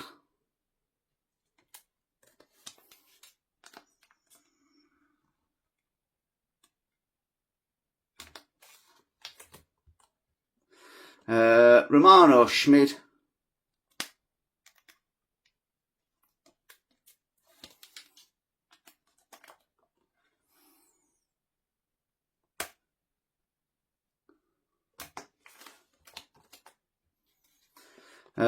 Patrick Wimmer.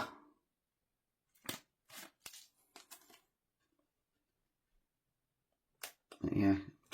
So Spain and Belgium, I mean, I know it's not been played yet. Christopher Baumgartner, but yeah, Spain will beat Belgium. They'll have too much for Belgium. Belgium's golden generation has just gone, haven't they? When Wales gets to the quarters, everyone banging about America beat them. I believe the hype as well. Michael Gregorich, I thought USA were going to beat Belgium, and they showed me. They wiped the floor with them, didn't they? I think all that with Balogun actually helped Belgium, unite, didn't it? And Marko Arnautovic, lastly, for Austria. And Gel. I mean, that mistake from America keeper didn't help America. It didn't greatly help Belgium. Anyway, there you go. That is your full 100% complete Austria team stuck in. And now we're on to the last team in Group J, which is Jordan. I think Jordan were quite unlucky, weren't they? I mean, they could have ended up with a worse group, but, this was a pretty, bad group for them to get, weren't it, in their first World Cup? But, you know, it's an experience for them, and then they've got the next one to come, haven't they? If they qualify for the next one now, they've got that experience of this one. Yazid Abulela.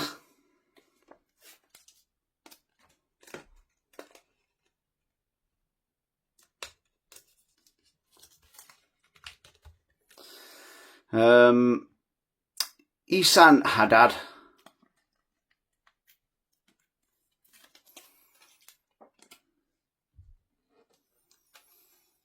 It's in the qualifying group, it were only South Korea, really, that beat them. They were above them, weren't it? Muhammad Abu Hashish.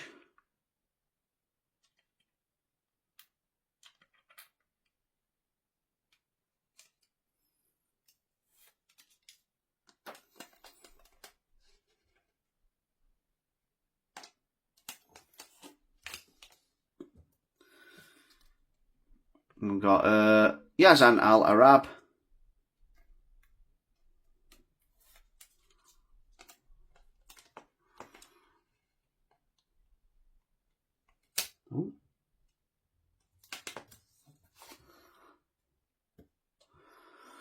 Got Abdallah Nasib.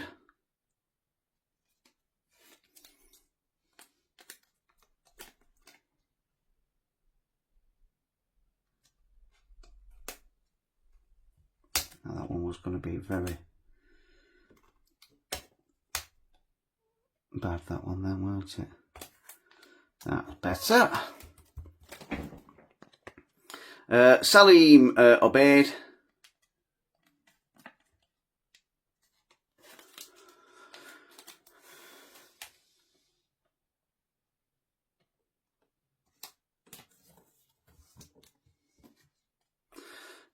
Muhammad Abul Nadi. Oh, there we go.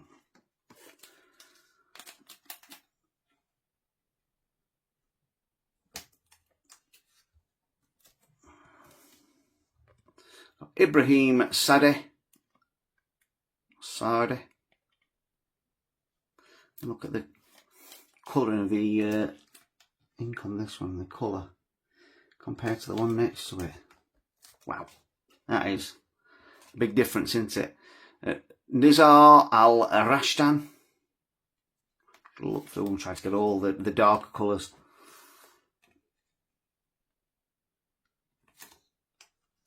Thousands of stickers that I had at one bit.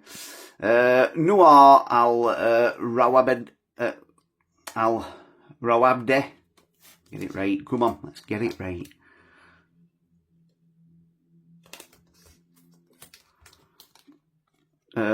Mohanad Abu Taha. What could be Taha? I'm not sure. Jordan team.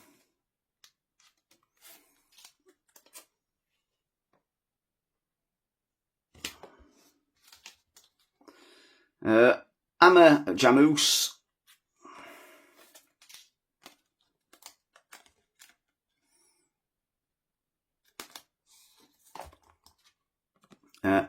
Musa Al Tamare.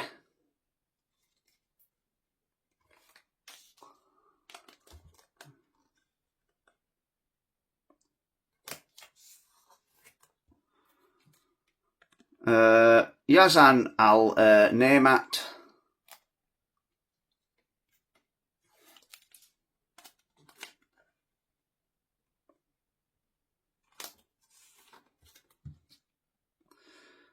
Mahmoud Al Mardi. He'd be alright in Sheffield with that name, wouldn't he? Nah then, Mardi.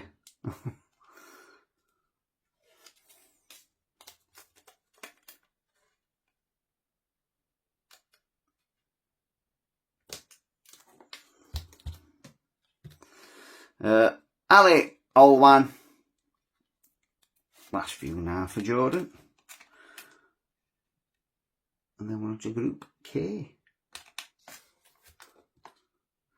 Muhammad Abu Zrayek.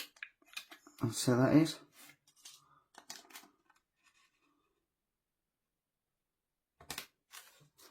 And lastly, for Jordan, I was like Portugal, is it Group K? Ibrahim Sabra.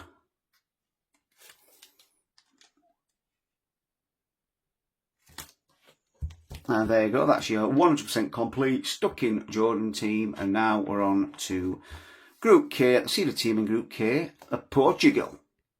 So, Portugal badge then, there we go. It's home straight out with 2 more groups to go. Time's gone by. This would have just been half the book, wouldn't it? There were only Diogo Costa. One bit, there were only 16 teams in the World Cup, were there, I think? What a white look on that. Definitely in the Euros, Euro 96, it got moved up to 16 teams. From, was it 8 the previous tournament? 12, not sure. Jose Sa.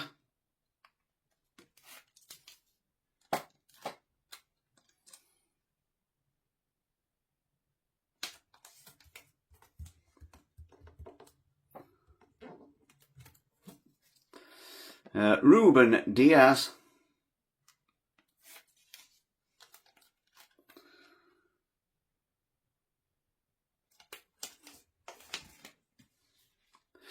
João Cancelo. So yeah, Portugal. Torn with Portugal. Should they have played Ronaldo as much? Should they have played more as a team without Ronaldo? Should they have done what Argentina did? Diogo Dalot played to Ronaldo's strengths like they played to Messi's strengths. I don't know. Either way, you know, they could tell the disappointment going out. It was to Spain, you know, one of the favourites. Nuno Mendes, you know, they did win Euro 2024 Spain. They're a very good team. Yeah, you could see the disappointment. I just think, did Martinez not have, you know, the guts to drop Ronaldo? Did he not say, we need to play to Ronaldo? Let him not do a lot of work. Gonzalo Inacio. But get that ball to him in a rank box and let him do his magic. I don't know. That might have been the plan and they just didn't stick to it, or it might be the plan they just couldn't do it. I don't know. Bernardo Silva. But they have got a lot of good players, Portugal, aren't they? Obviously, this is one here. Bernardo Silva. Next one, Bruno Fernandes or Fernandes. Should they have done better? Bruno Fernandes, yeah. Because it was only 1-0 as well, and an injury time goal, weren't it? Again, the Arsenal's makeshift striker, Mikel Merino, just got clean through, didn't he? Last 91st minute and slotted home. Ruben Neves. So I don't know. Is Ronaldo past it? What should they have done it? I don't know. I mean, because he showed glimpses of it. World Cup's never been his best tournament, has it? Vitinha, he's been, you know, one of the best goal scorers in the world. There was a period where him and Messi were just untouchable, weren't they? Ronaldo could score from anywhere. Ronaldo is absolutely 100% the better athlete, better free kick and penalty taker. Portugal team. Is Messi the one with the better skill? It's probably naturally the better footballer, but Ronaldo is the machine that could keep going on and on and on. He'll keep going on longer than Messi. But then again, Messi doesn't move a lot, does he? João Neves. It's a shame. His World Cup had to end like that, didn't it? Just on a... Yeah, just on going out. There he is, the GOAT himself, Cristiano Ronaldo. Although I have been at a match where he missed an open net. He skied it at Bramall Lane. Check it out. I think it was 2006 or 2007, I can't remember. At Bramall Lane. Giggs crossed it for him. That's when he played for Man U. Straight cross box. He were inside the 6-yard box. I think it just bobbled before he kicked it and just went straight over the bar. Francisco Trincao. But yeah, what a player he has been. Cristiano. It's difficult to pick between who's the better between Messi and Ronaldo because they're different players, aren't they? At the end of the day, the ones that get the goals and the assists and the highlights, but they're completely different players. Joao Felix. So trying to pick who's the best out of them is so difficult, isn't it? So I have to enjoy the fact that we lived in an era with those two absolute machines. I was lucky enough to see one of them play a couple of times, but I've never seen Messi play. I've seen Ronaldo play a few times. Concolo Ramos. I've never seen Messi.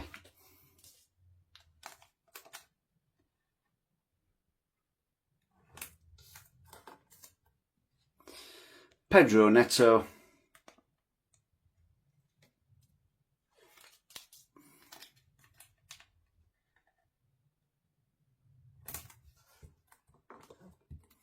And last but not least, Rafael Leao.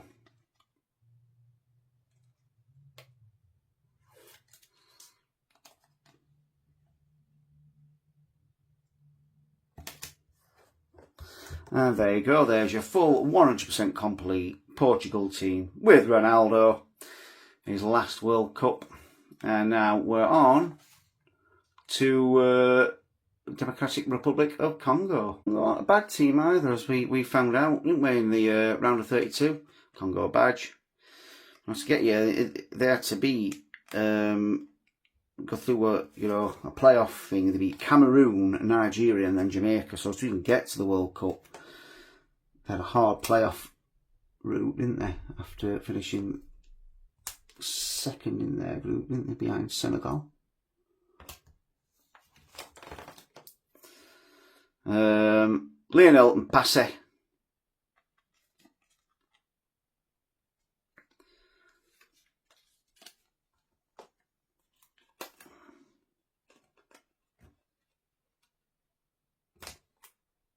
No.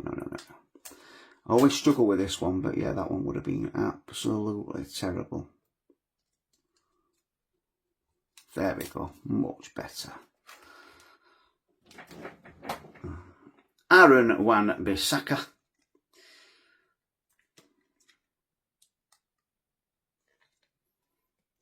Gone down with West Ham now, hasn't he, in Championship.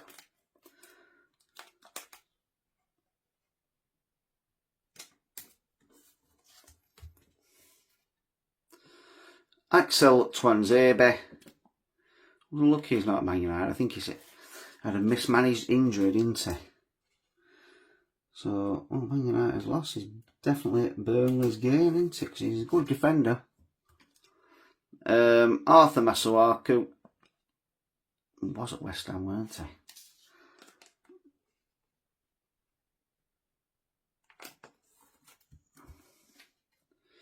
he? Chancel Mbemba.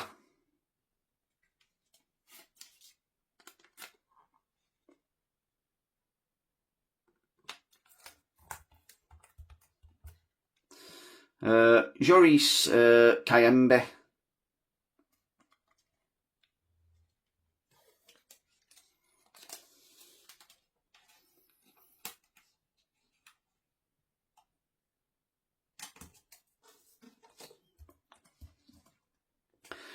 Charles Pickle.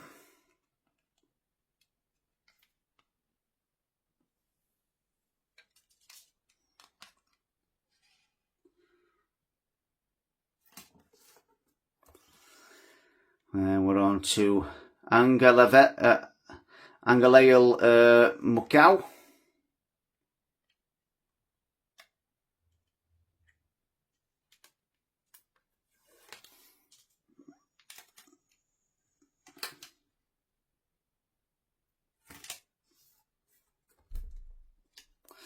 Then we've got Edu Kayembe, or Edo Kayembe.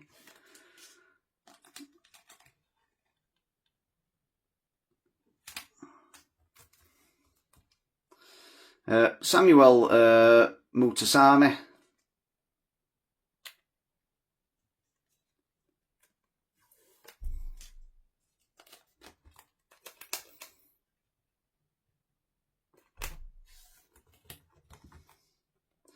Noah Siddiqui.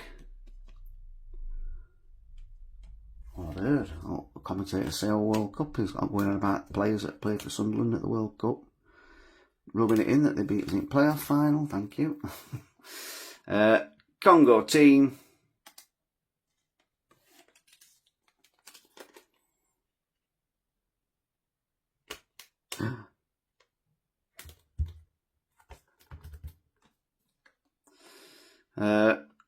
Theo Bongonda.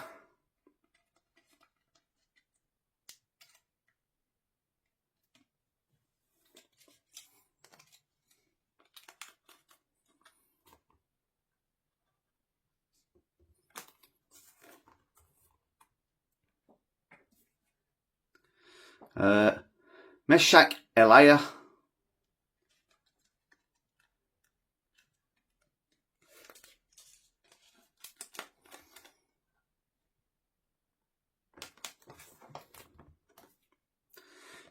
Johan Visser. If he'll have a better season at Newcastle next season, because he's a good player, definitely. I think he just had a stop-start season with Newcastle, didn't he? He had a decent World Cup, I thought, so I think he'll get on, crack on with Newcastle.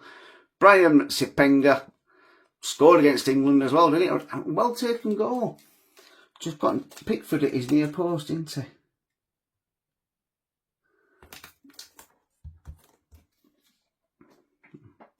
Fiston Mayele.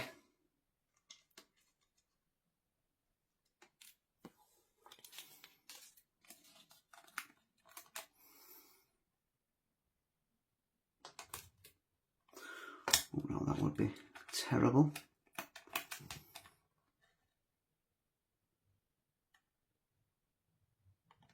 Well, you just noticed the name of the team he plays for. Pyramids FC in Egypt. I did not know that. They just thought, oh, so Pyramids FC. Cedric Bakumbu.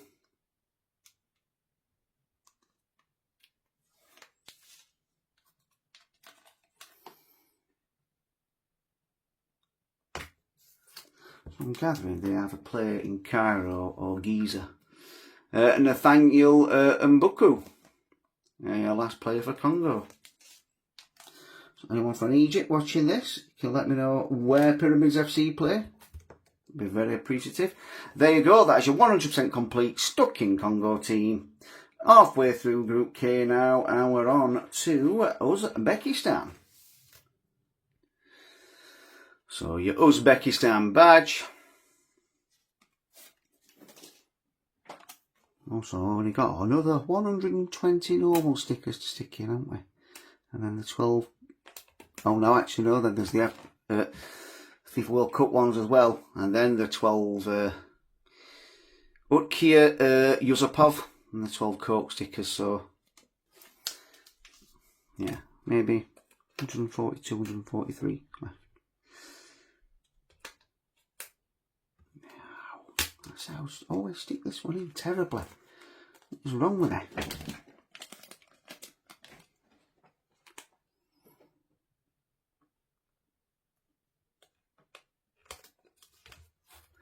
Much better.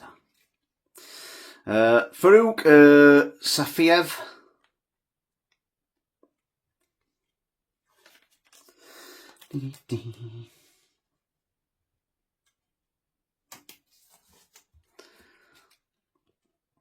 Sherzad Nazralev.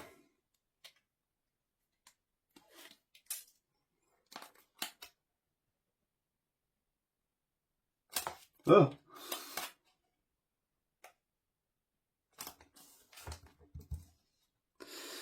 Umar Eshmuradov. But yeah, by the time this gets actually released, it should be the day of the... It should be tomorrow. From when I'm doing it now, so it should be the day of England and Norway, so I won't know the result. Husnidin Alaquilov. And I'm going to put my neck chopping board now. I'm going to say it's going to be England 2, Norway 1. You heard it here first. Rustam Ashuramatov. Yeah, again, Uzbekistan. You know, it's always tough when you come into your first World Cup and you're like, you're just the whipping boys. There weren't many, but Uzbekistan were one. It was 7-1, 6-0, I think, actually. Kozak Bar Alijanov. 6-0, I think that Portugal beat them. Weren't every game, were it? But yeah, there was one bad result, weren't there? And again, we've lost 4-1 to Germany in a knockout game, haven't we? Abdul Kadir Kushanov for Man City as well.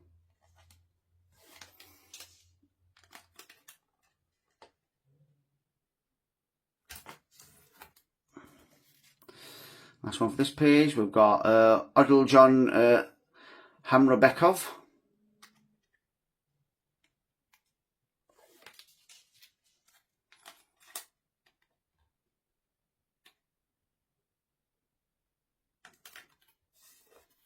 There we go. And now we're on to last off. So Otabek Shukurov.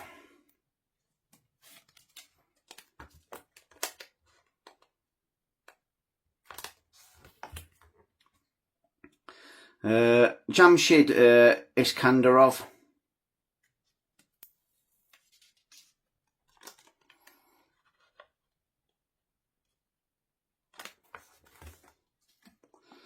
Uzbekistan team.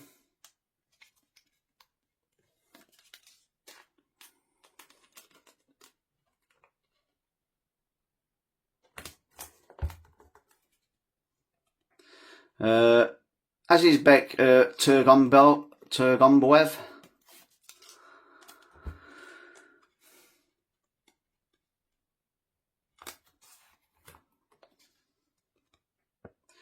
Kojima Erkanov.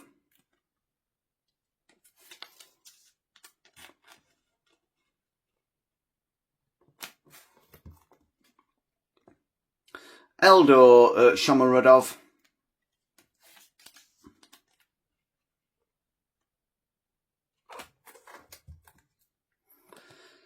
Osten Uranov.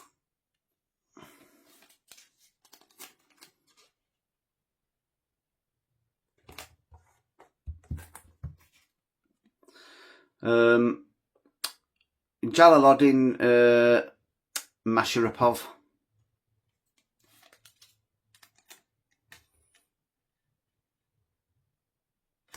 Last two then for Uzbekistan. So we've got Igor Sergeyev.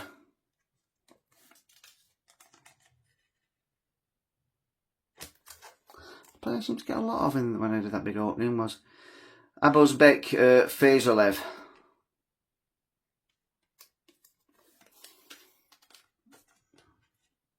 Oh.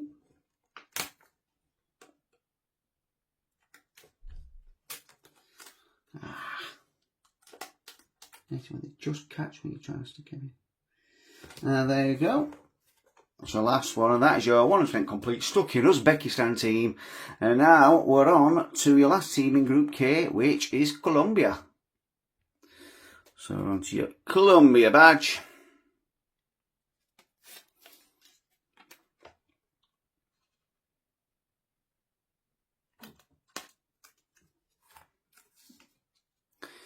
Camilo Vargas. And they lost on penalties, didn't they, to Switzerland. Otherwise, they'd been playing Argentina in the quarter-final. So now Argentina, I think, secretly wanted Switzerland to get through because, obviously, Colombia and Argentina play each other a lot, don't they? So I think they're quite pleased to not see Colombia. David Ospina. Yeah, they have just as much luck on penalties as England do. Colombia in World Cups, don't they? In fact, Colombia were the first team we beat in a penalty shootout at a World Cup in 2018. Davison Sanchez. Was it Sanchez who scored the equaliser? I know Yeremina, weren't it, in injury time when we played them in Russia. And then we won on penalties. And we got to the semi-final. Yeremina. No, good team Colombia, aren't they? I do like watching Colombia. They've got a lot of good players like Luis Diaz is one of the best players in the world, isn't he? I think they should have just attacked Switzerland more. They had that quality to beat Switzerland, I thought, but they didn't. Daniel Munoz. Players like Daniel Munoz. He likes going end of stuff, doesn't he, for Palace? In Premier League. Whoa. Everyone's had a massive bubble there in Munoz. Straight down middle, weren't it? But we've sorted it now. Just because it's that thick now with all the stickers all in the same place, aren't they? It just didn't take quite right. Johan Mojica. I'll have to watch that for the next few now on that side.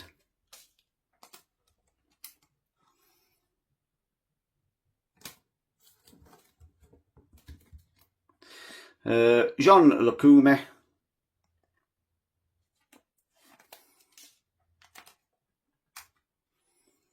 Spell John slightly different to how we spell it in English, don't they? They go JH to the JOH. JH. Santiago Arias. Another player that's showing us no club.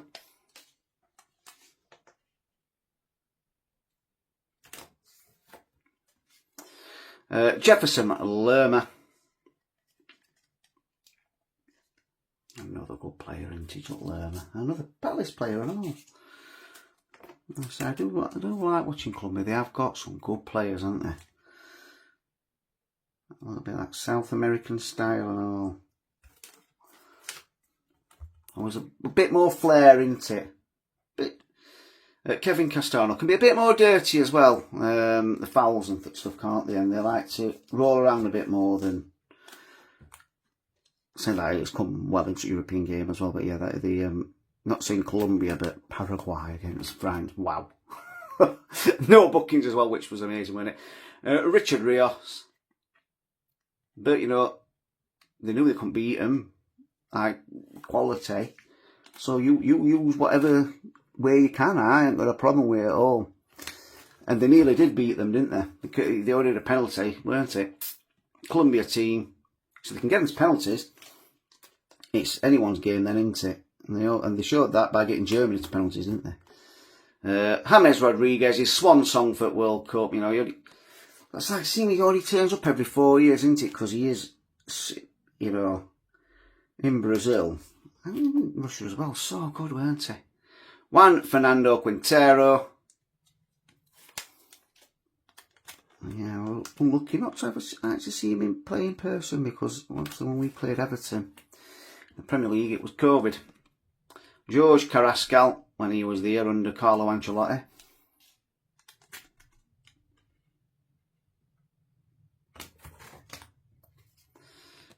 John Arias.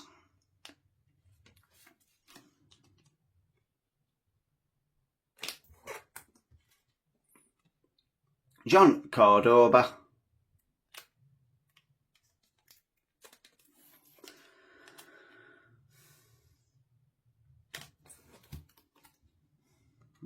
Luis Suarez, not the Luis Suarez, this is the Colombia Luis Suarez.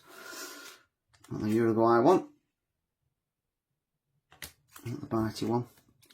Last but not least, Luis Diaz. I say one of the best forward players in the world at the minute, isn't he? Liverpool certainly missed him, but Bayern have absolutely loved having him, haven't they? And there you go, that is your full 100% complete Colombia team. And the complete Group K lineup. And now we're on to the last group, Group L, starting with, obviously, the winners. I hope. England. Right, you got your England team there. England team. Not England team. England badge. The 3 Lions.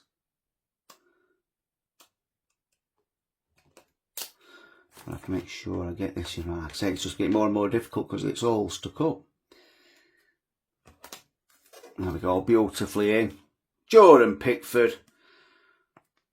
I'll probably go as far as saying, although I prefer Seaman, because he was the keeper when I was young, I'll probably go as far as saying probably the best keeper that England have had while I've been alive. Jordan Pickford. And that is saying something. We've had some good keepers, but yeah, I'd say Jordan Pickford. John Stones, Barnsley lad. Obviously looking for a new team now though. He's left Man City.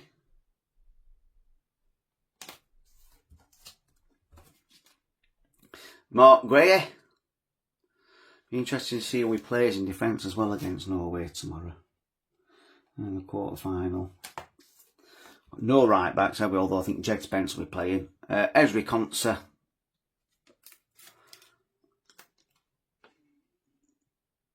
Because Konsa wasn't playing bad, was he?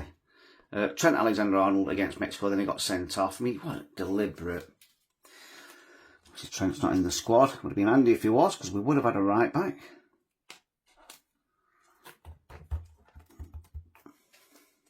Reece James, who might be fit actually. The match against Norway. His hamstring injury. So we might have a few options at right back in the end.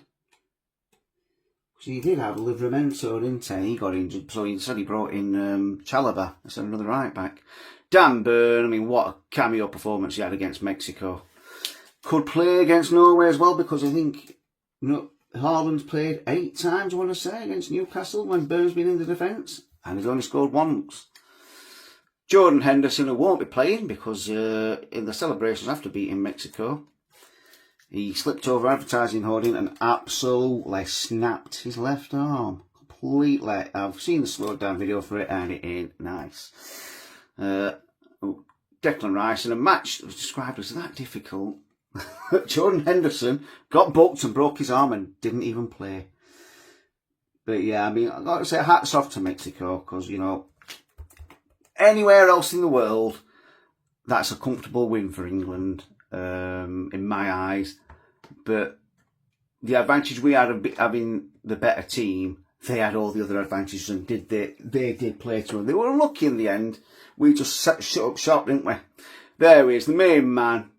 Actually, one of the best players in the world, if not the best player in the world. I mean, except the best midfielder in the world, Jude Bellingham. In this World Cup, he has just shone, hasn't he? He's driven England on. It's been absolutely immense and amazing. I can see why the Real Madrid fans absolutely love him. And even when they've been not happy with the players and whistling and booing at them, always cheered Jude, haven't they? Cole Palmer.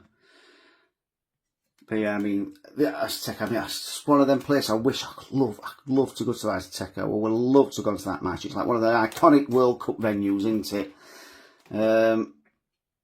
England team, we finally won there. So you had that, you had the elements of that. The fact that Mexico had been there well over a month, hadn't they, and played all the games there. It was their home stadium. Never lost a World Cup match. I'd played 10 World Cup matches at Azteca and never lost.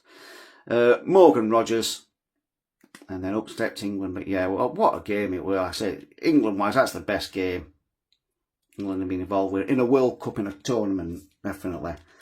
Just just everything about it made it such a good game. And you know, it's a shame for Mexico, but obviously I wanted England to win. Anthony Gordon, I know FA are trying to arrange a friendly with him, aren't they, at Wembley? I think, you know, we both made impressions on each other. You know, as I said the other day, we are the home of football, but the Azteca, I feel, is the home of the World Cup. So it was like a good meeting, weren't it?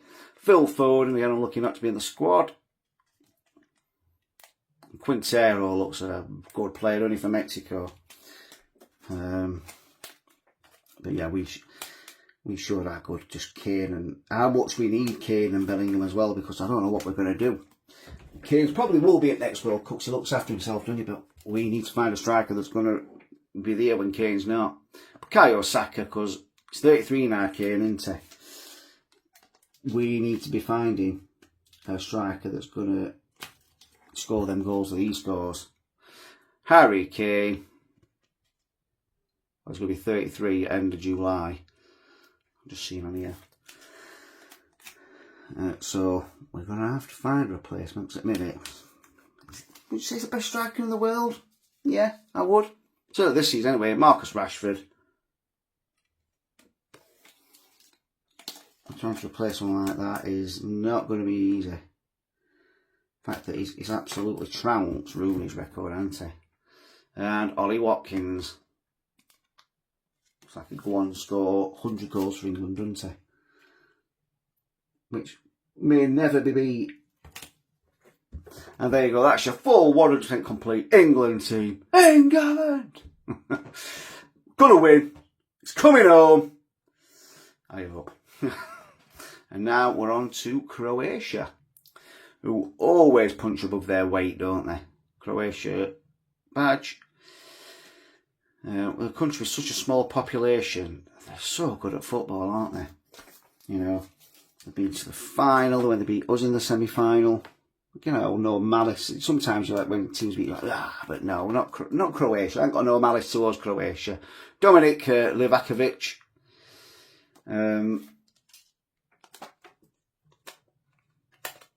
Yeah, they're a good team. They just need to find the new stars now, don't they? Because the old guard is having to give way for the new ones, aren't they?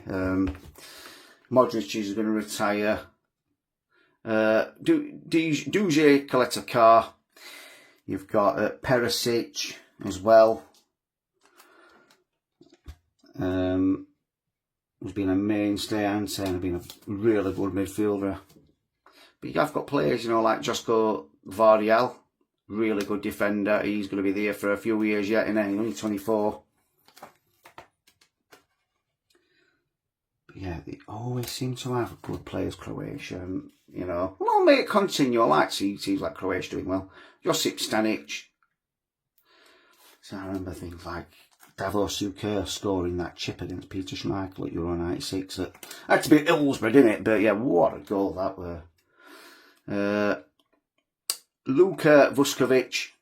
You just remember things like that, and just when you're growing up. Yeah, so was it a soft spot for Croatia? I remember driving through Sheffield. Well, I wasn't driving, I was obviously in the back. My dad driving through Sheffield when Croatia were playing that day, playing Denmark, and just the amount of Croatia fans everywhere. Nice seeing it. Josip Sutalo. I've seen pictures of him at Orchard Square, I want to say. All the Croatia fans. So it wasn't the match I actually went to at Euro 96. The match I went to with Denmark and Turkey. That's one of my first favourite players that weren't a Sheffield United player. Christian Jakic was Brian Laudrup. Wow, what a player. Brian Laudrup, yeah. Brian played for Rangers, weren't it? What a player. Luka Modric, he absolutely tore Turkey to bits.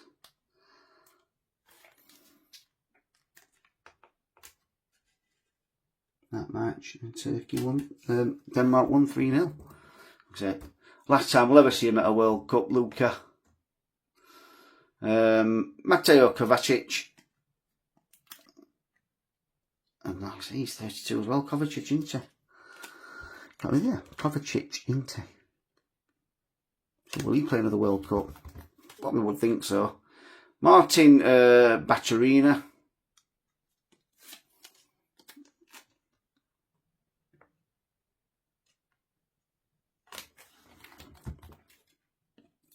Lovro Mayer. Oh. Where is he supposed to be?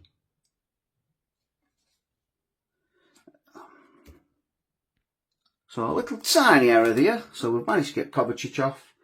Let's get him stuck back in. Knew it. Went all that time, all through, but we aren't doing that. I just got confused talking, didn't I?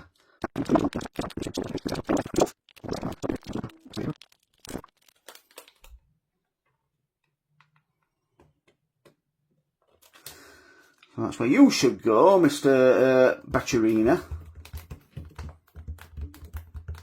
So good job. Actually, I did it. Only a couple of stickers away from team sticker there, and there we go. Lovro Mayer, and I go in here. Good job I've got the yard back album as well, because that'd be much more difficult in the soft back one.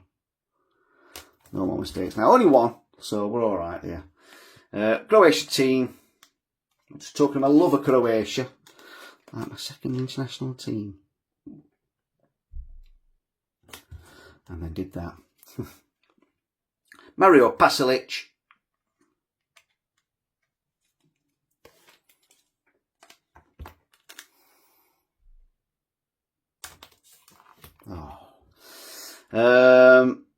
Petr Sucic.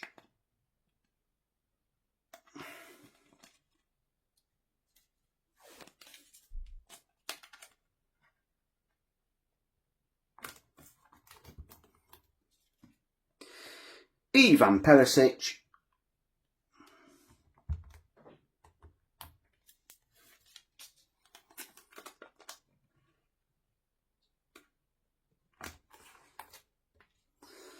Marco Pasalic.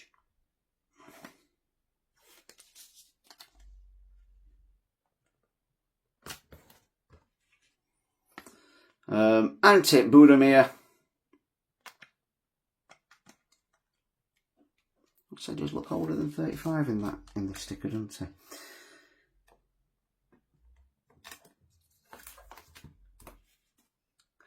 Andrej Kramaric.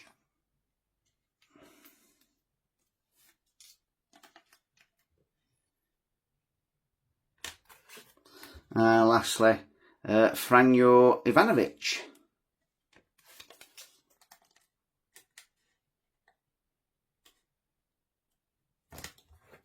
And there you go, that is your full 100% complete Croatia team, stuck in after a little panic of looking do a place it wrong place. But anyway, there you go, it's your full team done, and now we're on to Ghana. Starting with your Ghana badge then. A lot of Ghanaians in England as well. I spoke to someone from Ghana the day after we played them actually. His Ghana top on, and just very, very polite, very, very positive about England actually, saying, you know, you're loving England. Like, we brought the game to them. He said we taught them, was very pleased to play and very respectful towards England. Lawrence at his Iggy, you were couldn't be more complimentary about England. Obviously very pleased that we drew and they got a point, because yeah, they stopped us, didn't they? They were like, we'll try and get you on counter attack. I mean, how that wasn't a penalty with Conser fouling Fatu, we won't say. I can't remember now. How it wasn't a penalty, I don't know. Tariq Lamptey. Some of the times VAR get involved and didn't get involved for that very clear and obvious penalty.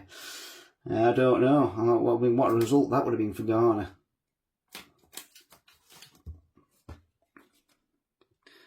Mohamed Salisu.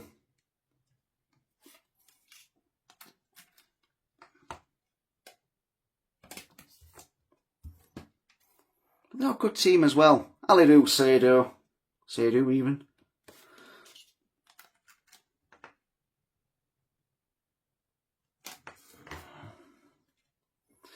Alexander Jiku.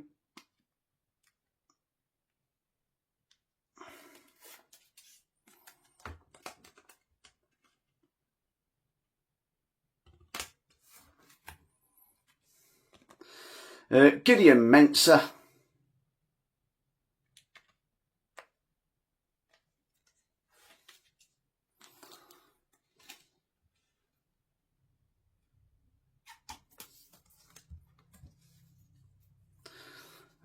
Caleb Urenkia.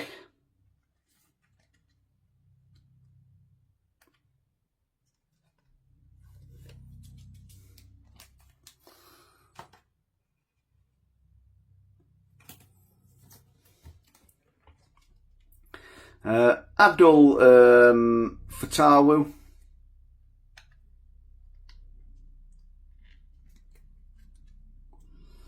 He'll probably leave Leicester, I would imagine. That'll be in League One.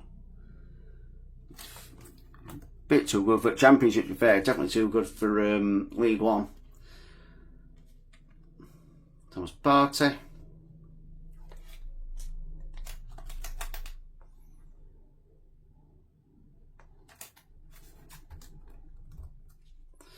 Got Salis Abdul Samed.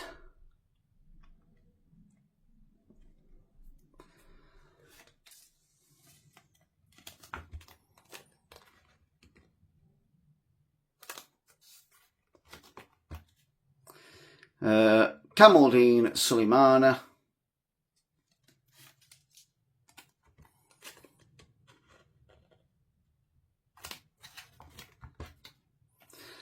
Ghana team.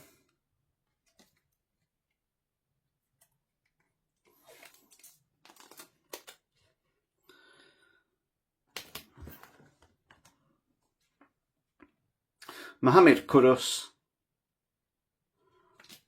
I can describe my head and face at the minute. It's like on that Peel and I've got his sketch now where he's talking to his wife and he starts sweating. And she's like, well, what are you looking at, babe? Oh, nothing. Inaki Williams.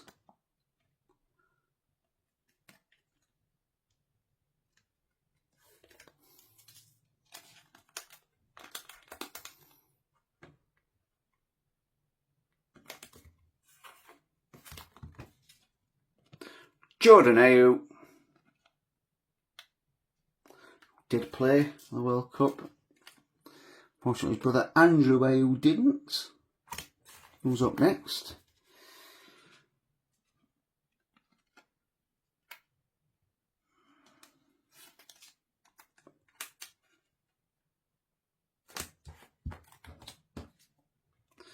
Joseph Pancil.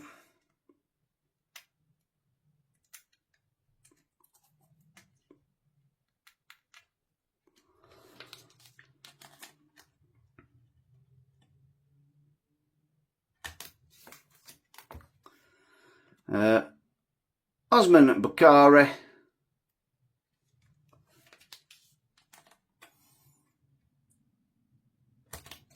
A player I wish he played for England, not wing, Antoine Semenyo. But no, England's loss is definitely the Black Stars gain, isn't it? And there you go. That is your full 100% complete stuck in Ghana team. And now we're on to the last team to be stuck in, the last team of Group L, the last team to be stuck in of this World Cup album, Panama.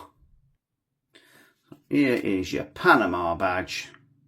And these finished on nil points as well, didn't they? In the group. Lost to Ghana. In the last minute, to be fair, it was a last minute goal, wasn't it, for Ghana? Croatia and then England. Orlando Mosquera.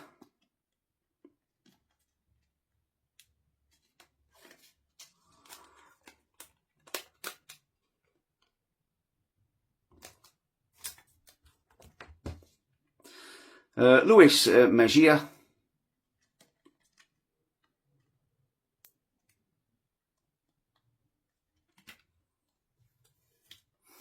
I'm saying South America. No, sorry. That's Paraguay. No, South America.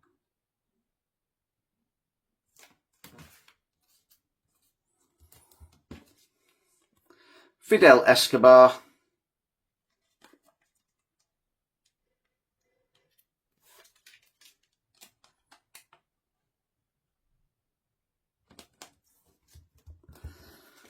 I was right in that jacket song, will it? Fidel Escobar. Andres Andrade.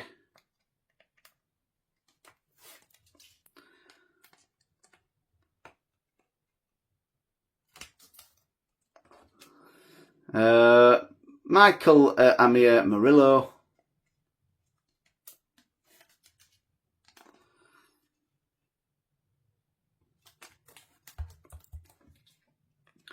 Eric Davis.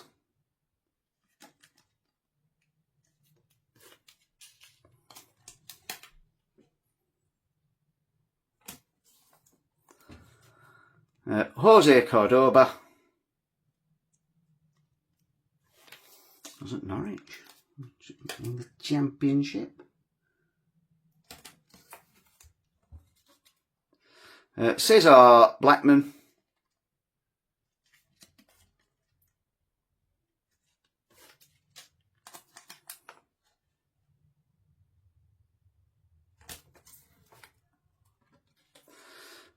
Christian Martinez.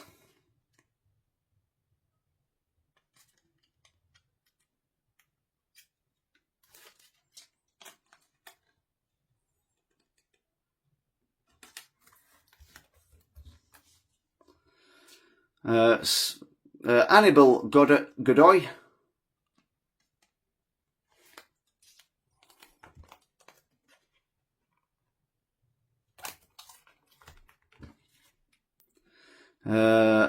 Alberto Carrasquilla.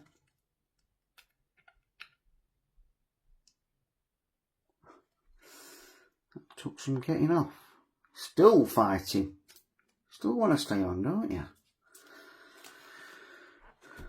Bloody off.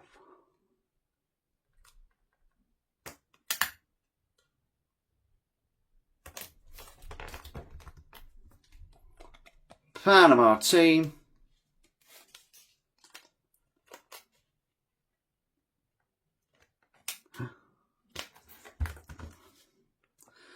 Edgar Barcenas.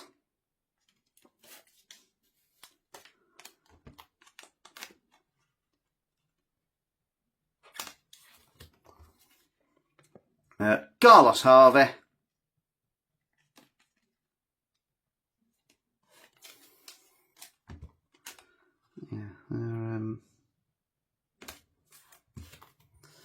Oh yeah, they've been in a few World Cups now, aren't they? And have I got a point yet? Ishmael Diaz, I'm not sure. I know we beat them in 2018, didn't we? 6-1. So they have improved. It was only 2-0 this time, and we've had a better team. Jose Fallardo. So there's improvements there, isn't there?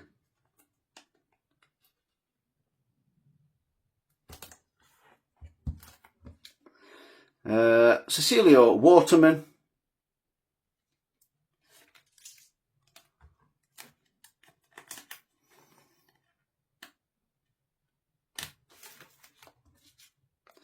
Jose Luis Rodriguez.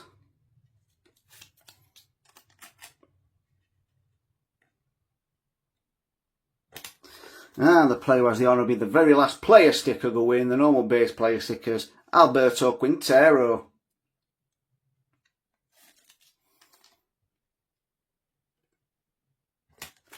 Ah, there you go. That is your 100% complete stuck in Panama team. And now we're on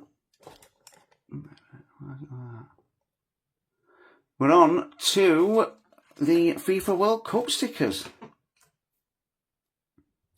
So it's all the previous, well, not all the previous ones have been picked out. So this is 1934, the Italy team, number 9.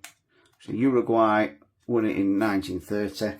The very first World Cup, which was in Uruguay as well, where they beat Argentina 4-2. Then it went on to Italy, who beat Czechoslovakia 2-1. And then I think from then on, don't think there's, oh, there were, so is that the last year where there wasn't a European team in the final? I think it is. Yep. It is 1950. It's got Uruguay in 1950. Aldemir, the top scorer there. Beaten by Uruguay in the final.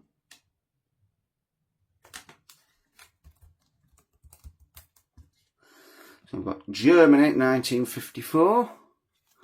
Beat Hungary 3-2 in the final. I think it was Hungary winning 2-0 in that as well. I think I remember listening. Something about that, and then yeah, obviously I wasn't there. Brazil 1962, Pelé winning his second World Cup. How many people scored just 4 goals in that one? Garrincha, Vava, Sanchez, Albert, Ivanov, Djokovic. And we're on to Germany in 1974. Lato, the top scorer for Poland there. I think that's when they did England, weren't it? In qualifying. That's 1971 what Brazil won. And Pelé's 3rd World Cup.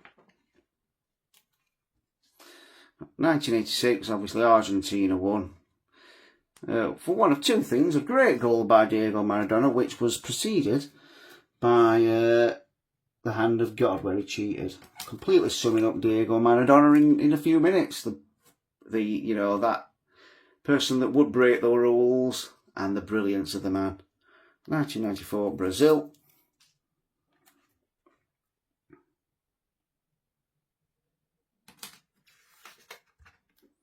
Beating Italy in the final, didn't they, on penalties? The first time World Cup being decided on penalties.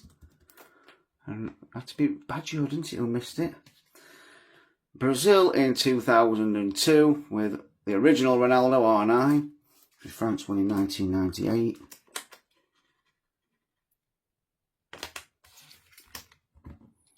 Italy in 2006, again another World Cup won on penalties, weren't it? Grosso scoring, winning penalty.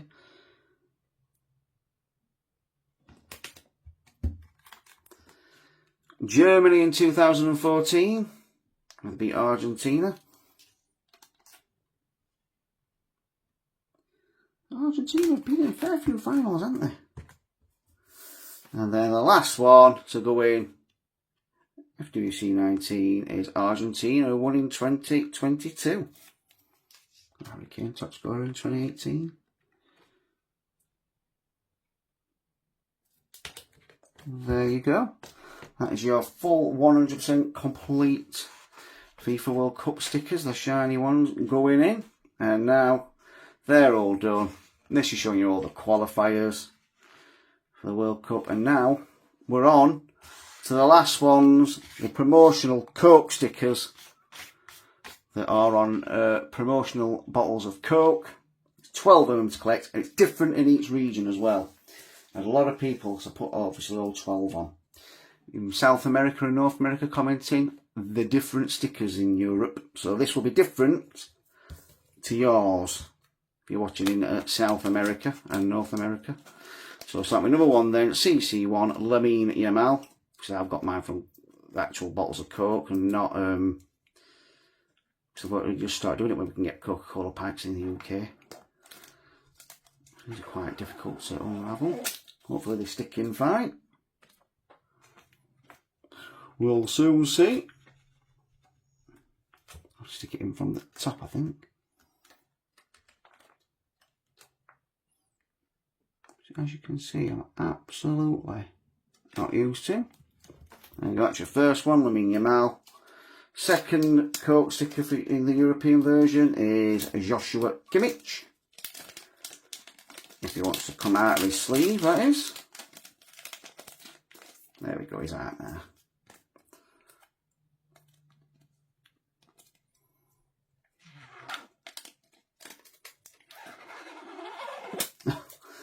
It's not the best sound, that is it? There we go. Joshua Kimmich going in. And number 3 is Eduardo Camavinga. Keep them in sleeves just so they don't fold over or get like sticky bits on them.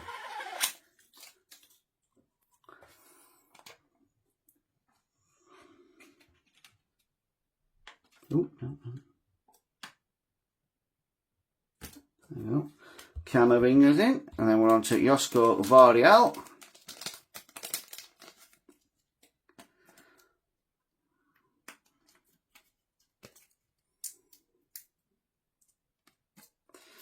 We'll get you. There we go.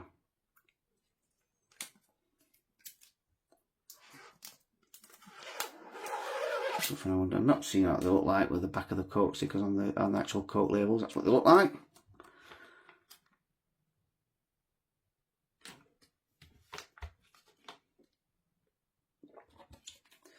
Federico Valverde.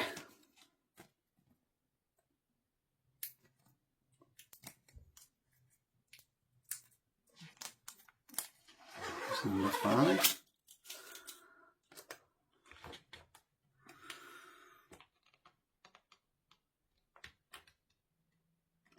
No. There we go. And number 6 is Virgil van Dijk. And I've got them spaced out all wrong for me. It should have been, yeah, anyway. Doesn't look like that should have been 6 up there. Virgil van Dijk.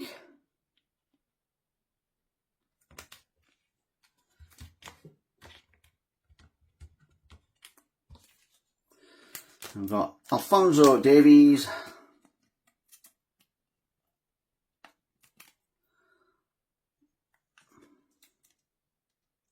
He's number 7.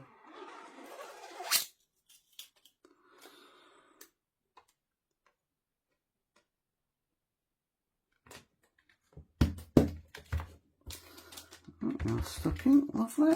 And number 8 is Raul Jimenez.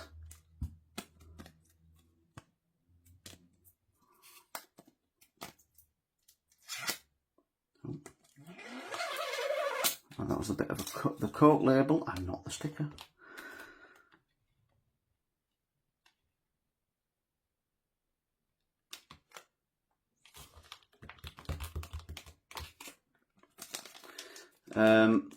William Saliba.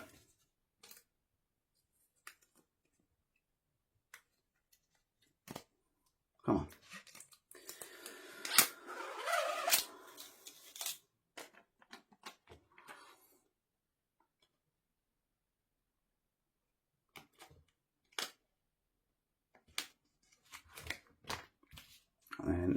10 is Lautaro Martinez.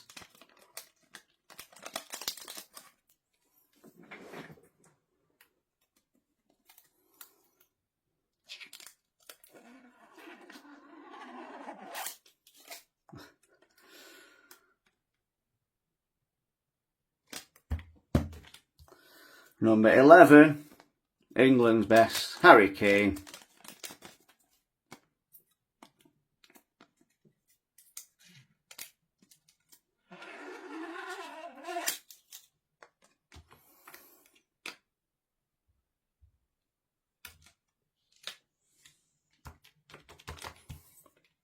And lastly, the very last stickers will go in the album, number 12, the Coca-Cola stickers, Anthony Robinson. First one I got this one as well.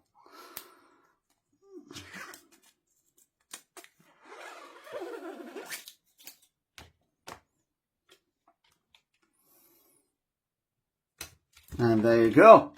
That's 100% complete, all 12 Coke stickers stuck in, and that is your lot. That's your like full 100% complete Panini FIFA World Cup 2026 sticker collection. I will do a video showing the full album as well at a later date, but yeah, let me know what you think in the comments. Have you completed your album? How far off are you from completing it if you haven't? Don't forget to hit that like button, subscribe to the channel, absolutely give me a hype, and I'll see you there on the next one.